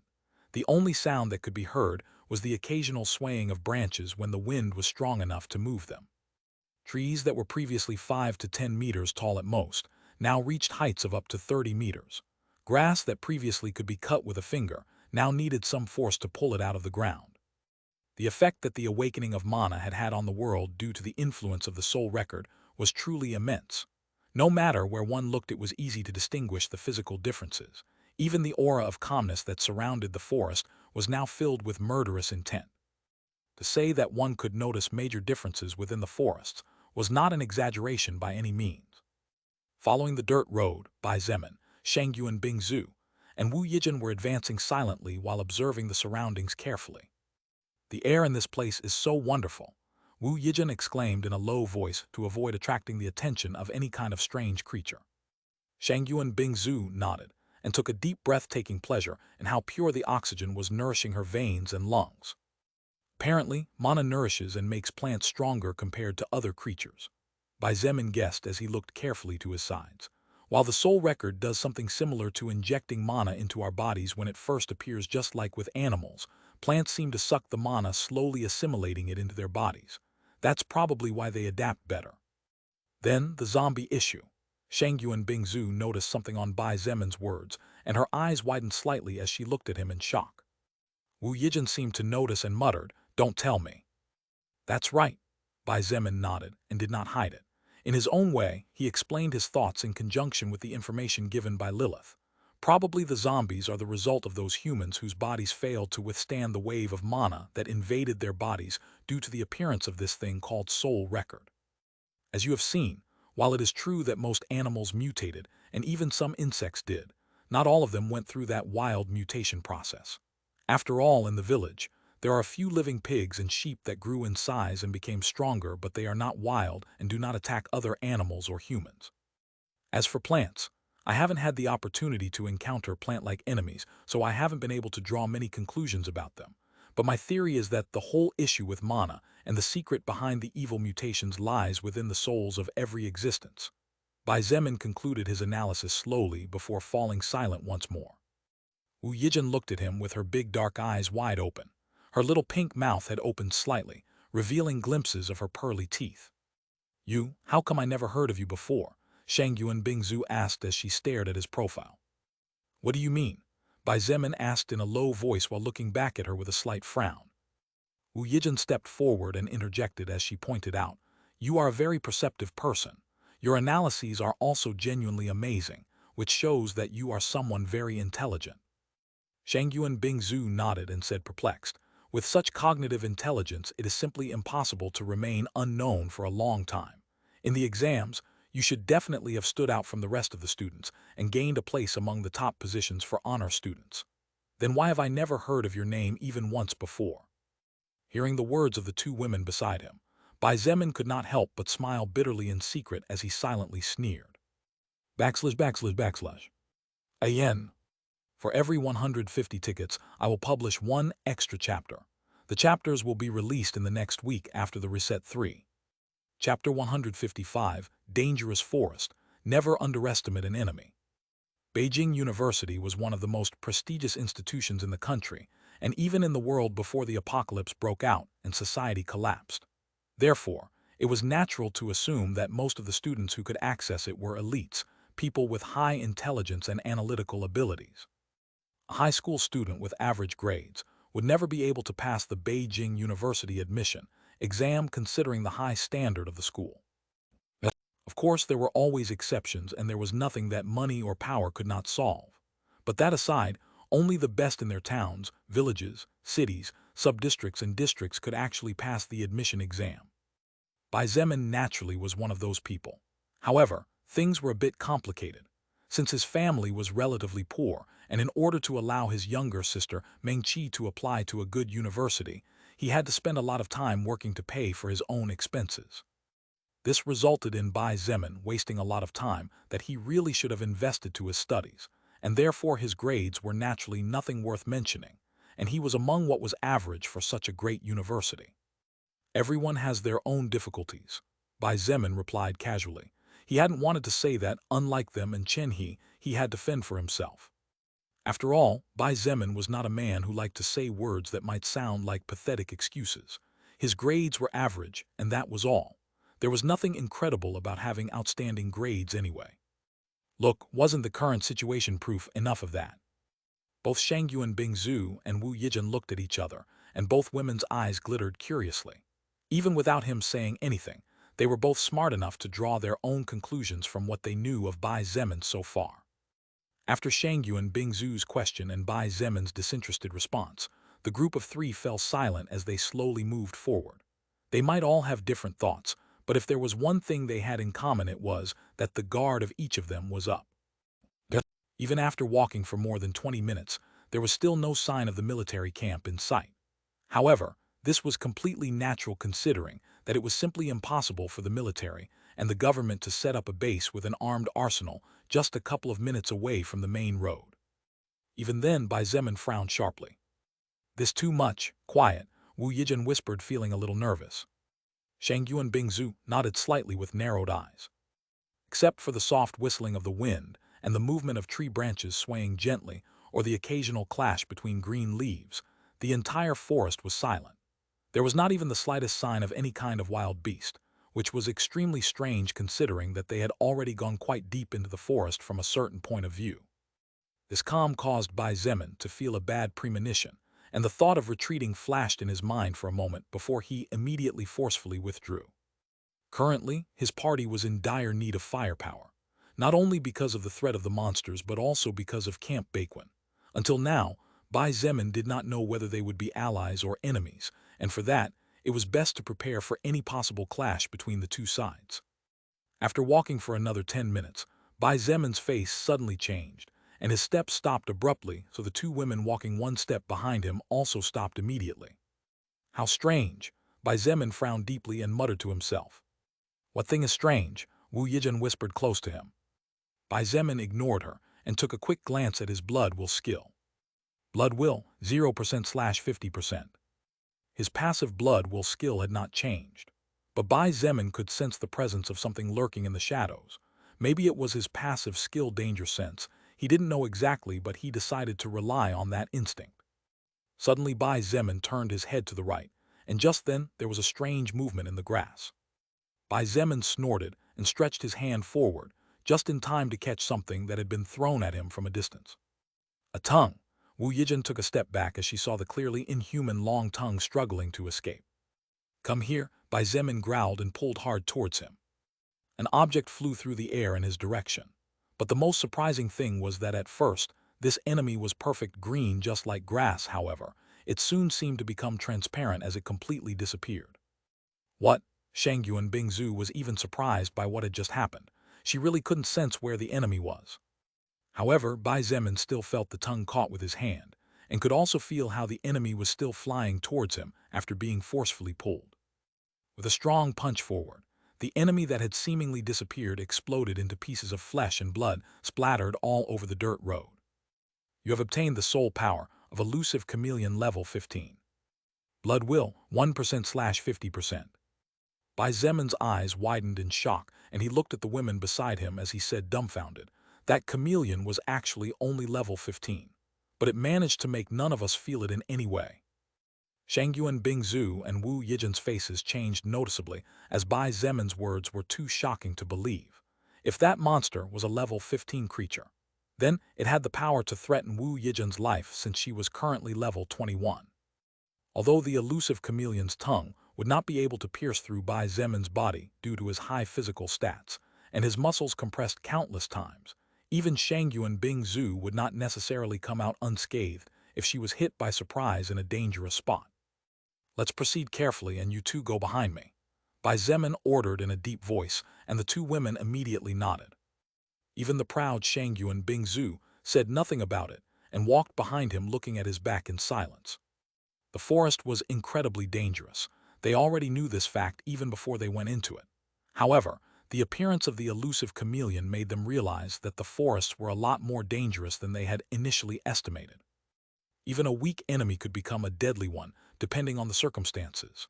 Bai Zemin thought silently and reminded himself never to underestimate his enemy no matter how weak they were.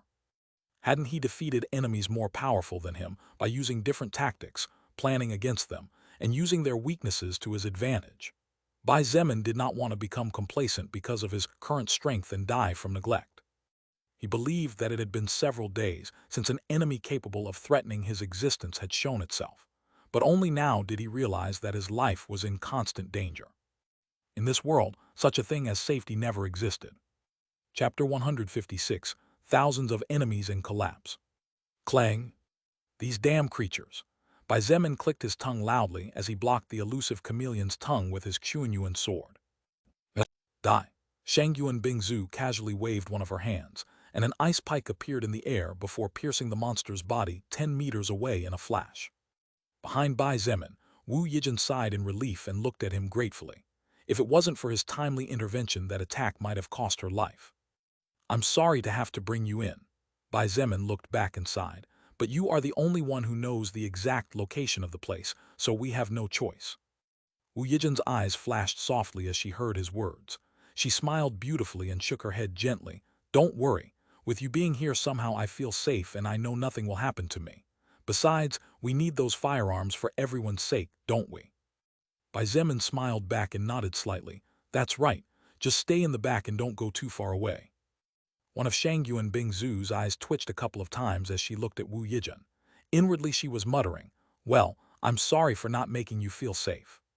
Regardless of what Shangyuan Bingzu and Wu Yijin were thinking, Bai Zemin continued to move forward with no intention of stopping. After advancing for another 10 more minutes, and having killed another 20 elusive chameleons with different periods of time between each one's appearance, Bai Zemin's blood will skill activated properly when new enemies appeared within the effective range of the skill. Blood will 50%/50%. Be careful, many enemies are approaching. Bai Zemin stretched a hand behind him to immediately stop the movement of the two women and warned.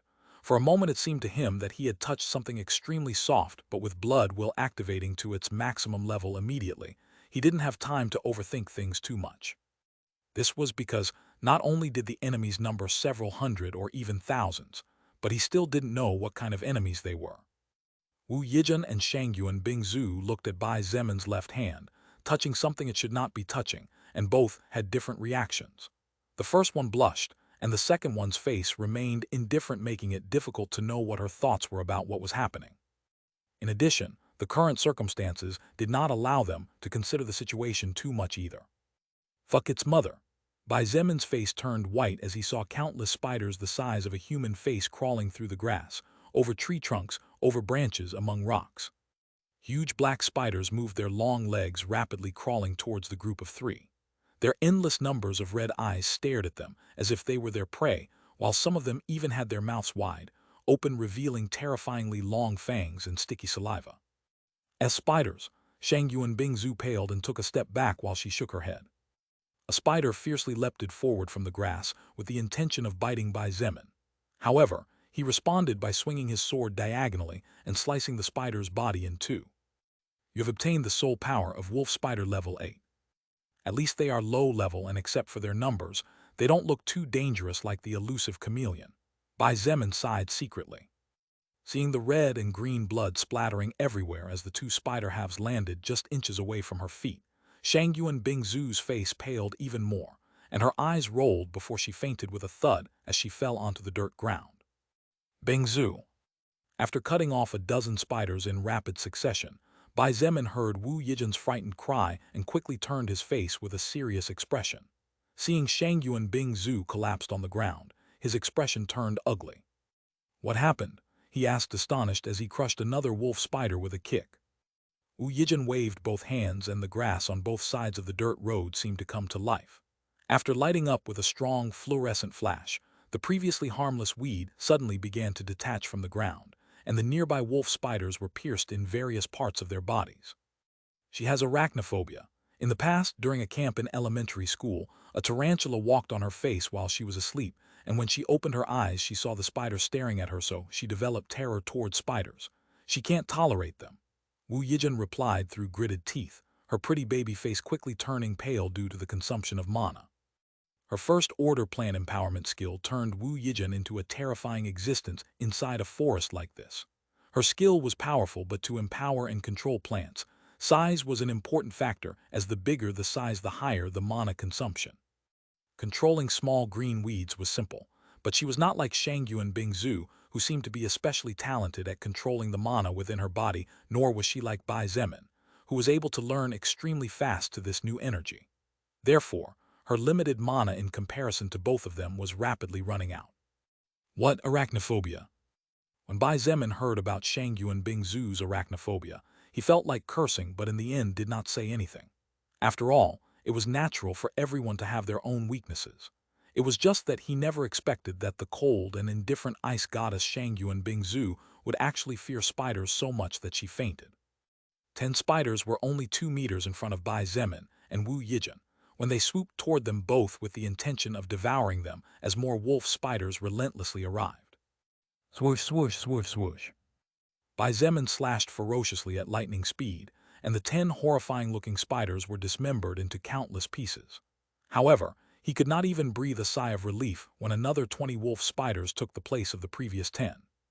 Seeing their grotesque appearances and how they seemed to be endless, Bai Zemin suddenly felt that he understood a bit the defenseless, beautiful woman behind him. If he were alone, he could easily cut a bloody path through all these wolf spiders. However, with Wu Yijin here and Shang Yuan Bingzu's unexpected fainting incident, such a thing was simply impossible. 5 minutes passed, and the number of wolf spiders that Bai Zemin and Wu Yijin had killed together exceeded 3,000. The surroundings had been filled with dark blood belonging to the mutated spiders, as their human face-sized bodies now began to endlessly pile up to form small mountains on both sides of the dirt road. There is no other choice. Bai Zemin clicked his tongue and grumbled under his breath as he noticed how the beautiful Wu Yijin began to gasp heavily. She had killed so many wolf spiders that she had already leveled up once, but her mana simply disappeared completely without a trace. Even her stamina was beginning to drain, as she occasionally had no choice but to attack with the dagger Shang Yuan Bingzu had given her several days ago. Backslash, backslash, backslash. A yen. For every 150 tickets, I will publish one extra chapter. The chapters will be released in the next week. Chapter 157. Fighting alone against thousands of enemies. Set fire to the forest. Out of the question, Bai Zemin muttered as he swung his sword in a sharp, deadly whirlwind of blades. Wolf spiders were spiders that did not hunt prey with webs, so they were not troublesome to deal with except for their numbers. Although they were disgusting, and the putrid smell their bodies gave off when they were hacked to pieces was unbearable, Bai Zemin had already stained his body with too much of his enemy's blood to worry about anything like unpleasant smell or sight. Even just using his sword and natural attributes, Bai Zemin had not allowed any spider to break through his defensive line. It didn't matter if it was in front, behind, left or right. Any wolf spider that tried to advance beyond him or came too close to his body was torn into countless pieces of flesh. As the blood accumulated, and a dark reddish river with green tints formed around him, along with the accumulation of incomplete corpses belonging to the wolf spiders, Bai Zemin was calmly thinking of a countermeasure, for while this was a simple task for him, the fact that the wolf spiders continued to appear relentlessly could become a headache if he did not solve it as soon as possible.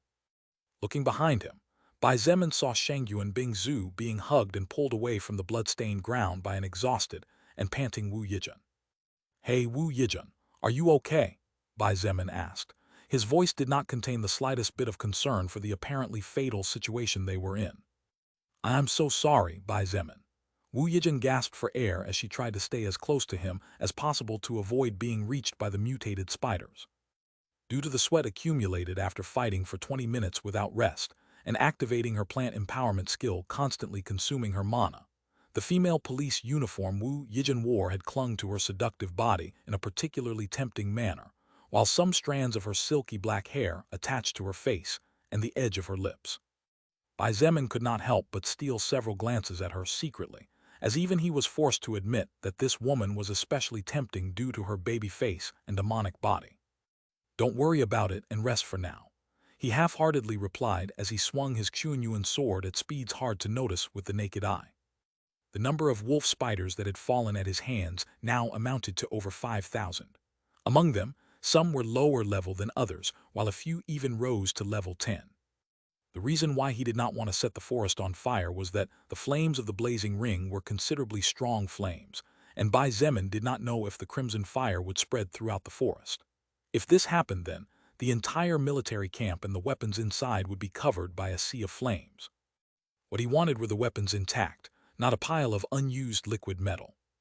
"Then let's do it this way." Bai Zemin nodded to himself just in time as a message flashed across his retina. "You have leveled up and reached level 38. You have obtained 2 status points to distribute freely." Indeed, thought Bai Zemin, not knowing whether to laugh or cry as he realized that he had absorbed so much soul power from weaker enemies that he had even been pushed to the next level. After taking a deep breath, Bai Zemin swiftly waved his right hand and turned his body 360 degrees while activating the crimson flame of the blazing ring. However, his aim was not to attack. The flames of the blazing ring could be used in 2 ways: to attack and destroy everything regardless of whether it was allied or enemy, to create a tiny barrier of flames meant to separate one area from another. Swoosh! The wind whistled and crimson flames roared as a fiery dome enveloped both Wu Yijun and Shangyu and Bing Zhu without warning. The blood 5 meters ahead immediately began to evaporate due to the abrupt temperature rise. "Bai Zemin, what's going on?" Wu Yijun asked in fright as she observed the terrifying scene of the wolf spiders leaping towards the flames relentlessly. Because she did not possess a blazing ring, she was unaware of the uses this treasure possessed. Therefore, suddenly finding herself surrounded by a burning blaze of fire, Wu Yijun could not help but panic and unconsciously sought an answer from the only person she could depend on right now. "Don't worry." From outside the fire barrier, Bai Zemin's soothing voice reached her delicate ears with clarity. "Just stay there for a moment, it will all be over soon." Just hearing the calm coming from his almost magnetic voice was enough to make Wu Yijun noticeably calm down, and as a consequence, she was able to observe the situation better. As the crimson fire barrier was thin, from the inside she could faintly see what was occurring on the outside. The terrifying face of the wolf spiders was reflected in the big dark pupils of the beauty, but the most terrifying thing was that, just when the mutated spiders jumped into the air with the intention of penetrating the barrier, the fire immediately consumed them. Squeak! The wolf spiders that were surrounded by the crimson flame yelped in pain for a second before their bodies immediately curled up into a ball. The crimson flame continued to burn until the creatures were turned into a hard chunk of unrecognizable black charcoal. In just a few moments, over 100 wolf spiders had been consumed by the flames. However, before Wu Yijun had a chance to be more surprised, an even more incredible scene flashed in her pretty eyes. Bang! Bai Zemin stomped the ground beneath his feet with all his strength, and his powerful legs caused cracks to start appearing on the ground he was standing on. With another powerful bang that sent more than a dozen wolf spiders flying as a result of the shockwave, Bai Zemin's body shot into the sky like a space rocket. The wind whistled tirelessly, and everything around him became blurry due to the spontaneous speed. When he reached 20 meters high, his speed began to slow down, but just as gravity threatened to drag him back to the ground, Bai Zemin fiercely kicked one of the giant trees beside him. Bang! The tree, over 100 meters tall, and with a trunk whose thickness was equivalent to more than 5 grown men linking their outstretched arms together, was split into 2 halves. The top half was sent flying, while splinters of wood fell uncontrollably to the ground like endless drops of water. As for Bai Zemin, due to the new momentary support and his explosive strength, he was currently almost 50 meters above the ground. An action that in the past would be considered as fantasy or science fiction tales could now be carried out quite easily by a person like him after constantly evolving. As he looked down to study the situation, Bai Zemin could feel all his hair stand on end and his face turn pale. Chapter 158, Obliteration, Blood Manipulation Skills Terrifying Power. What was worse than a mutated spider whose size had reached the face of a human being, and at worst, the size of a wash basin? Well, a whole bunch of mutated spiders. Bai Zemin could feel every cell in his body tremble, not out of fear, but due to disgust. Fortunately, this woman, Shangyuan Bingzu, fainted, or she might have a heart attack if she saw this. Bai Zemin couldn't help but laugh out loud as the wind shook his hair wildly. Even as he looked at the endless sea of wolf spiders crawling from afar towards his position like bees attracted to honey, there was no sign of worry in his words or in his actions and gestures.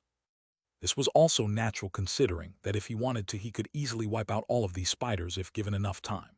While it was not something that could be done in a day or two, considering that there were definitely hundreds of thousands of hairy creatures crawling around on their legs, as a first-order existence, Bai Zemin naturally had at least as much confidence in himself. However, he had no intention of waiting that long.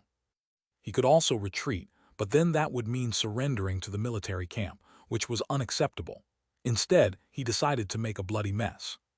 Standing on top of a tree several 100 meters high, Bai Zemin could see the almost endless Black Sea below him. On the ground, the small barrier of crimson flames held back the relentless assault of the wolf spiders, firmly protecting the 2 women inside. Bai Zemin took a deep breath and opened his eyes wide, preparing for what might be his first try taking down an entire army single-handedly. In fact, he knew that with his current strength he could fearlessly take on an entire armed battalion. However, what Bai Zemin was about to do was completely different. The mana inside his body began to buzz as it sensed his command. His breathing slowly began to become longer and deeper as his sight took in everything around him with clarity of detail. His blood manipulation skill was an incredibly powerful skill. Otherwise, an existence as incredibly powerful as Lilith would never have acted so surprised the first time she saw the scroll fall into his hands. Of course, while it was true that the limits of the skill were in Bai Zemin's own imagination, he needed to first control his own skill as an expert while slowly mastering his control over mana. After all, when learning a skill scroll, one only learned to use the skill in a basic and simple way, not to master it immediately. It was the same with cooking. One could know how to cook, but mastering the activity was completely different. The current Bai Zemin was undoubtedly far more adept compared to his past when it came to using blood manipulation. That was precisely why he had decided to try something new, and at the same time, something completely terrifying. From a distance, Lilith watched everything carefully. Her ruby-colored eyes had a strange glint in them, and it was hard to tell what her exact thoughts were due to her calm and almost emotionless expression. However, only she knew how nervous she was secretly, as what Bai Zemin was trying to do right now was incredibly challenging. Imagine, as if in a trance, Bai Zemin muttered under his breath. His dark eyes were wide open, trying to catch as many enemies within his line of sight as possible.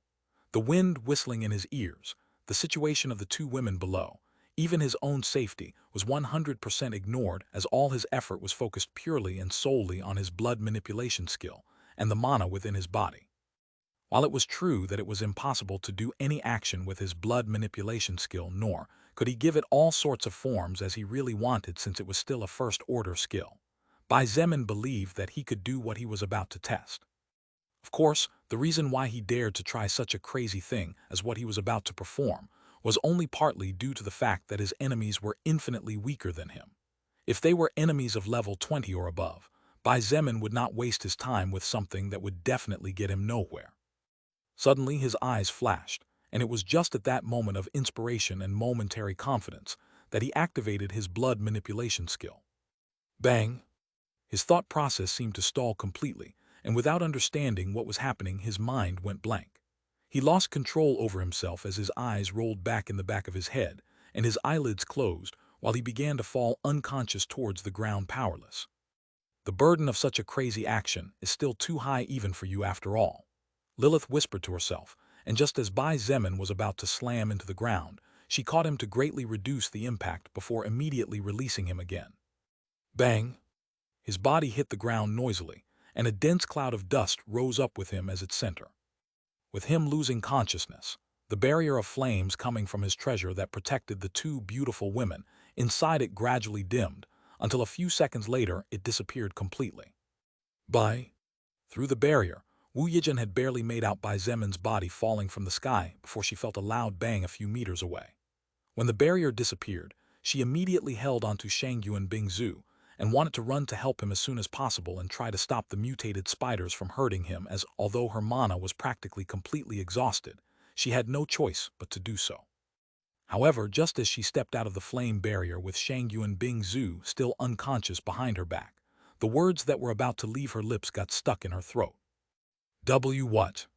She babbled incoherently as she took a step back. Her black eyes widened and terror flashed in them as she viewed the scene not only in front of her, but also behind and to either side of her. Just before the barrier of fire surrounded her and Shangyuan Bingzu, Wu Yijin had seen the endless sea of wolf spiders charging forward like an unstoppable tide. However, before her eyes, there was no trace of any wolf spider. All she could see was blood. A dense cloud of blood slowly ascending into the sky in a gaseous state. The putrid iron smell of blood assaulted her nostrils with every breath, and the barely distinguishable burning smell made it even worse. What happened? Wu Yijin was greatly shocked, but no one could answer her doubts, nor was there anyone present capable of calming her fears. Finally, the eyes of the beautiful Wu Yijin slowly turned in the direction where Bai Zemin had fallen earlier. The whole forest was in absolute silence, while the previously green grass and trees were now dyed red. Chapter 159. Extremely Complicated Feelings. As Wu Yijin slowly approached toward Bai Zemin's position, she had to grit her teeth to fight the urge to turn around and run away. The entire place was covered by what appeared to be a dense red mist, and if it was not for constantly evolving through the incessant absorption of soul power, Wu Yijin estimated that she probably wouldn't be able to see more than a meter in front of her.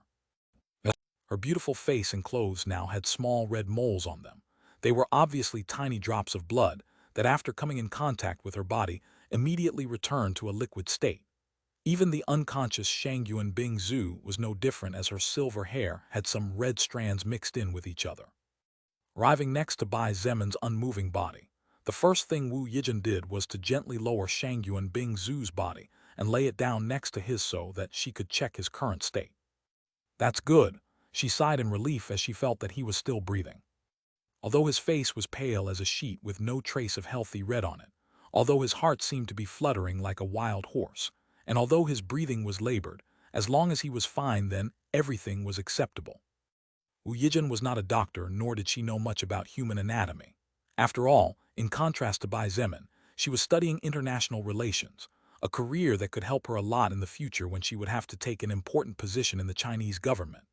Of course, all this would be like this if it weren't for the appearance of the soul record and the change in society and the rules of the world. Hurry up and wake up, Wu Yijin whispered softly as she looked at the unconscious young man with her two big eyes filled with complex emotions, before observing the surroundings with a hint of fear and lingering disbelief. Who had caused all this bloody mess? From where did all this blood come from? What had happened to the wolf spiders? These were all questions with answers that Wu Yijin already knew, but somehow her unconscious refused to accept. Who had caused all this bloody mess? Of course, it was the young man whose eyes were closed a few inches away. However, how was it possible for a human being to do all this? Wu Yijin couldn't help but remember the seemingly endless sea of wolf spiders, and while she didn't know the exact number, there should be at least 100,000 mutated spiders. She had seen Bai Zemin, Shangyuan Bingzu, Chen He, Fu Zufeng, Kai Jingyi, Kang Lan, and even she herself had participated in several battles against the zombies and other enemies, until now after she acquired her first order plan empowerment skill. However, what was in front of her eyes was not something a human could do. Definitely not. Wipe out an army of 100,000 enemies in a second. Something as far-fetched as that was beyond any imaginative concept for the dark-haired, baby-faced beauty. Bai Zemin, who are you really? She muttered and questioned in a low voice as she pushed aside the black hair covering his face. Bai Zemin's appearance in the past was nothing noteworthy and was at best a 5'10". However, at this moment, thanks to constant evolution, his appearance had surpassed the average by a small margin. Of course, if it came to physical body, Bai Zemin's current body was perfection from a human point of view. But to Wu Yijun, his physical appearance was of no importance. She was curious about his very being, and not about his appearance per se.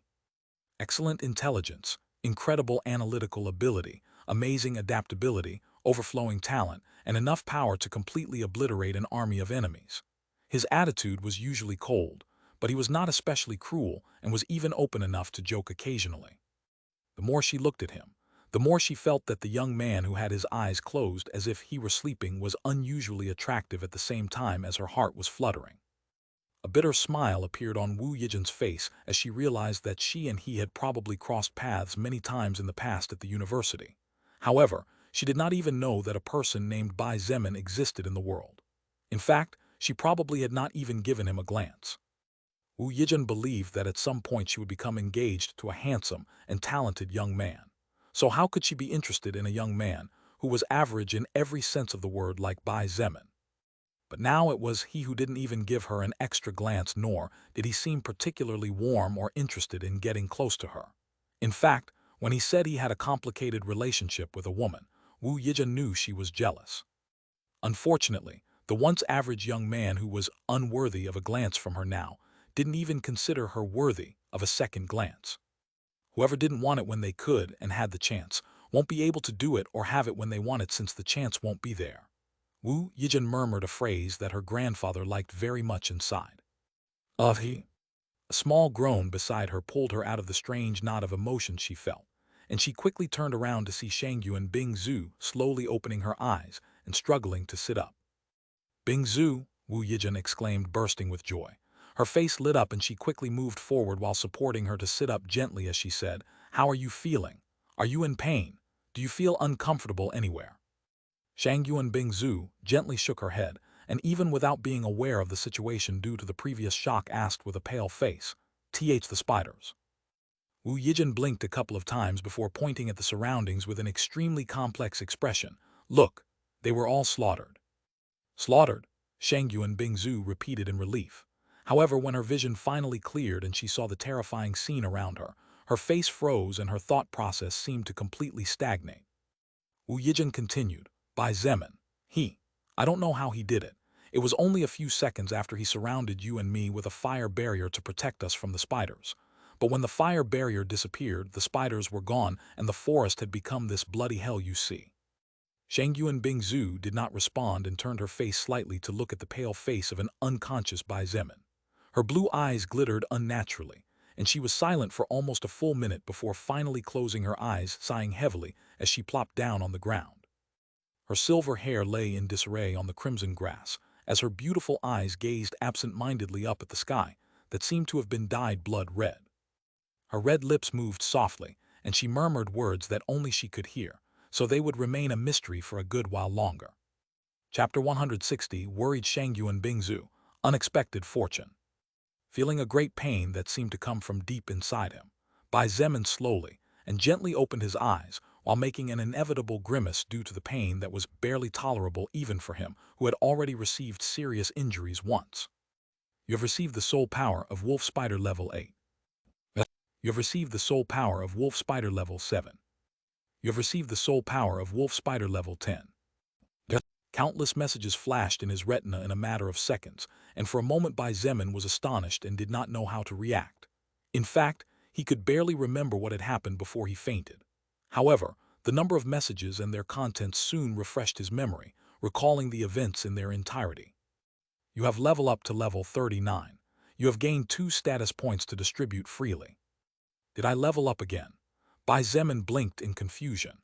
However, he soon understood the reason and realized that it would indeed be stranger if he had not leveled up at least one level. While it was true that the wolf spiders were low-level monsters, their numbers were incredibly terrifying. Bai Zemin didn't know how much soul power from that specific type of creature he had absorbed, but it was definitely over 100,000 orbs. This meant that he had completely slaughtered over 100,000 creatures in a flash. Bai Zemin slowly sat up and felt a stinging pain again. However, this time the pain was coming from his head. Somehow it felt like his head was going to split in two halves, but he fought against it and looked at his surroundings. When he saw the blood hell around him, Bai Zemin couldn't help but gasp in shock. He had caused all this. Although he already knew the answer, such a thought made all his skin crawl. Even he himself felt scared in the face of such frightening destructive power. "Ah, you're finally awake." As Bai Zemin stared at his hands in shock, a sweet voice shocked him out of his inner thoughts. Looking to his right, he saw Wu Yijun and Shangyuan Bingzhu sitting a short distance away. The person who had spoken before was Wu Yijun, and apparently, she too had fallen asleep as her eyes had some laziness shining within them still. As for Shangyuan Bingzhu, Bai Zemin didn't even know what this woman was thinking. However, judging by how her blue eyes were as clear as the sky, she had definitely been awake for a long time and had probably been silently looking at him even when he woke up, watching his reactions. "How long was I out?" Bai Zemin asked softly as he gently rubbed his head. He still felt that constant sharp pain, probably due to forcing himself to do something he was not yet properly prepared for. Gathering information from so many enemies, sensing their presence, and even studying their soul power while imagining how the blood of each of them boiled and reached incredibly high temperatures was not easy at all. Much less when he needed to control his mana and magic carefully to avoid any kind of counterattack. "It is currently 6 o'clock in the evening." Shangyuan Bingzhu was the one who answered. "From the time you fainted until now it has been approximately around 4 hours only." Hearing her words and seeing Wu Yijun nod, Bai Zemin secretly sighed in relief. Fortunately, it wasn't more hours or even days as it happened in the novels to the main characters, or else he wouldn't know what to do. "Are you okay?" Bai Zemin raised an eyebrow and asked something, not knowing whether to laugh or cry as he looked at the ice princess and pointed.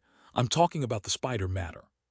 Surprisingly, the usually cold and indifferent face like an iceberg that had remained frozen for countless eras of Shangyuan Bingzhu blushed slightly. In fact, it was so slight that Bai Zemin even thought it had been an illusion of his due to the blood in the surroundings. "I'm fine," she replied as if nothing had happened, and instead asked, "What about you? After performing a magical attack of such magnitude, I don't think you're feeling perfectly fine, are you?" Wu Yijun also looked at him with worried eyes and asked softly, "That's right, Bai Zemin.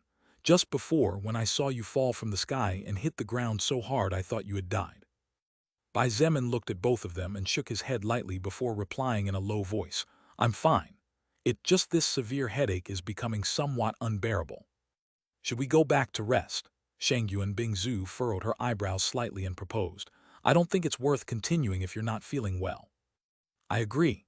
Wu Yijun nodded with a serious expression and pointed out, "If another such huge pack of enemies or a powerful enemy appears, it will only be you and Bingzhu against it. My level and overall strength is still not enough to support you in the way I would like." "I don't think you are weak." Bai Zemin stood up with staggered steps and looked at the dark-haired beauty with a small smile. "Earlier, you did great. If it were another woman, no, even a man would probably turn around to run away in panic at the sight of so many enemies." Wu Yijun blinked her big eyes a couple of times before smiling sweetly. "Thank you for being so kind." Bai Zemin looked at her curved crescent-shaped eyes and the little dimples that appeared on her cheeks whenever she smiled like that, and couldn't help but think that she really looked like a little girl in these cases. "We should continue," Bai Zemin concluded. "Why are you so stubborn?" Shangyuan Bingzhu frowned and stood up. She looked at him clearly annoyed and pointed out, "You are currently leading over 1,500 people. Many are depending on you. Even if that doesn't matter to you, didn't you want to find your family? Neither you nor I are aware of what lurks deeper in this forest. Is it so hard for you to wait one more day until your condition improves?" Bai Zemin and Wu Yijun looked at her dumbfounded. Was she worried for him? Or was it just natural reasoning of a person capable of staying calm and thinking clearly about the situation? Bai Zemin believed it was the second reason. "Bingzhu you." Wu Yijun seemed to want to say something but hesitated. "What?" Shangyuan Bingzhu looked at her in confusion, waiting for her to continue, but in the end, she simply shook her head and said it was nothing. Bai Zemin looked at her and lightly replied, "It's not about that. It's just that currently time is really pressing on us." He walked a few steps forward and pointed. "It hasn't even been a month since this whole mess broke out, but there are already terrifying monsters running wild freely. If we don't get stronger, all of humanity will be annihilated. You understand me too, don't you?" Shangyuan Bingzu bit her lower lip hard upon hearing his words, and was forced to admit that Bai Zemin's words made a lot of sense. From terrifying first-order creatures that were basically impervious to normal bullets to terrifying hordes of zombies or insects and animals, every possible scenario was a hellish nightmare for humanity. In fact, it was clear to Shangyuan Bingzu that, were it not for the existence of Bai Zemin, it was very probable that the entire group of students and teachers would still be stuck in the university, unable to ever leave due to the existence of the mutated forest. But not everyone would be so lucky. After all, in this world, there was only one Bai Zemin. Shangyuan Bingzu did not believe that so many people capable of doing the same thing as him existed, much less after knowing that he had single-handedly obliterated an entire army of enemies. Moreover, with the new appearance of the goblins to the whole disaster, the situation of the humans got even worse. It was just that most were unaware of this. "Ah, what is this?" Bai Zemin interrupted her thoughts when he stumbled over something while walking in the surroundings. "What's wrong?" Shangyun Bingzu and Wu Yijun asked simultaneously.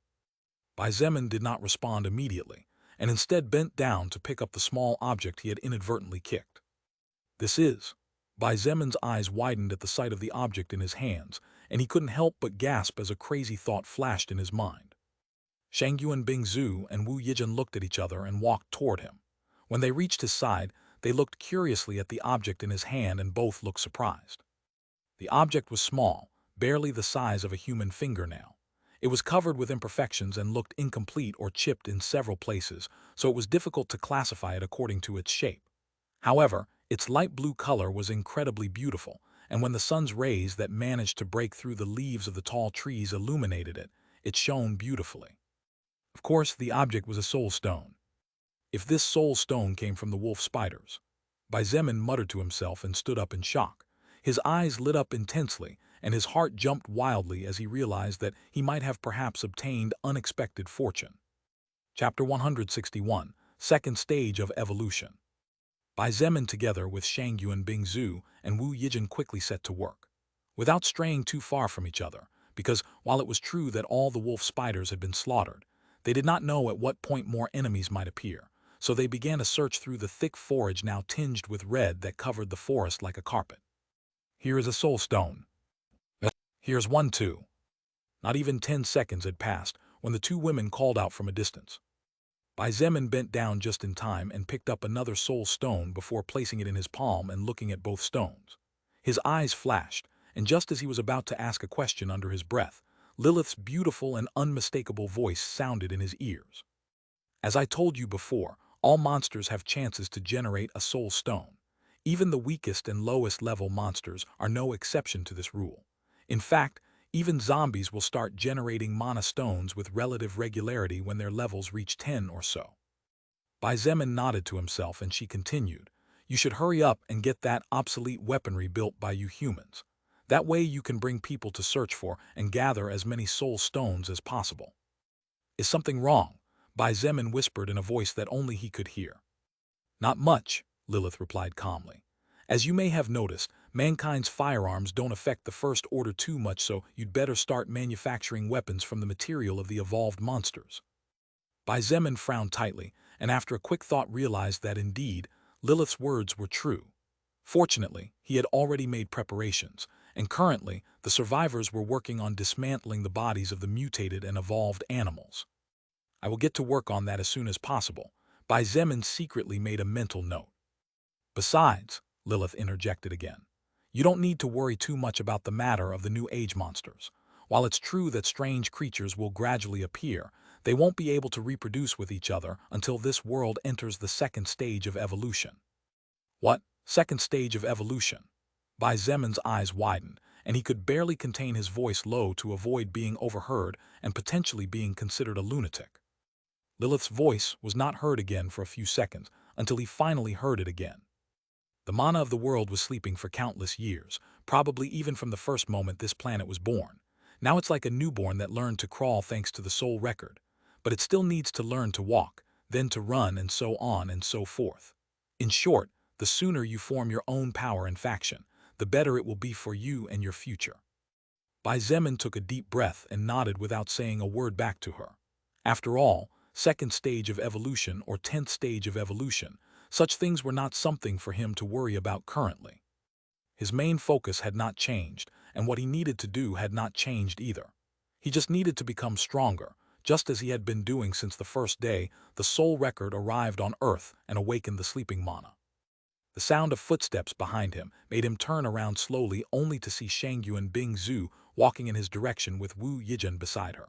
Both women were carrying a pile of soul stones in their arms. What do we do with this?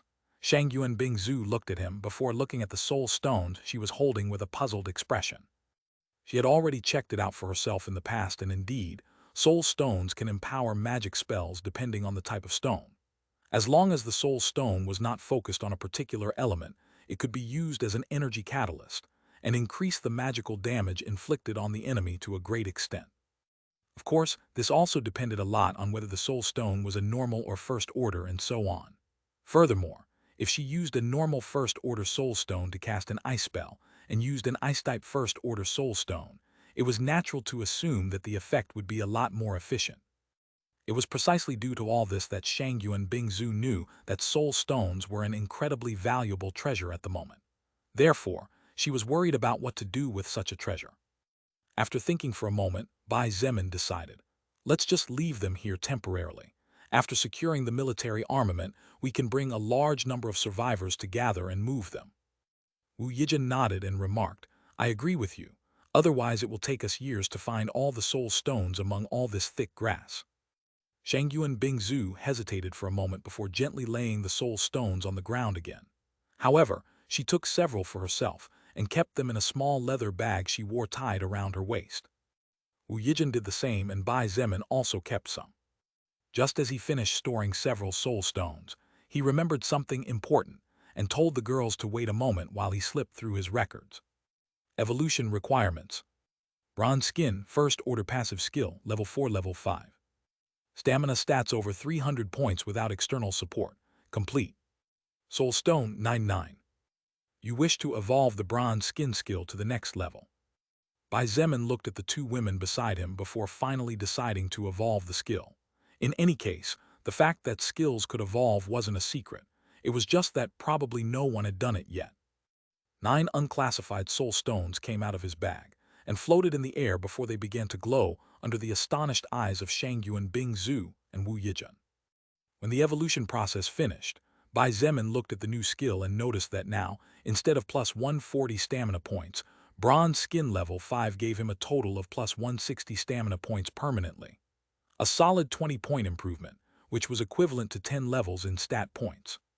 That was the evolution of a skill, Shangyu and Bing Zhu asked in wonder.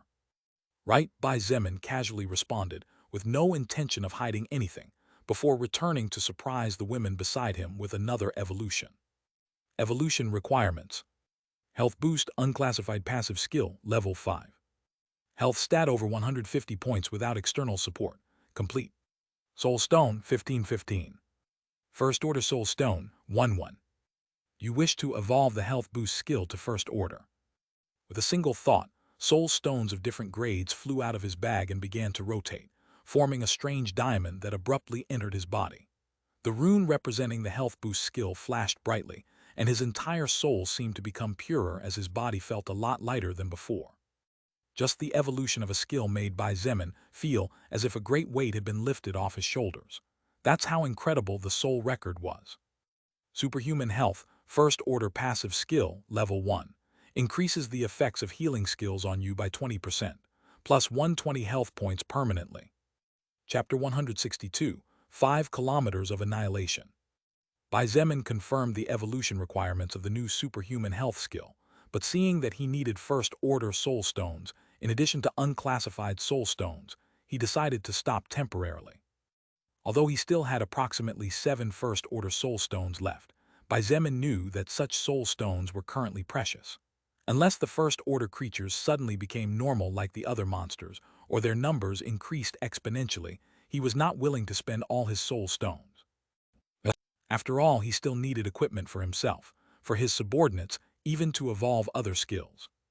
In fact, were it not for the current situation they were in, it was improbable that he would expend one of the few first-order soul stones he had in his inventory. You too should also check to see if any of your passive skills can be improved, Bai Zemin instructed as he looked at the two women beside him. Before we go deeper into the forest, we should take the opportunity to become as strong as possible. Shangyuan Bingzhu and Wu Yijin nodded at the same time before they began to slide down their own records carefully. While Wu Yijin did not possess any skills before, after acquiring her plant empowerment skill, she began to fight on the front lines regularly by killing mutated zombies, mutated animals, and engaging in fighting against more powerful creatures. She was also gradually acquiring some useful passive skills. In fact, with these soul stones I can level up some skills. Even evolving to the next order is not impossible. Wu Yijin nodded before smiling bitterly and saying in a bittersweet tone, "Unfortunately, my natural stats don't reach the necessary requirements, so I can't do anything about it." "I see," Bai Zemin nodded with understanding. In fact, Lilith had already mentioned previously that evolving skills was by no means a simple thing, and that he had been doing it constantly due to fighting beings more powerful than him relentlessly. As his life was constantly in danger, it was only natural that the rewards were juicier. That was precisely why his natural stats were overwhelmingly higher than those of someone at his own level. Otherwise, he would also not be able to level up skills continuously, let alone upgrade orders. Swoosh, swoosh, swoosh. The wind suddenly swooshed as several soul stones flew out of the leather bag on Shangyuan Bingzhu's slender waist. Flash. "This is," Bai Zemin muttered to himself as he looked at the light flashing and enveloping the soul stones. The same wonderful effect of the movement of mana together with a strange feeling of closeness every time an evolution happened flooded him. Not only Bai Zemin felt this way, Wu Yijin, and even Lilith herself was no different. The feeling they felt just by the mere fact of being close to the evolution process was so warm that it could not be described in mere words. Bang! With a burst of bright lights, particles of light filled with power surrounded Shangyuan Bingzhu, and as she kept her eyes closed, savoring the feeling of warmth within her soul, her skill finished evolving successfully. She opened her eyes and sighed softly before looking at Bai Zemin and Wu Yijin with a rare smile. "It's done." Wu Yijin smiled back and congratulated her while Bai Zemin simply nodded towards her and urged, "Let's get going. I'd like to at least get to see the camp before nightfall." His last words were spoken in a joking tone, but the three of them knew that if a situation like the wolf spiders happened again, it was likely that they would not really reach the place even after hours of walking. Backslash, backslash, backslash. The group of three advanced through the forest for more than 2 hours. In fact, the amount of time they had to advance to leave the area covered with wolf spider blood totaled an astonishing 30 minutes in all. In those 30 minutes, they had advanced a total of almost 5 kilometers. That meant that all the low-level enemies within 5 kilometers had been slaughtered by Bai Zemin's blood manipulation skill. It was only after seeing such a thing with his own eyes that he finally realized why such a powerful and mysterious being like Lilith said that his skill was more powerful than he believed. Until now, Bai Zemin had only scratched the surface of the full potential of the blood manipulation skill. Just imagining how powerful this skill would be when it evolved and reached higher orders made his heart pound. Along the path, they encountered several enemies. All of them were naturally wild animals that had mutated due to mana and were constantly evolving due to the endless absorption of soul power. After all, unlike intelligent beings who could argue with words other than killing each other, unintelligent animals spent most of their time fighting each other, devouring each other, and constantly getting stronger. This meant that their numbers were steadily decreasing, but as a consequence, the few that remained were becoming more powerful. This would continue until one of them rose into power, becoming a terrifying existence not only with overwhelming might, but also with a capacity for reasoning and judgment of its own. Lilith had told him earlier that second-order creatures could judge and have simple thoughts. Although they were not especially intelligent, neither were they incredibly dumb like those unclassified or as suicidal as those of the first order. Fortunately, no powerful beings crossed their paths. nor were there any instances where large herds of insects or wild animals suddenly appeared and launched an attack against the group of three. It's only a short distance from here. Wu Yijin paused for a moment and surveyed the surroundings before pointing to a strange rock in front of them. I remember back then I told my grandfather that this rock was shaped like an alien, and less than 40 minutes later we arrived at the military zone. Bai Zemin and Shangyuan Bingzu looked at her with peculiar eyes, and then looked at each other silently, before looking at the strange rock. Indeed, it looks like a cartoon-like alien. Bai Zemin didn't know whether to laugh or cry at the sight of the rock that seemed to have a puffy head with bulging eyes and a small body. Shangyuan Bingzu shook her head and did not comment on it before she started walking forward. However, just then, several roars echoed from all sides and her movement stagnated to a halt. Rumble! The ground began to shake fiercely, as if a high-magnitude earthquake suddenly happened, destabilizing the three of them. Ah! Wu Yijin cried out, taken by surprise, as she almost fell and quickly clung to her best friend, as she created several ice stakes from which they both leaned on. Bai Zemin's face changed slightly and narrowed his eyes while looking ahead. Even for himself, it was a bit challenging to keep his balance if he stood in the same place without moving. Therefore, he had no choice but to take small steps sideways to adjust to the terrifying shaking of the earth. Chapter 163, Clash.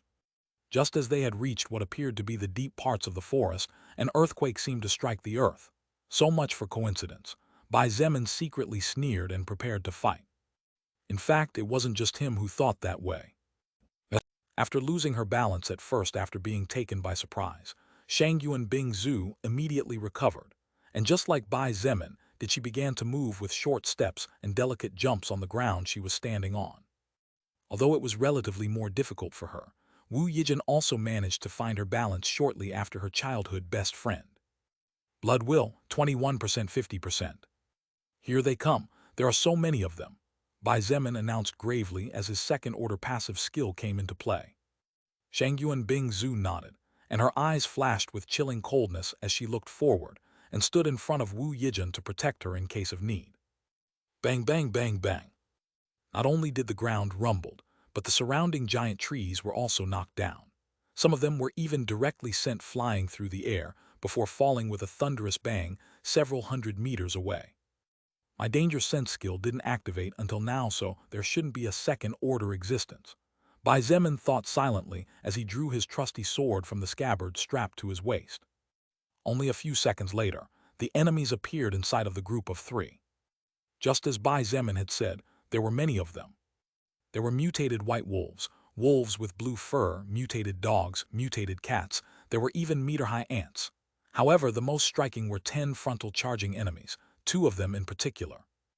2 3-meter-tall bulls whose skin was as red as lava, 3 nearly 4-meter-tall rhinos with a strange metallic black color shining all over their backs, and a huge metallic gray horn just above their noses, 3 lions the same height as the 2 red-skinned bulls, but whose fur seemed to be covered by frost, and whose eyes were as blue as the sky, and 2 huge 10-meter-tall elephants that looked like steel machines instead of living creatures, with 2 big ivories sticking out of the sides of their mouths.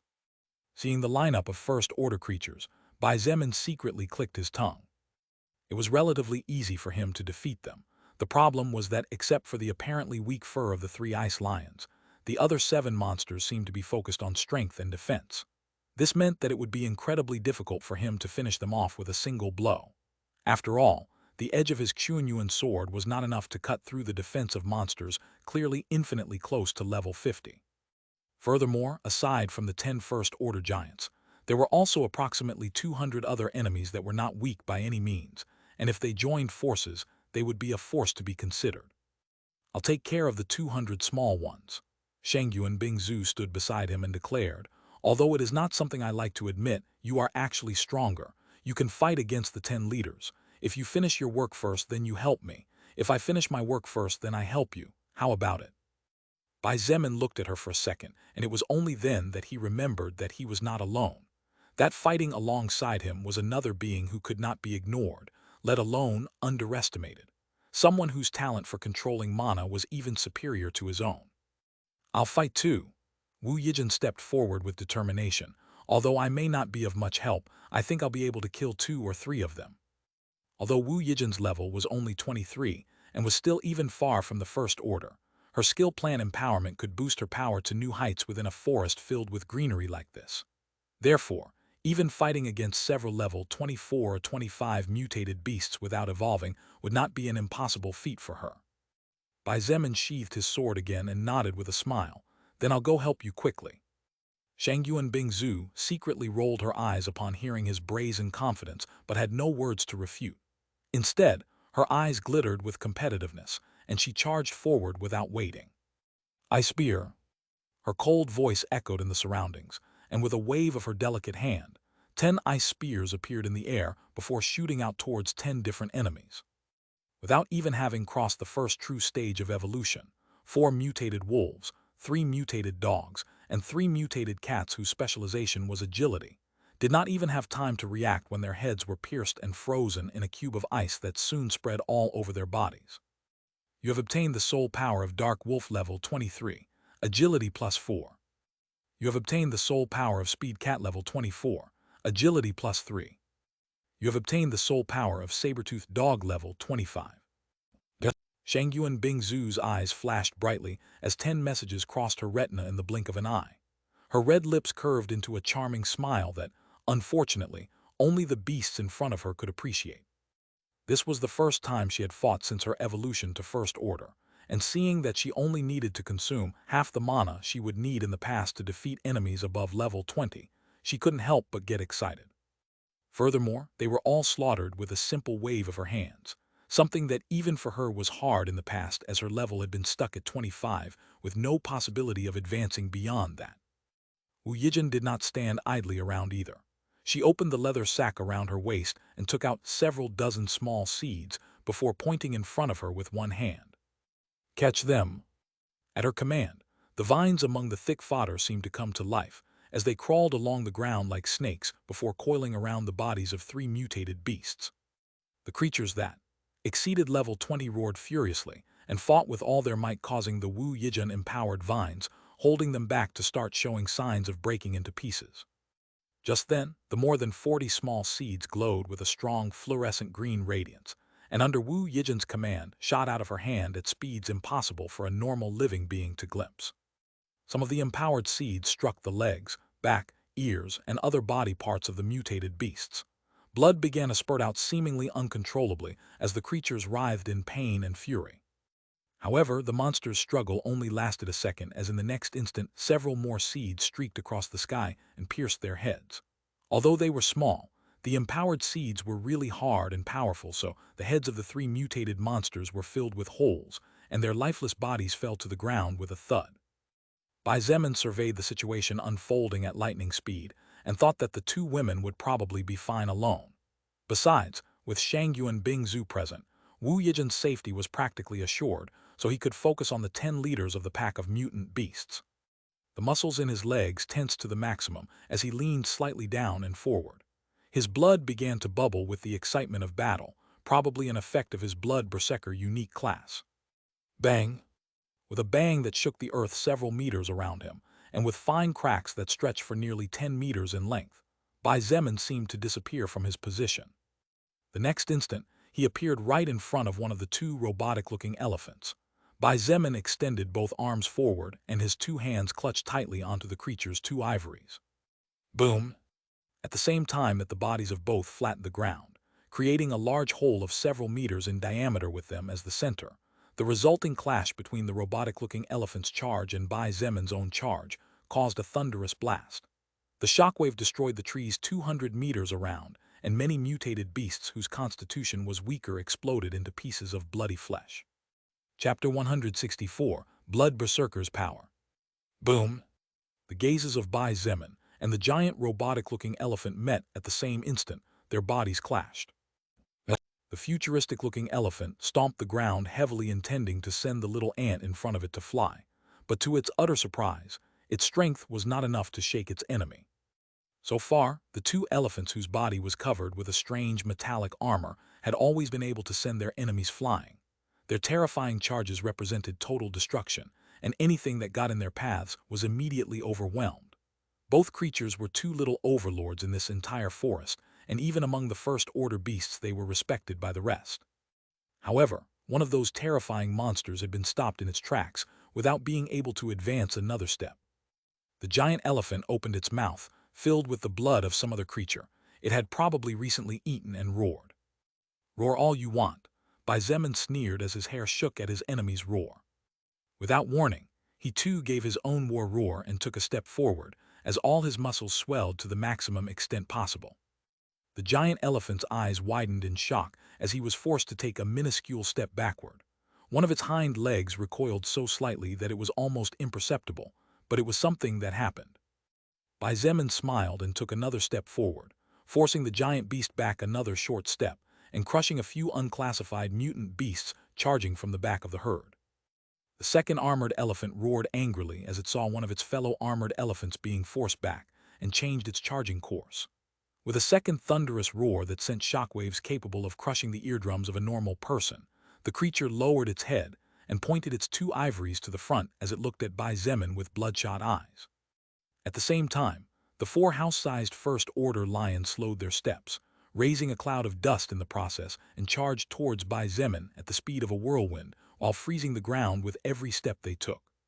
The two bulls with reddish skin and the three black-armored giant rhinos also roared and rushed toward Bai Zemin right behind the second robotic elephant and the three first-order lions. Shangyuan Bingzu and Wu Yijun could not help but feel their skin ruffled as they saw the giant monsters all running in the same direction, with the intention of crushing on Bai Zemin, whose size was that of an ant in comparison. Swoosh swoosh. The eyes of the four first-order lions glowed with a blue flash, and with a fierce roar, several giant ice stakes shot out from the ground and pierced Bai Zemin's body mercilessly.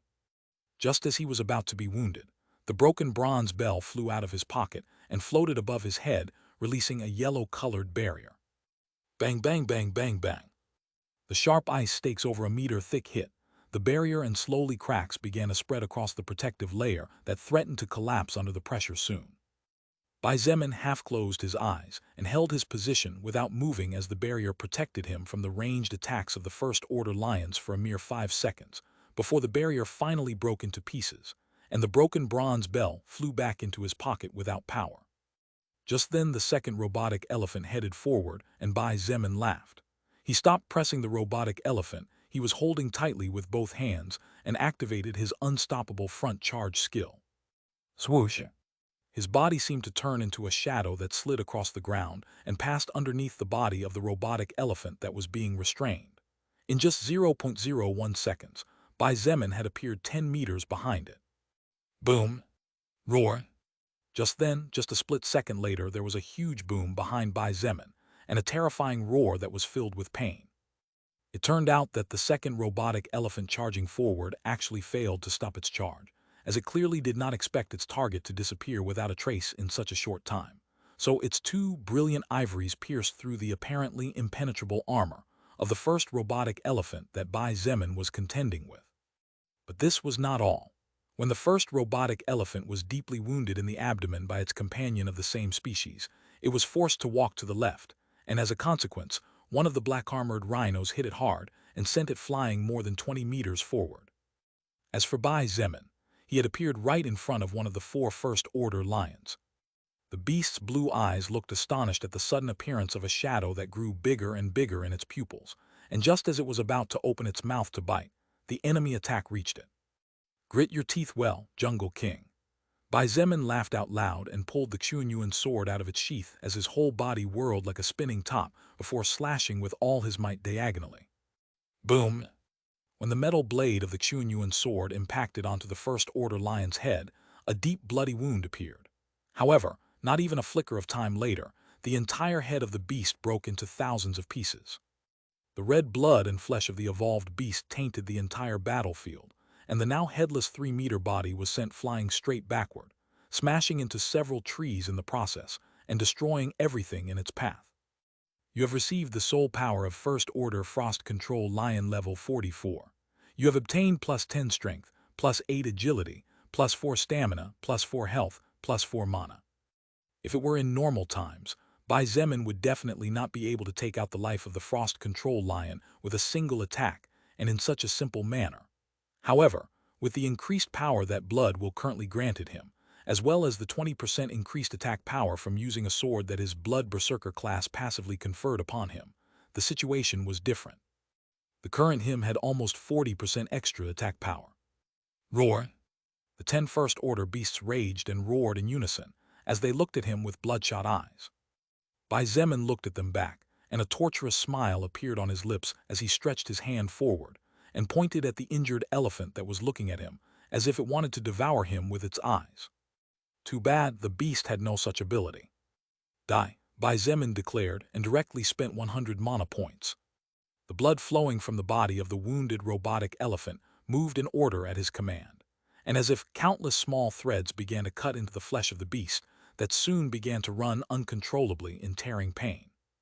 However, its uncontrolled charge did not last even 2 seconds, as in the next instant its body shuddered and fell heavily forward as the glow of life left it, while an orb of soul power was absorbed by Bai Zemin.